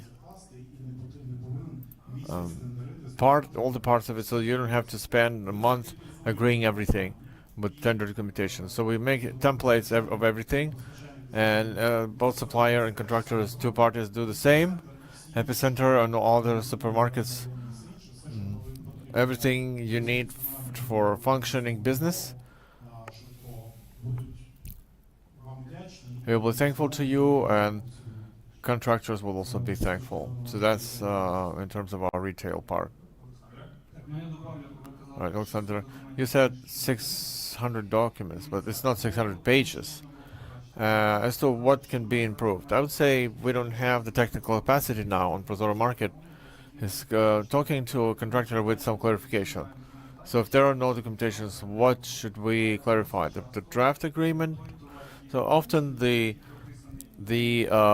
goods that are announced in the agreement is under question. Is a question to agreement itself, because you don't know, is it the same goods or not same goods. Secondly, Mikol, you said that there will be an electronic agreement text. Yeah, electronic contract. So it should be template as a form, and so that the contractors could fill out their page, suppliers their page. But we need in that contract quality taken care of, so that the contractor could have quality control. How well are the suppliers delivering on the contract? Right. Thank you, Alexander. Because in fact, this agreement with information how to properly accept the goods, how the sanction look for faulty goods, and Prozorro Market, everybody's working with it. You all know that there is an option when you have a price offer request. You can get an electronic contract template, and you can insert the data on signee. Partially it's done, but at the moment it's free use, and you cannot cap it. So when we can, can be organizing the full cycle where you've put the cap and the contractor doesn't have any more opportunity to say that you didn't contact them, that for 5 days you couldn't contact them. That's about the electronic contract. And it will solve a number of questions. So it's a life hack.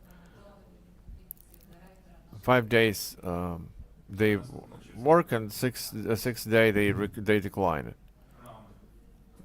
And the next day they decline it in 30 minutes. Will that resolve the problem? Well, we talked about non-signing and electronic signatures. I think we'll fix it.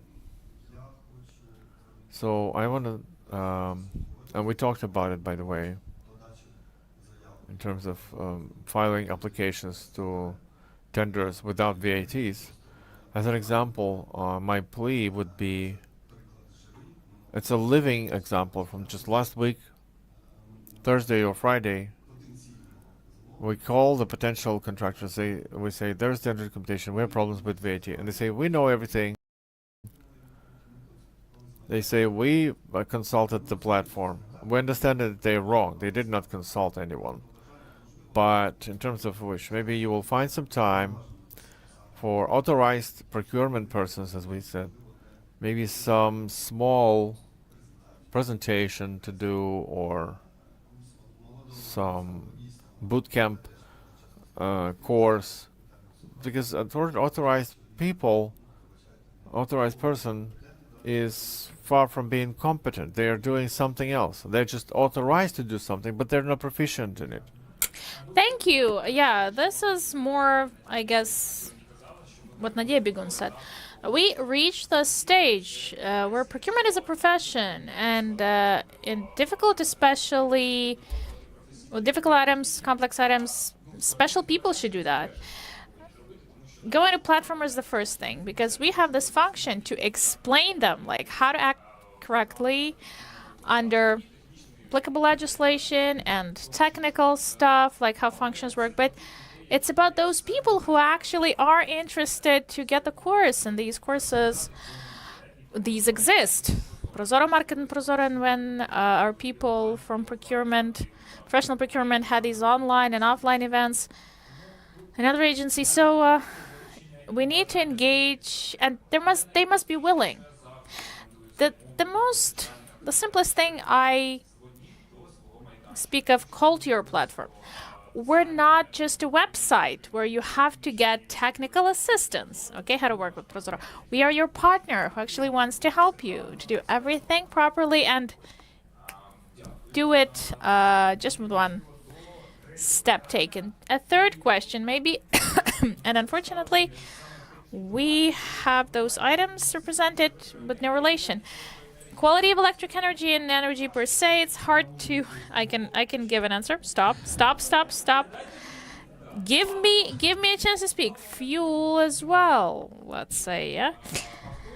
Buses, okay. Food products. Wow, what do I miss? Like, this is something loudly spoken at forums, because with medical items, there are many questions for that, like something that medical procurement works with. But now, food. Okay, it's to you, Alexander. So just with the quality, I would take these things mostly. At Prozorro Market, requester can pick items and suppliers are not paid attention to. It would be really good somehow to consider who delivers that, okay? Because the goods are in Prozorro Market. Previously, how it happened. They asked us to have licenses, permits, documents, certificates. Now, it's not there at all. So there was a question about trading. Like, simply for every requester, after every signed agreement to score, to rate, the supplier. And when the lowest price wins, requester looks and says, like, okay, this is supplier 3 or 8 points to a supplier like at least. And the quality, I would add, there are categories of goods which are not branded. As I was explained, brand is needed when you buy a cartridge, okay? You have Canon printer and you need to have Canon cartridge because you won't put LG there or HP, okay? And we have a group like with our oils, for example, or lubricants, where we have no brands, like, just the general title of the category. If you have these in a group, okay, but we don't. It's harder for us to sell. Why? When we go as producers for procurement, we offer our goods. And when those who are not producer participate with us, they when they perform a product, they say they found cheaper. In future, we won't be able to buy because we want to supply our goods. From the standpoint of participant, no violation, because there's like general title oil, price per kilo. They can bring new goods all the time, and requester cannot say anything like, oh, you brought me something different, because one brings oil, that's it. If one offers a specific type of oil, The requester may ask, like, why do you bring me something different? Not something that you offered. Yeah, so far that's that. Alexander, thank you. Look, it's more for the metro, but I will explain how it works, how we see it. Even in categories, non-branded categories, to take part in this price request, you pick a product, pick a good. Okay, and how it should look like. So when you win with Molokia dairy product, I'm not advertising. It's not there. Okay. Nobody's offended. Okay. But you pick something, dairy product, okay? To supply it. In agreement, you need to put it. If I bring something else, the requester must decline. With dairy products, we have Molokia, Yahotin, and other brands. If it's oil, it's oil. There is no basically brand there. It's just oil. It says oil. Honestly,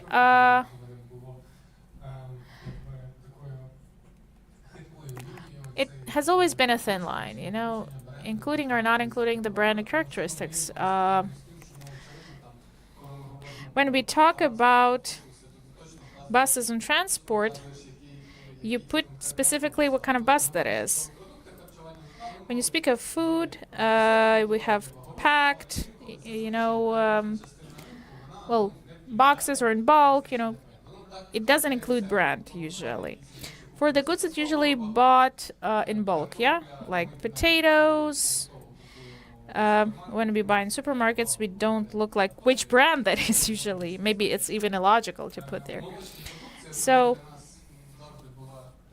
dairy products were always a problem. There are categories that are purely packed like milk. You cannot sell it in tanks. There are requirements to packaging, including safety, food safety issues, and some products are still in bulk, yeah, sold in bulk. So this is for many suppliers, and we hear that this is a problem. So I think that we'll take the option to unify for dairy products, to have the same thing, to unify it. And it makes sense that producer has to be protected also, and the requester, you know, for the products not to change under agreement terms. Therefore, for this product, it will make sense to change the approach. For the quality, I'll correct you. Quality of goods is something that should be controlled. If we speak about food products, we have agencies that certify products, so they legitimize its access to market. It's not just public procurement. It's like about retail. There are certain requirements to products, legislative requirements. So I would speak of suppliers compliance, yeah?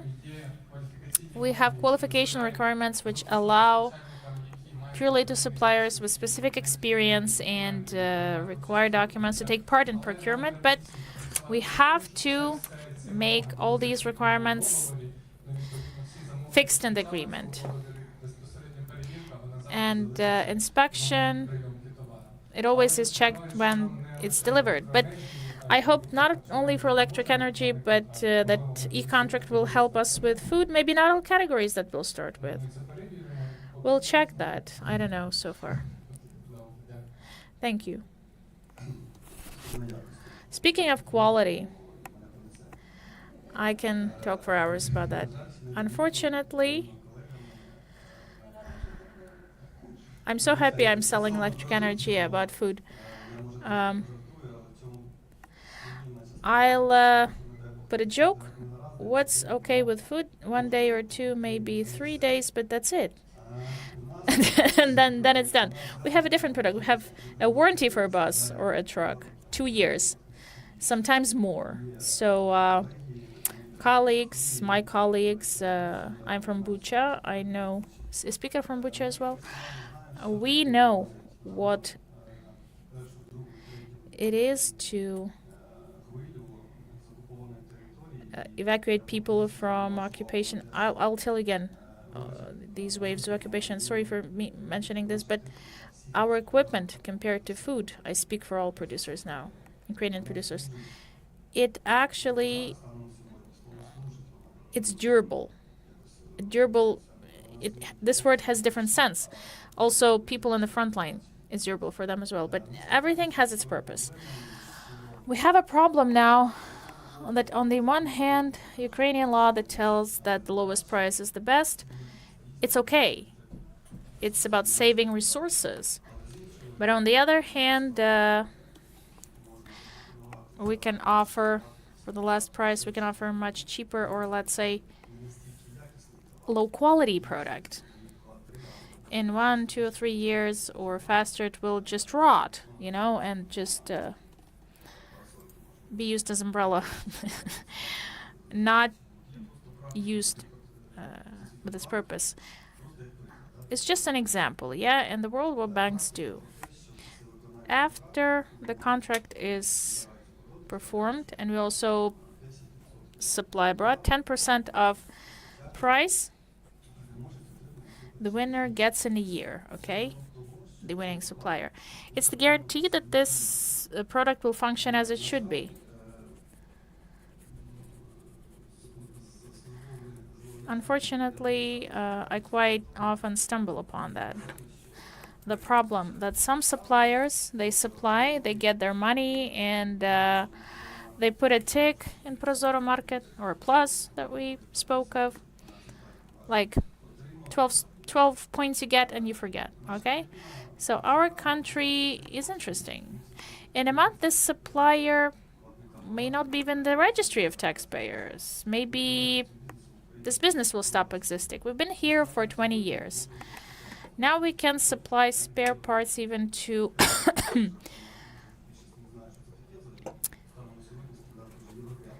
Euro 5 standard, yeah? We can bring to Euro 1, 2, 3, 4, 5, yeah? It's a painful spot for Euro 6, and I do hope that this will be postponed because we have so many problems for suppliers of buses and other heavy vehicles. So we have to take care not only about current time, present time, but also thinking for us as for suppliers, and I'm ready to put my signature under that. We have to continue the cycle of the operation for each product. There must be a responsibility, okay? Where the benefit will be for a requester. Budget money, we speak of budget money. Thank you. In general, what was mentioned that today we as a state really want to have higher quality product, not just the price is priority. I hope this will become an idea, core idea for this to work. Okay, so yeah, we're out of time, but we had 2 pauses for people to return.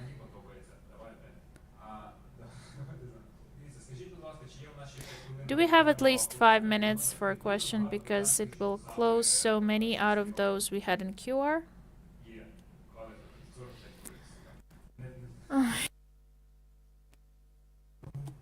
Інше вже питання зрозуміли, так?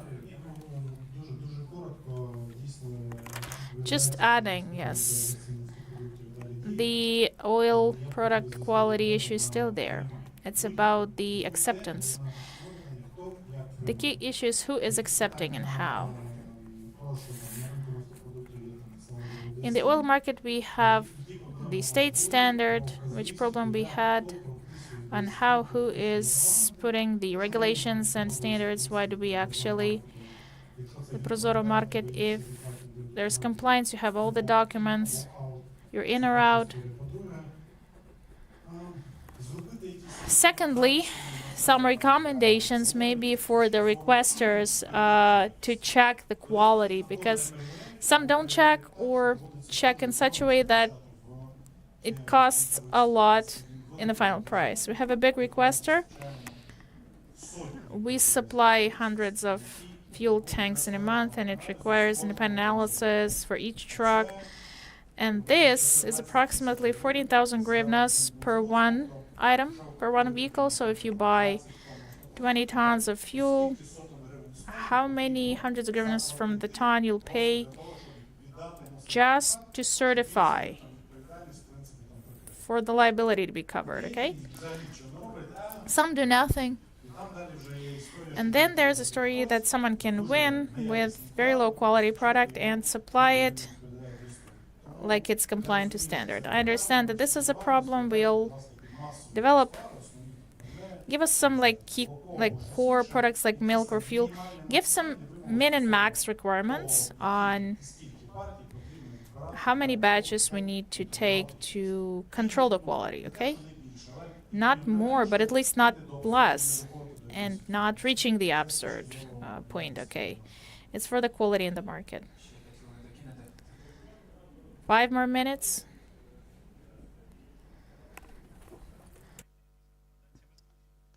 Дати пропозицію, да?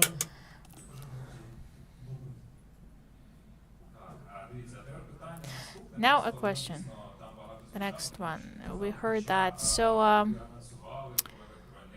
But we announced electric energy, the opportunity to procure it via the catalog. People put 12 likes under this. Question to you. You as business people, okay, would you love, or what is your attitude to expand the pool of obligatory categories? Maybe electric energy to be there, maybe fuel, maybe, yeah, buses are there. Okay, something else. Will it be a problem for you?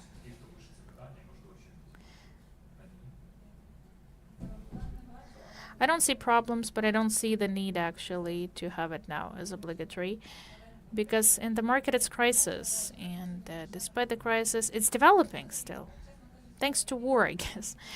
This war pushed so many good reforms in Ukraine. It has become an accelerator, catalyst, including an electric energy market. First, it's cleared. It's clearing. It's becoming cleaner.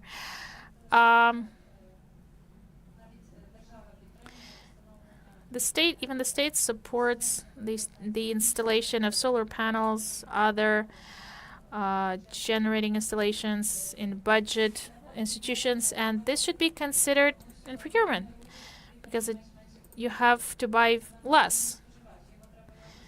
We have to regulate that somehow. This is an issue. I know that professional procurement is doing that, but there is no end product. We have to think of this.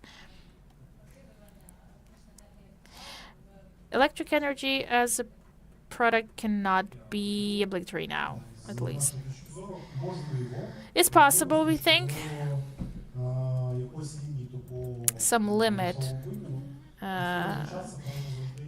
monetary limit, but it must be super automatized. If in Prozorro Market, hundreds, thousands of requesters will come with loads and loads of procedures, fast procedures,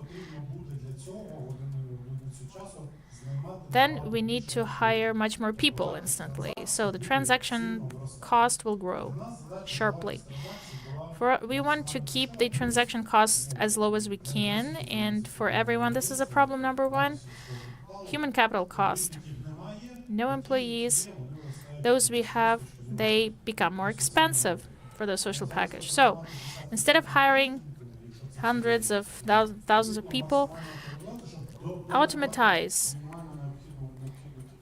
to hire some additional ones if you need. And it's possible, standardizing requirements and conditions, plus we give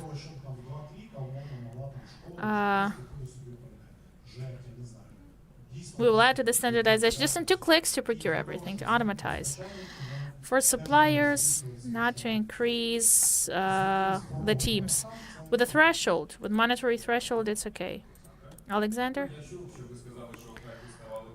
I heard you spoke that let's have more to buy via the market. Yes, if we work with via Prozorro Market and the key goods, we sell these there, so it's convenient. And then it's inconvenient to work in both. I guess it would be really good for this list to expand it, and a wish. we as producers, it's hard for us to sell a product which is non-existent, which is there. So there are products which are not in Prozorro Market, and I cannot sell it via it because I need to find someone who will ask to add only. Then I cannot just give a call to a bread factory and saying, bakery, buy this via Prozorro Market from us. Because I need to find a bakery that actually will do that, you know, will send a request. I can see Dmitro is smiling.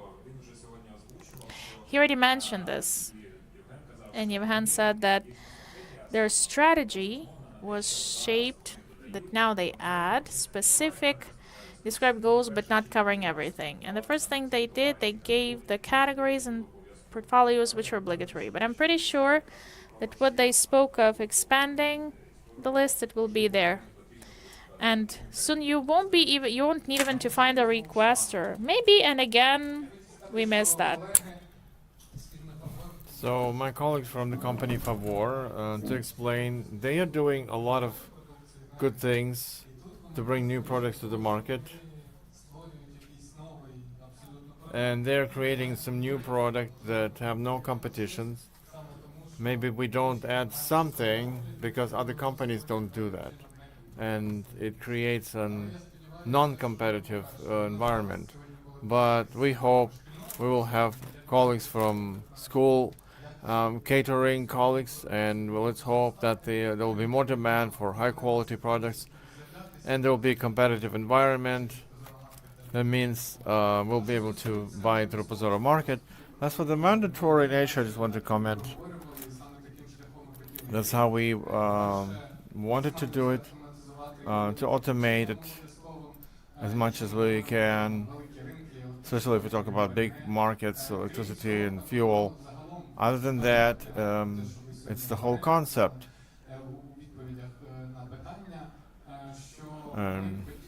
That we would like by implementing Prozorro Market and other tools like dynamic procurement that we mentioned today in the framework of a country to unburden people whose job is not procurement.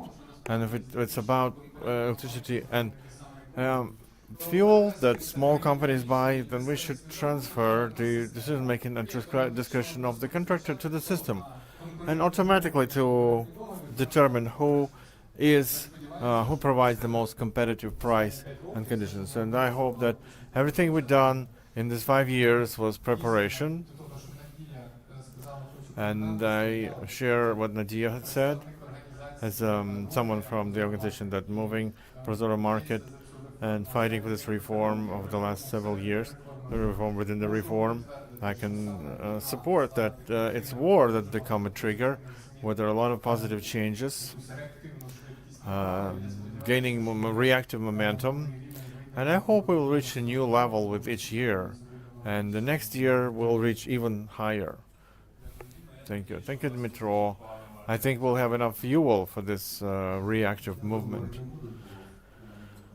Well, I won't say much. We do have problems with the shortage of products on the market. It's a situation, and I agree with the colleague who said that, yeah, we also in our line of vehicles, we have a lot of utilities that is not in Prozorro marketing. It's not even, it's probably even tailor-made for a specific customer. So it would be great to have some kind of, potential product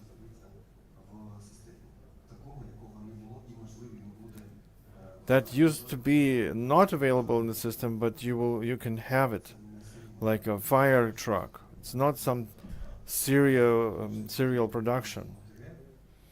These machines are required by small communities and big cities.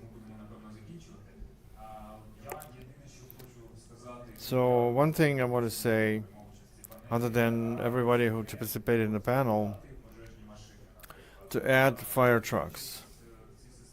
When we work in the system, working with my colleagues from central procurement agencies.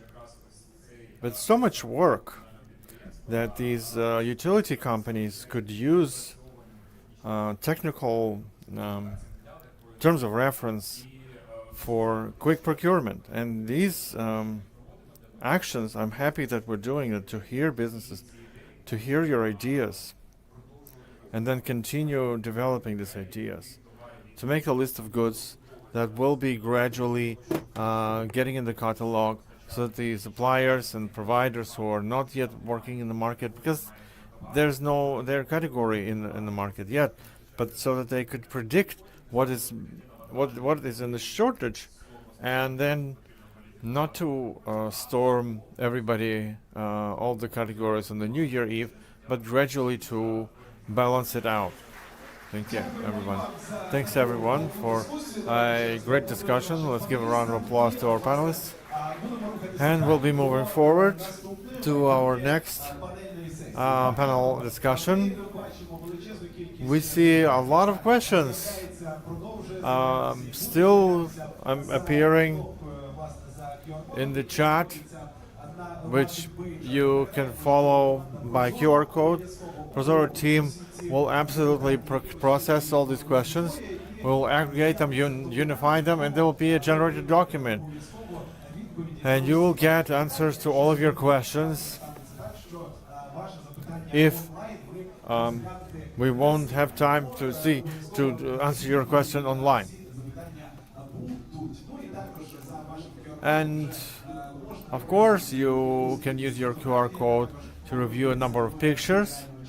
It's been processed, so please visit to see pictures and a lot of interesting stuff. Also, QR code that you have on the badge will be available and valid over the next week, so that you can use this QR code to get answers to those questions that we mentioned. What else?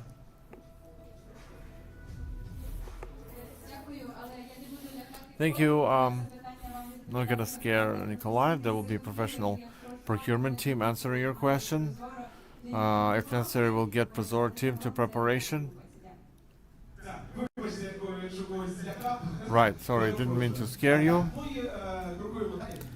So moving next to one last final discussion for today, and it's going to be about procurement contractors who buy through Prozorro Market. So traditionally, I want to invite here Elena Fimenko, CEO of Institute of Cancer, Olena, Tatiana Alexeychuk, head of the kitchen factory in Bucha, Victoria Mayorenko, authorized procurement person in the company Forests of Ukraine, Mr. Vasil Boyko, head of the Department of Organizing Production and KVS Ukraine, and Svetlana Alshanska, first deputy of Zhytomyr city mayor in terms of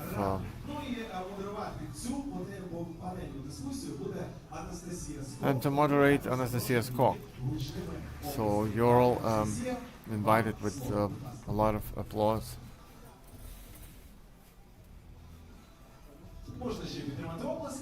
Give more round of applause. This is the final panel discussion. We'll begin it right now.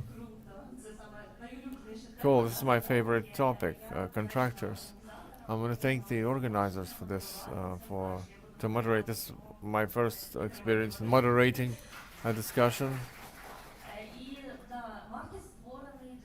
So yeah, market has been created for contractors, of course, for suppliers too, but primarily for the contractors to buy stuff. So let me start by saying first about the mandatory procurement, medical equipment. So how did this innovation improved or changed in your company? Thanks for the invitation. When I was preparing for this meeting, I had less information. I didn't know that there would be other indicators during the preparation. The fact that we, compared to 2023, we've increased by 5 times the number of procedures that go through Prozorro Market, even for me, was a surprising number. But I want to tell you that not only savings, it's not only about savings, it's not about ease and fast procedure, but when we're preparing documents, my experts say we need to delve deeper into other levels of making catalogs because we have problems. And they cited me so many questions to a Prozorro Market classifier. I can, well, it was, for instance, about catheters. There are male and there are female catheters. We could simplify the search by some parameters of specific goods. An example of standards applied for food items as for vegetables. So what does it give us? First, it gave us that we bought not only eggs but other products, and it won't enable our outsourcing, because no matter how we count, no matter how we put salaries and energy in this amount, we still have 40-50% cheaper than the best suppliers, because we have very cheap products, and basically we don't have problems with the quality. As for medication and healthcare, even before Prozorro Market, basically everything was clear and understandable, and basically we bought what we wanted. But there are many other shortcomings in procurement of daily replacements. Not all suppliers want to register. If doctors say we want this brand or we want this kind of materials, but unfortunately Prozorro Market has not them registered because they don't want. So it's our plea with for you, together with us, to find motivation for suppliers, for sellers, to add more to Prozorro Market. Thank you so much. All right, so Tatiana, I know you have a lot of experience. You are proficient in reforms and procuring food. Maybe you want to improve something. How do you work in this area at all? Досвід, тому що компанія наша абсолютно нова. Фабрика I don't have too much experience because Kitchen Factory is the only company of our kind in Ukraine at the moment, because so that's why when we try to talk about procurement and to have this experience in procurement through the platform, all utility companies are mandated to do procurement through the platform, and it is our company that does 100% of procurement through this platform. So I want to share my experience first of working with Prozorro Market, and I want to say that procurement through Prozorro Market is really convenient, really fast. We had some experience working with open procurement, and I've heard several times today that procurement through Prozorro Market on average is 9 days. Through open bids it's from 25 days. If you don't have complaints, it's much longer. That's true. So first benefit is speed. If you take the experience of our work together with experts from Prozorro Market, I must absolutely say that it's very high level of feedback with the Prozorro Market.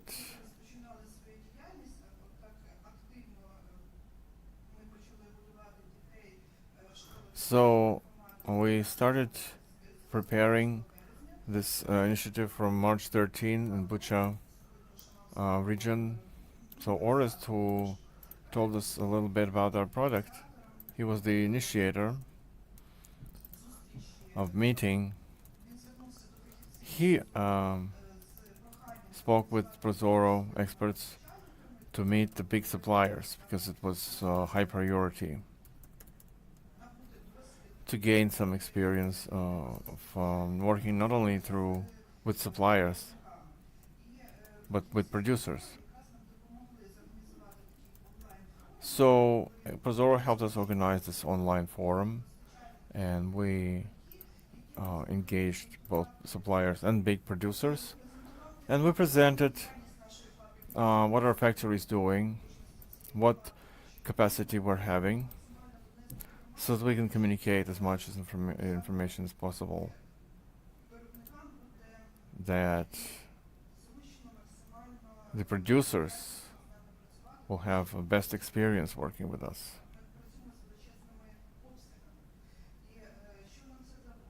So what did it give us?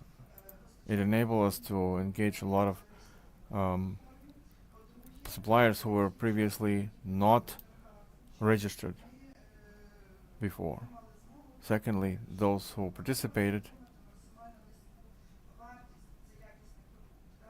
they could have a high quality product for the best value. Because it was not only tender procedures, but we received examples from suppliers that we make sure that it's not only the documentation,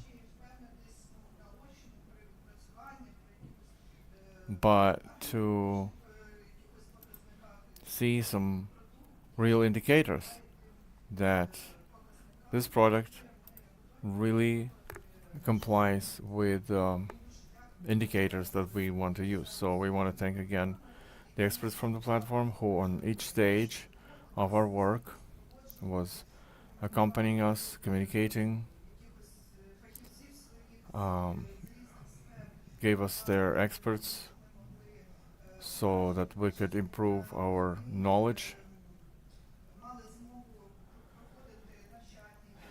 and we could go through training. I've heard sometimes that there were experts who are dealing with tender and procurement on the companies, that sometimes they are underqualified. I would disagree, because the experts of Prozorro Market are very thoroughly accompanying this work on all stages, both the suppliers for registration and the experts themselves who are running these tender procedures. Basically, they have all the resources necessary. They have online trainings available, anything you want. So as a person working within the system, I can say that there are shortcomings, of course. Like there's no often delineation between technical characteristics, like we've seen through with other items we bought through open bids. Why? Because there was there's no distinction between different detergents. We cannot buy for food production. We cannot procure domestic detergents, and there was no such characteristic in Prozorro. I know people are working on this now. They were requesting this characteristic, so our next procedures will go with this characteristic already in mind. So on our next forums, we'll get ready to make it our highest priority, or to make it our feature, not a shortcoming that we don't have. So these are the main benefits: speed and quality. Thank you, Tatiana. I want to talk to Victoria. Victoria, you worked in big state institutions, Ukrbоронпром, now Forest in Ukraine. So, how does the market makes your work easier? I know that you are an authorized person, right? Yeah. Well, in itself, we could talk about using Prozorro Market. In our concern, there was only several cases with Prozorro because there were not so many categories, there were not so many items, and some things were not yet regulated enough so that we understand how, in a particular case, will be able to do it or not? Will you make it till the end or not? So, if we talk about experience in, let's say, forestry of Ukraine, so it's a big respect and thanks to the colleagues from professional procurement community, because we faced a challenge, because forestry, it's a young company, it's a young public company. They were created in 2022, although procurement started only 2023. So it was a lot of unpredictability and turbulence. Yeah, turbulence when the enterprise is established quickly, and the country is at war.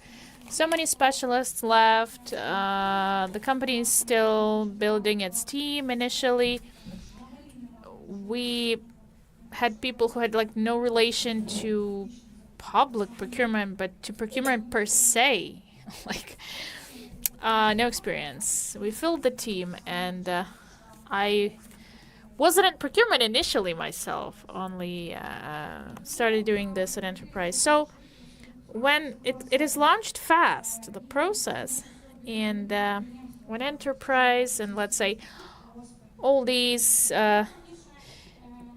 timber processing enterprises,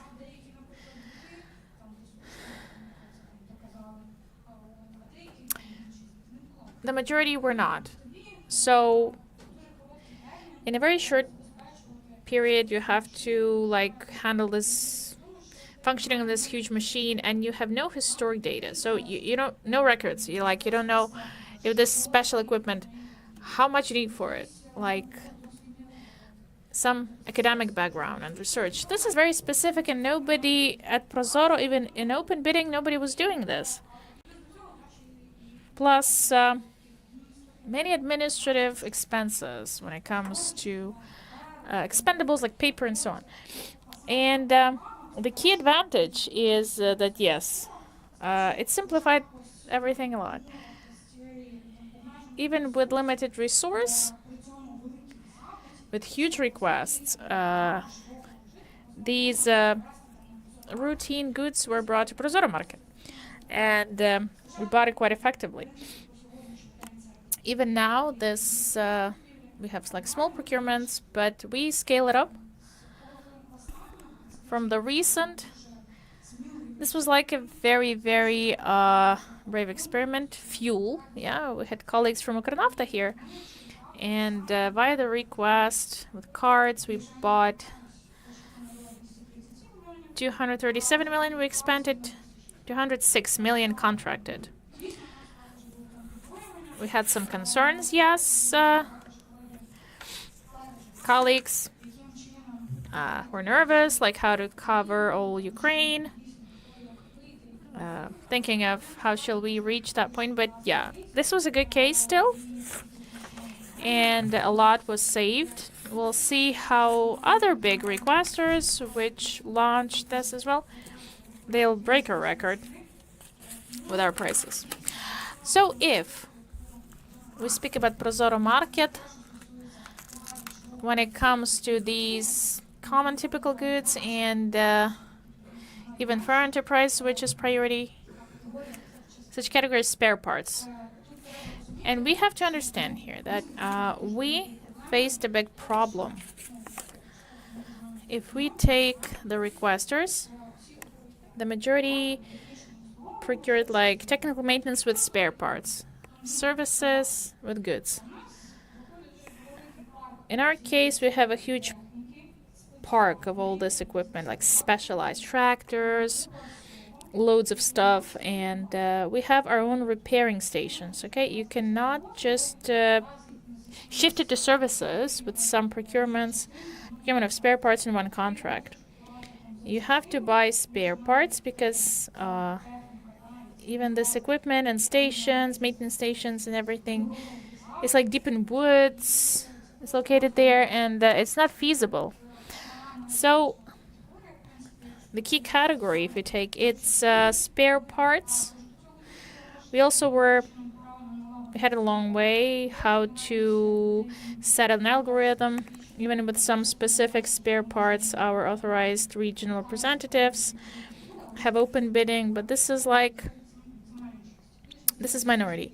Mostly it's via Prozorro Market. And big thank you to colleagues. You help us very fast to open new specifications. Categories, yes. It's not portfolios, but yeah. Specifications. So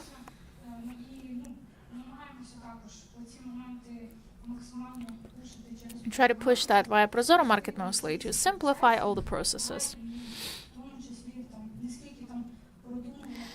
Not just thinking about some routine stuff to be back up to super strategy, but to process the agreement. Think of our precautions and so on. We had many remarks on quality today, but when it comes to me, my logic, how it works. We can also have a super bidding there, super requirements put in it, like formulas and so on. But in fact, you still will get a different quality goods or products, and you'll try to counter that. So, yeah. Speaking of life hacks, it's more about working with a contract. Safeguarding yourself and risks to the majority of options is still there. If you speak about penalties, contract support, and so on. Victoria, tell us, do you have centralized procurement or each affiliate separately? It depends on what is bought. If we speak about fuel, centralized. If about spare parts, well, the majority is purchased by regional offices. Why? Because you open more opportunities for regional suppliers, and they're very important. With our a little bit obsolete equipment of vehicles, even USSR produced some of these, so there are nuances, and I don't want to give a lot of personal opinions, but sometimes you may find it only in some residual stocks, some small suppliers who will not go to bidding because they don't want to have that paper pushing. Yeah. In Prozorro Market, they love to be present there. And by the way, when it comes to, let's say, even the timber, okay? Yeah, the forests of Ukraine, so the timber. So coming back to those agreements, Леси України now, or Forests of Ukraine, start entering Prozorro and Prozorro Market. We qualified, especially after some scandals we had related to fortifications with timber and so on. And you know, this is a young enterprise, as I said, and all business people were going more for these stock exchange, but in auctions, now they come to us and ask, like, how many documents and so on. We say, let's popularize Prozorro Market. It'll be easier for us there. And if we take a look at how our affiliates were taking part, the bidding price and the market price is lower in the market. Why? It doesn't matter how well you prepare the bidding documents, you know. Укрпошта, like templates of documents and all the notes and everything, how to fill out. It doesn't matter. It still takes a lot of time. With all these approvals and signing of docs, and even if you procure timber via Prozorro Market, it's much faster, much simpler, and it will be a better price. Okay, leave your comfort zone, yeah? Thank you, Victoria. Thank you. Vasil, without this obligatory component, you started purchasing via Prozorro Market food products. I mean, tell about your experience. We know what you like, maybe some life hacks or positive, negative things. Good afternoon. I represent the State Panel Service, one of its institutions, the General Directorate. So we handle the organization and supplying the food products and other resources to our panel facilities in Ukraine. We have approximately 90 of these, and we organize the supplies of food in particular. How did we shift to this obligatory procurement of food, which officially was introduced like a half a year ago? But the upper threshold, what stopped us actually, the upper limit or upper threshold for Prozorro Market procurement was taken away. There was explanation from MOE in February, was given in February 2023, and since March we started experimenting on food procurement via Prozorro Market. Initially, it did work well because, let's say, with our colleagues from MOE, from professional procurement, Prozorro, we saw some bugs, you know, the bugs which were in the specifications, the bugs which were in the procedure. So they tried to block our procurement, yeah, when the supplier won the bidding. First, it wasn't like envisaged that the winner is defined, that there will be like that will move to another. It wasn't, this nuance wasn't there. Then in the decree, they did it for us, for our single enterprise, they put it in the decree, so we already had more opportunities after blockage to go to another supplier, but sometimes the other supplier did not contact us like within 10 days, so and therefore all our procedures were under threat, you know, you understand, all the processes in our system. So when we work together with MOE, with professional procurement, we our organization became a certain platform to test this obligatory procedure, yeah? Food procurement procedure, I mean, special type of food. And in our experience, from our experience, you know, some organizations, you know, we shifted from 10 days to 5 days for signature. We have opportunity to shift from winner to another one, okay? From gold to silver, as we say. We have this like a kind of experience. When it comes to nuances which arise, we have nuances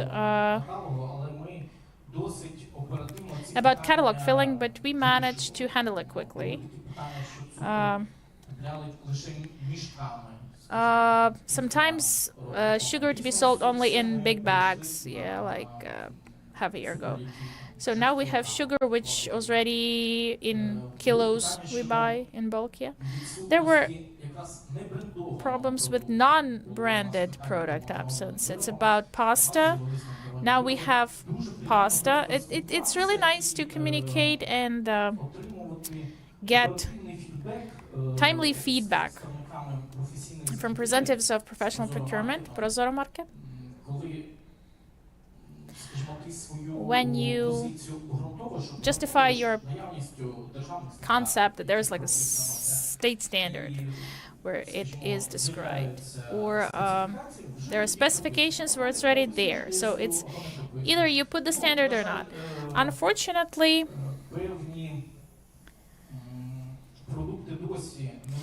some products still don't have Ukrainian analogs, you know. I mean, standardized ATORs. Sometimes we face that, and it leads to the following. In agreements, we describe the even particle of a grain or a grain of the parameters of grains or particles, because there's no standard for certain products. Like if you sift it, what diameter it should be. Like if you want to put an agreement, because sometimes well, we can't use USSR standards. Therefore, if you don't have the modern standards, well, we have somehow to improvise briefly. Світлана, до вас запитання. Thank you, Vasily. Question. So, me and my colleagues monitored, and in Zhytomyr region, all educational facilities buy via Prozorro Market something. So, how can you explain that? Is it your influence, direct influence? Tell us. Okay, if I be honest, this is the feeling when responsibility is placed on another. Okay, and why the educational system, I'll explain.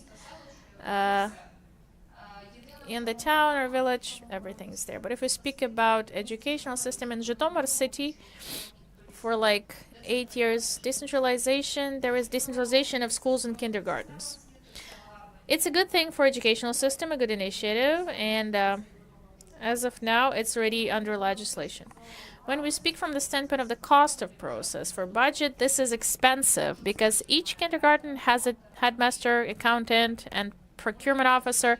We as a city understand that procurement officer must be professional. But if we speak about Zhytomyr city with 260,000 residents, approximately 80 culture and education establishments up to 100, budget cannot cover all these procurement officers like per each establishment. Therefore, why educational system? Because in this system we have procurement people, and with the salaries they have, it's hard for them to be professional. Yes, we have professionals, but for us as for founders, it's hard to find professionals with that wage who will grow professionally, go to seminars, check amendments in legislation. It's about your professional growth, but it's not enough. There must be internal motivation as well. Respectively, Prozorro Market fully simplified the procedure because person at specific position understands that just performing the functions that are there. Previously, we couldn't find a person for the position because when a person is comparing one's wage and potential penalties, we understand that there is no wish to work, and it's better to go to business. Prozorro Market gave this feeling that there's a template, you do it according to template, and it works okay. And this is a progress, you know, at some point, because people learn, and then they want to move forward and work, because we understand that system today in local authorities, it grows staff for future. We even notice that accountants and procurement people work for 2 or 3 years and then say, thank you, we found a better job. And this is okay, and it's not a problem. The most important thing for people to come and learn. So we had a case in education. We have this school year start load idea. When you speak about July, June, we don't know how many kids we'll have like in September. Tentatively, we understand, but at war, you can't forecast the IDP's number and so on. And we had it in summer that we observed that budget catering, like it's not enough by the end of the year. So because more of privileged More of those are in privileged categories, 24 million. When we plan for nutrition, inflation as well, it was always enough. This year, this was an exception because we have so many of those in privileged categories. Thanks to Prozorro Market, educational establishment handled in 7 days with all agreements concluded. And this is the most important thing, that headmasters know that everything is according to plan. No feeling of discomfort because it's you can't stop feeding kids, actually. Meals must be there of proper quality. Therefore, when we had requesters with us, yes, it's problem with butter, it's there. If everything else is okay with butter, yes. Because the lowest price is not the best indicator for quality of food. So when we buy butter with the smallest price, we don't buy bread, we buy just some spread. So we should think how to regulate it. Because honestly, the procurement officers are much better now, because I asked them, so how are you? And they say, everything's okay, everything based on procedure. We stopped being concerned. Our hands are no longer shaking from auditors. And we've felt this improvement and life become easier. And the best thing that happened is a little bit less liability, financial liability I'm talking about. Because people who work in there, they're already liable, they're already responsible. But this fear of financial liability, it's decreased. So thanks a lot. Now I only have 12 minutes left, but I promise we will make it in time. There's a new law being in the making, and a big part of it is dedicated to Prozorro marketing. U.S. contractors as authorized persons. What further development you could see? What would you improve? What would you see in the marketing, Olena? I think we've heard about it. It's quality, expanding the catalogs. Like for instance, that's for the National Institute, we have 41 million only spent for services alone. And I want to invite you. We have a pilot project, and just next year, all the services institution, servicing lifts, elevators, servicing equipment, security services. So 120 services are in the list. So between the central, we'll split it between the central procurement institutions. So we're ready to do this experiment. 20 by 20 will save on 20 million. And the quality is indeed, it's a great example where you maintain that the price is important, but after procuring small washing utensils, and you tell them throw everything old stuff, and so the cleaners just hide their old utensils and produce them back in the month, because the new stuff that they bought were low quality. Medication as well. So detergents. There's a big problem with detergents, and I mean detergents that are procured at the lowest price. So expanding the categories. We also talked to us to add to the catalog certain things that were not yet there but strategically important for us, for companies who work with big numbers, big volumes. And I want to say that indeed it was very quick response, and we indeed had an opportunity to to connect several suppliers who participated in the tender procedure. And I think expanding the list of goods in the catalogs, it's one of those most urgent questions to work on. So I support my colleagues said. It is indeed very important.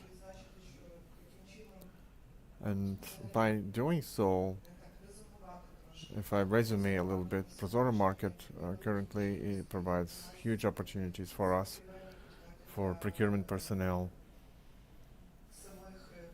and suppliers themselves, because having the opportunity to work with the expedited procedure, but there are always some things to improve. I think we, from our side as contractors, will be in full communication all the time, and whenever some remarks or some improvements to be made, we'll be reminding you and we'll updating you. That's right. We keep an eye with the colleagues. We always keep the contractors in highest priority. We try to standardize everything we can before we add a category of goods. Our category managers are doing a great job producing analytics where they're looking how to standardize something, how to add something. It's not that it's quick all the time, but we're working as fast as we can. Even on the previous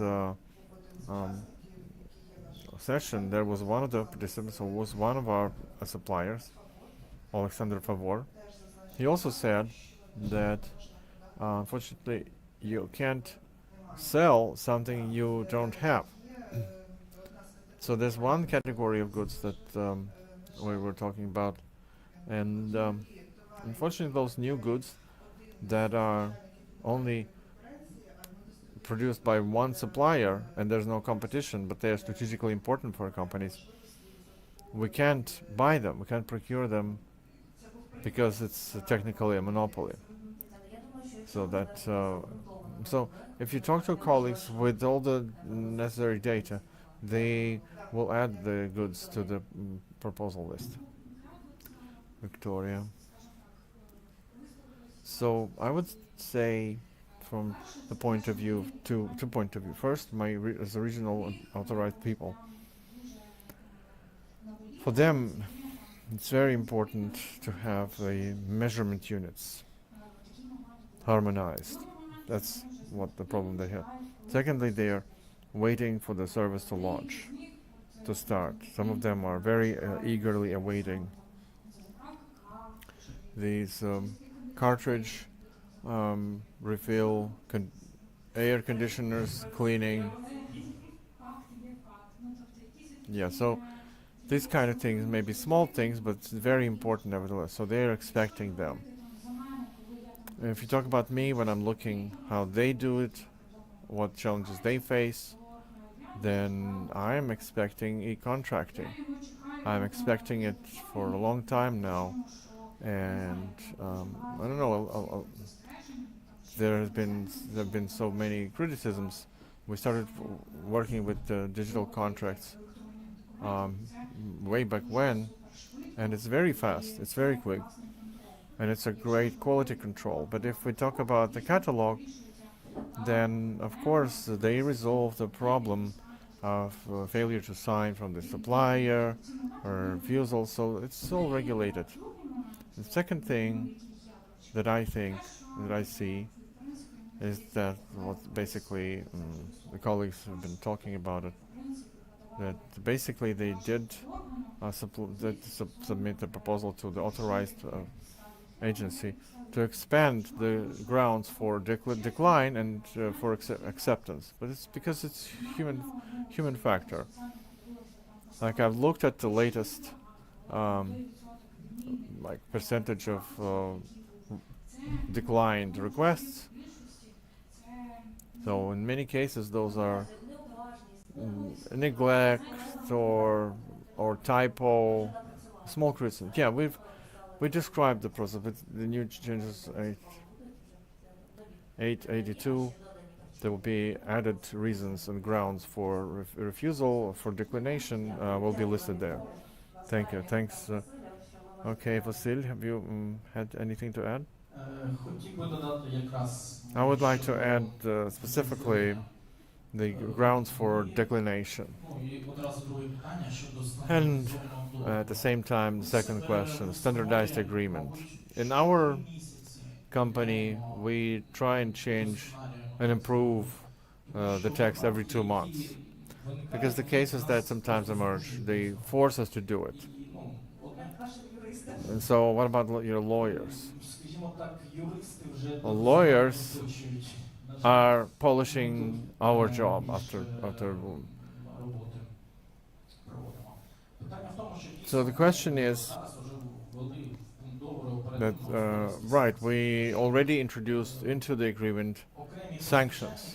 Да, Because some suppliers, yeah, we sign an agreement, everything is okay, but the fact чи вони that whether they are committed, they're delivering on it. And we have some cases where they say, well, we didn't read the agreement, or no, we didn't see that there should be маленькі строки, deadlines these short, and they begin this back and forth. треба якісь, So you need to, так як і, скажімо, інша just сторона, like another side of it регулювання, is important. учасники Participants, they say that they need some і нам треба some leverage для against the contractors. постачальників. Ще одне питання, One more question скажімо, треба that we need to raise окремих посад. is separate positions, because in my public institution there is a separate department that is doing procurement. We prepare as the information about the volumes, about the agreements, etc., and the authorized person from procurement is approving that. But we have 90 grounds, 90 agencies of penitentiary that also buying foods and electricity, etc. So, as Natila said, whose duty is that? Is it accountant's duty? Is it a lawyer's duty? Is my department inspector? Because if you're buying the most, then you're the authorized person. Whereas working on categories, you can't make an accountant into a tender manager. It's difficult and it's a lot of time, so I understand you. And you also have to, they have a lot of responsibility. Because from what I see and I read from the companies I work with, nobody's reading agreement. Nobody's reading the contract. We didn't read enough, and so on. So heads of institutions don't read. Because from my experience, they buy a potato, but they write that it's beets, human factor. So it's just the same stuff, and the contractors should be taught. They don't provide time to sign agreement for shipment. The shipment should be by day 5. Disclosure by day 5. I have to have the shipment. So you got to teach them a lot, right? Thank you. So make them more professional. Do you have anything to add? When we all say about certain shortcomings or violations, we all state that there's human factor, human error. And the more tools we have to prevent human error on every step, on any process, it's got to be automated. And wherever we can automate, we have to do it and have to automate. And when you say, why do we have it like that? Because we're going into automation. We cannot just provide them good conditions. I'm talking about local self-governance. And of course, we have to provide the tools so that we make their life easier. And it's Prozorro Sales, Prozorro Market provide the opportunity for us to give those tools for each employee on the workspace. Because a lot of things they're doing not because they don't, because they have a malicious intent, but because they're not have enough time, because they have to wrangle so many jobs. But in any case, 70% in small procurement. I'm not talking about big procurement. Where it was a big procurement, then there are professional teams that implement this. There's no question. But if there are questions, then the law enforcement should. When we talk about small procurement, has to be some tools. It's going to be easier for everyone, and people will go to work satisfied. They will understand what they have to do, and we, as contractors, as owners, we have to understand that we're doing everything according to the law. So one more remark is rating. Please think about rating of contracts delivered, because we want to be better. Thank you. So we exhausted our time. What else can you say? Do we have time for answers and questions? No. All right. So thanks a lot for the feedback. We have a team of stakeholders here. The department, the Prozorro. We will accumulate all that. We'll work on that. We already worked out some issues, and we're going to continue working like that in Prozorro Market to make it easy, accessible, quick, with no human factor to minimize it. Thanks so much. Thanks to organizers for the invitation. I will also thank you for a very productive discussion. So we're moving forward, and it's a Q&A session. All the questions that you might not have answered online, we can talk live with various organizations, and I invite them to our improvised stage. So a round of applause to the Q&A. Danila Poštar, Head of Department Prozorro Market, our professional procurement. Plus we have Oksana Koval, Head of Administrating Electronic Catalog at the Ministry. And also Valery Shevyin, Minister of Economy of Ukraine. Next, Natalia Kovalyova, Director of Procurement. Pro, Katerina Chernenko, Head of Department working with state organizations. Smart Tender, a round of applause. And also we'll have Igor Hryvnias, Commercial Director, e-Tender.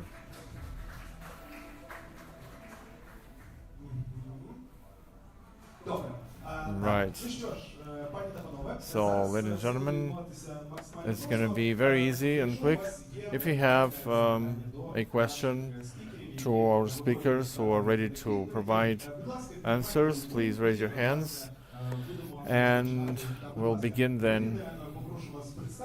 Well, please state yourselves and then ask a question. Right, thank you. My name is Irina. I represent businesses here. We supply disinfectants and detergents.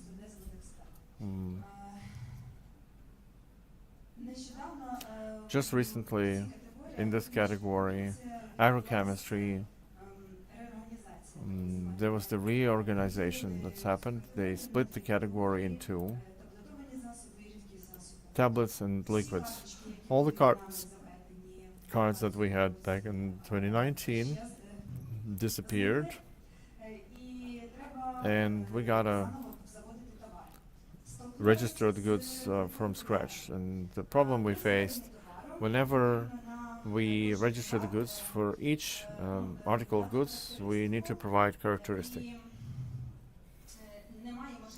but we can't select several items at once, like a liter bottle for antiseptic is good for services and hands, but the categories are different, so I can't select two categories at the same time. So 1 liter bottle, I cannot have it with the disperser or the bottle, so I have to make it in two categories: for surface, for head. Then each category should be split, like a disperser or spray or cap, plus medical procurement introduced filters as fleece and flask. There are some contractors that have both.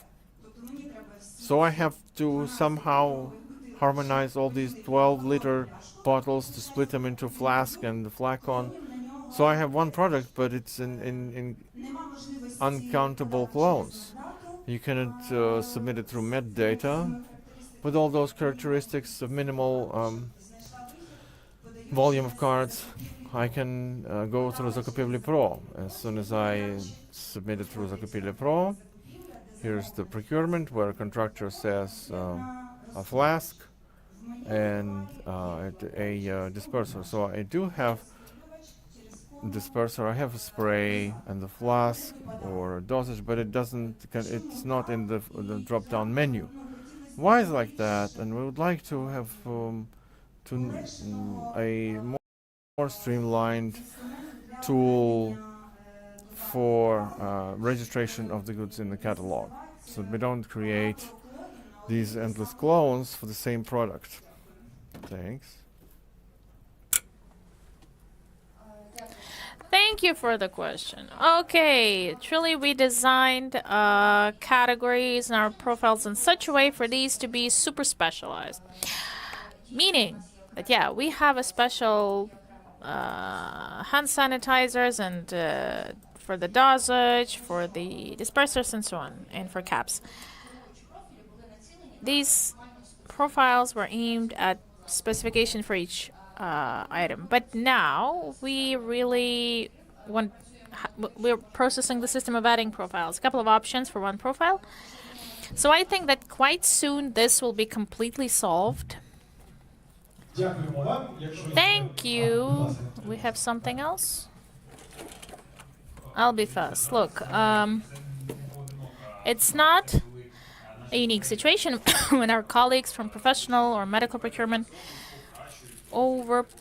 improve the profiles and categories, and we are now into that in this process. So I just want to say one thing.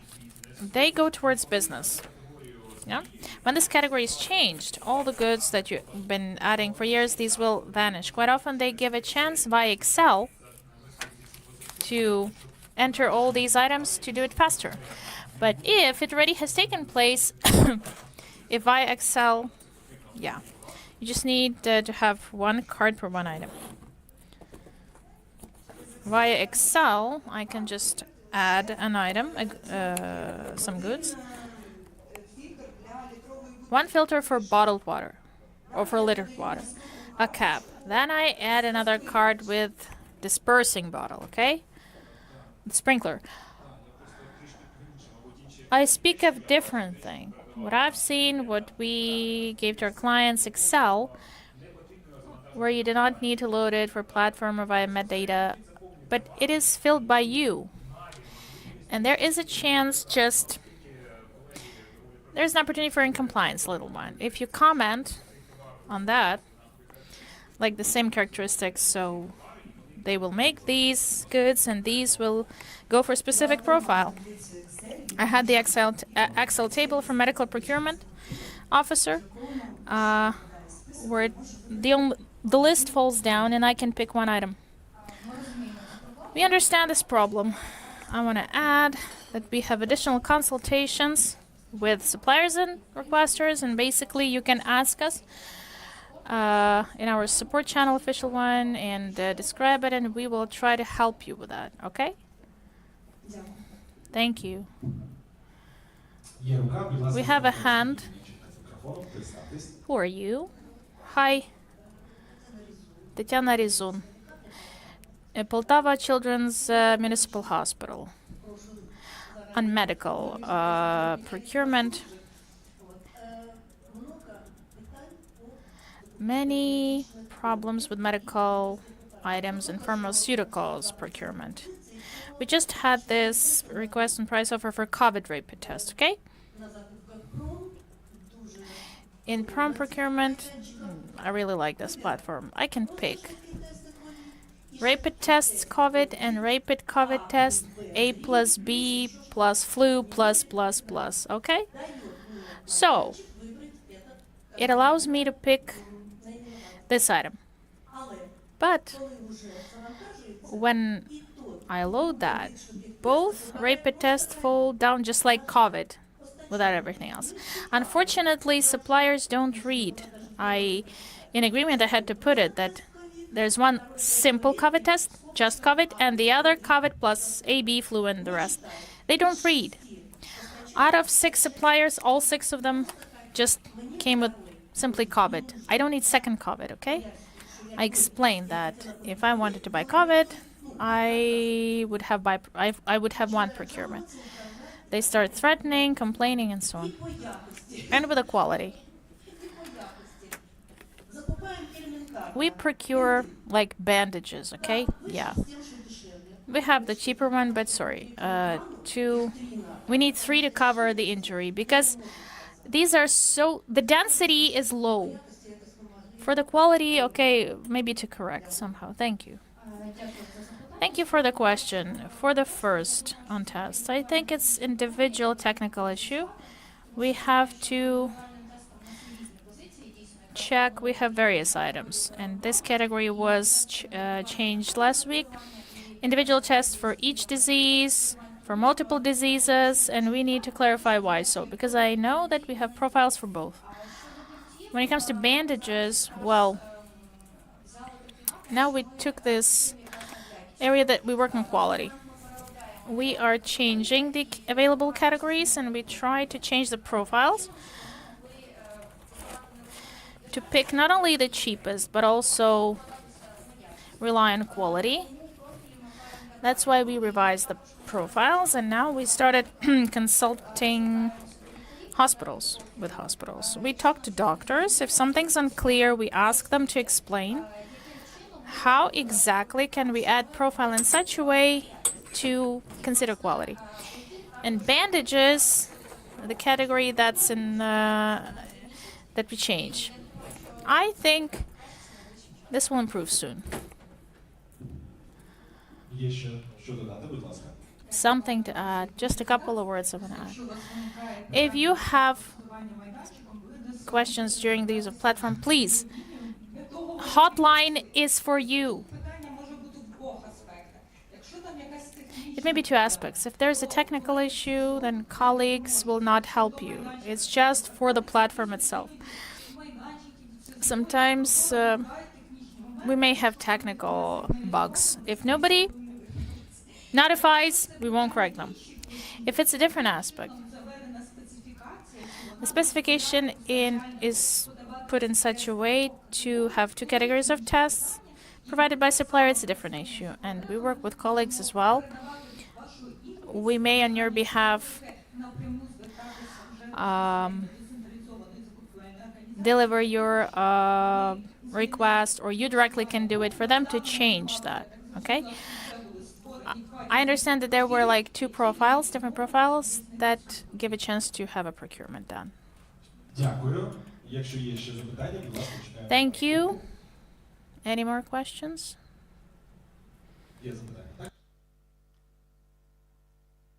Ага, да.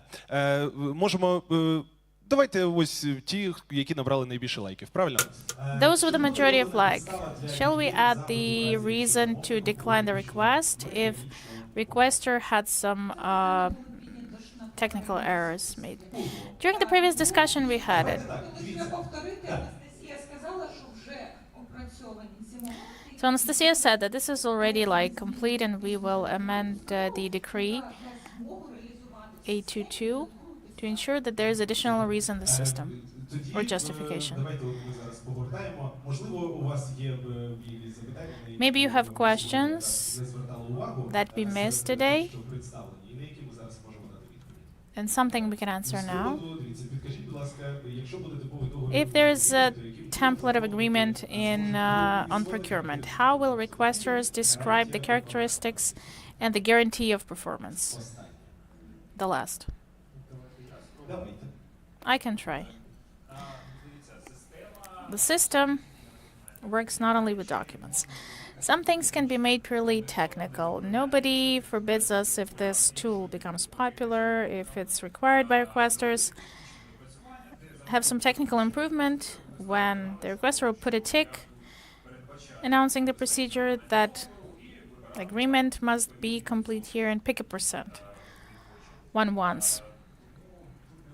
So it's not even required to put it in the agreement, okay? But if we take this transfer to e-contract, everything created technically will be transferred to agreement. You do not need to do that, upload that, and so on. Thank you. Nothing to add. If you have nothing to add, please, another question.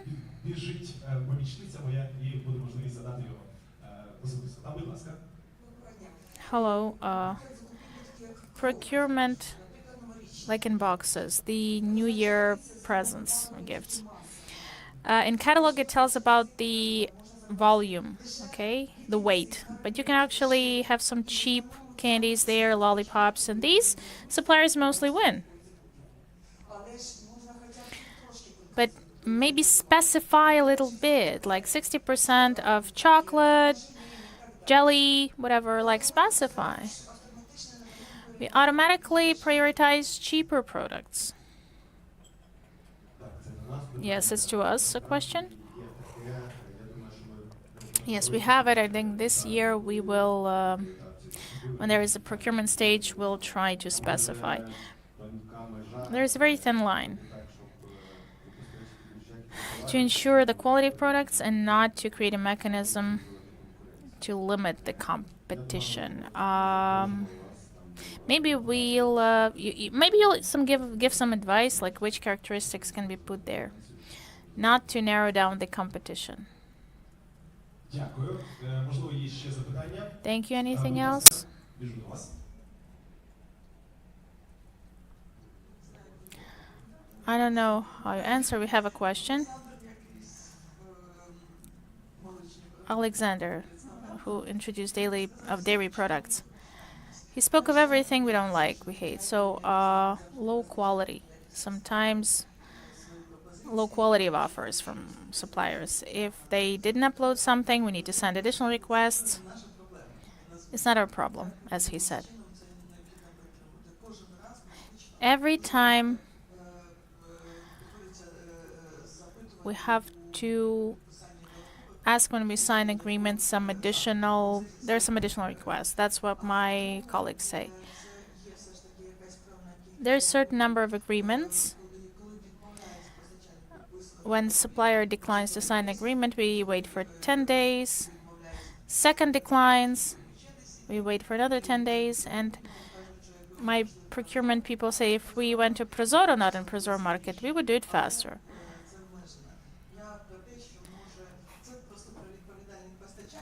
It's just about responsible suppliers. And I don't know if it's a question to you. 398 procedures we had. Just by 2.5 people. You need to respect them as well and treat them better. Мабуть, це не питання. Я тоді дозволю трошки прокоментувати. I'll comment a little bit. This is a problem that exists. There are cases that sometimes shit happens eventually. So we try to affect it in a different way. In future amendments that we offer, well, it's a complex problem. Supplier does not read the conditions, something changed, he cannot sign the agreement. So sometimes we have cases when this is a force majeure. So an offer, if supplier cannot sign it, in new regulations we will motivate to notify you beforehand. If one fails to notify, you can complain, even now. You can complain to us if one failed to conclude within the deadlines, maybe somehow to do it in the system, but now it's only via website or platform. If we had it in the e-system, then it would be better for you to do it. So, legislative amendments for solution. We will expand your reasons to complain, justifying complaints, and also stimulating suppliers to be more responsible. Дякую. Є ще що додати, так? Thank you. Something to add a little bit. We spoke a lot about electronic contracts, e-contracts. We believe that this will help to handle the situation, so you will not wait for 5-10 days to sign it. Do it instantly. My gratitude for the comments. We have suppliers and requesters both on this dialogue platform. That's why we have it, for both parties to interact. And maybe in future we'll have fewer problems. Let's hope for that. У нас є 2,5 хвилинки. Я думаю, 2.5 minutes we have for final questions, so there is a hand. Regarding the protection of information about contractor, right now, in order to sign an agreement or refuse from signing an agreement, you have to sign it. So while this information is not open access, it's somewhere in the system, but it's not totally available. Military units usually regard this information as sensitive. So 2 questions regarding that. So electronic contracts, they work for those. They're not possible for those contractors because the cap of the SAGNI, and it's the commanders of battle unit, and you still can remove an option if it's technically possible and it's not requiring big interference in the system to remove the SAGNIs from defense sphere contractors. We talked with the Deputy Director of Prozorro that you can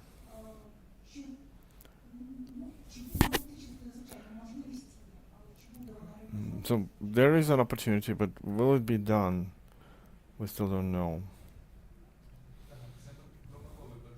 So it's a question to Mikola, but he's left already. So to my understanding, it's implemented a bit quite well. It can be implemented in marketing, in e-contracts. Military time, we cannot disclose all the information, of course. DPS, dynamic procurement systems,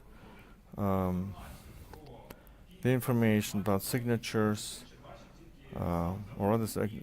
So only contractor sees that, and the one in the SAGNI. So it's purely technical question, and contractors in defense sphere will be able to use these elements, but the information itself will not be lost. So I think it's going that way. That's right. Whether it's technically possible, it's a question of implementation. I know that Nelly has talked to you.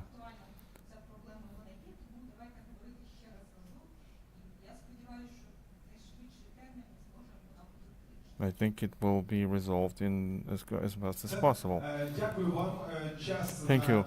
So we exhausted the Q&A session time, but fortunately each of us, you have QR codes where you can ask questions, and the question will be processed within a week. And within a week you will be able to get your PDF document with the unified aggregated questions and answers to these questions. And I want to thank you, dear colleagues, and give you a round of applause.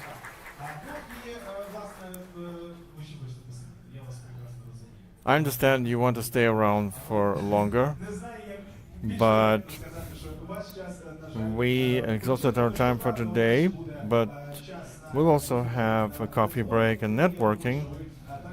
I think you'll be able to talk to each other. And the final part, I want to invite the head of professional procurement, Eugene Yakubovsky. So Eugene, the floor is yours for final words. Well, I think Prozorro Market has exhausted their welcome for today. We'll have to sleep on it. We will reevaluate, and I want to thank you all for attending. Everyone who was so actively participating, asking questions, listening. All of our speakers, as I said at the beginning.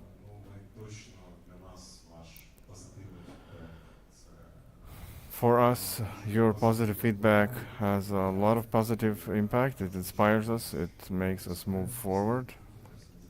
Not only professional procurers, but all stakeholders. For us, it's important to have constructive criticisms. We are very open for it. We are reading your feedback. We know about the problems where we can. We're trying to respond. It's not always easy, as I said. The system is built in such a way that it has many stakeholders who are designing the tools, but we are very much inspired to move forward. So we thank all of you. We wish you a wonderful continuation of your day and see you on the next meeting. Дякуємо, Євген. Thank you, Jin. We thank you for your attendance, for the time and participation, and we'll see you around in the future events from Prozorro Market. Stay safe and see you around. The pictures are available if you follow the QR code links on your badge. Within a week, make sure you do that. This QR code is still valid for over a week. And if you are expecting answers to your questions, you will get those answers. And there is a small coffee break and networking, informal networking too.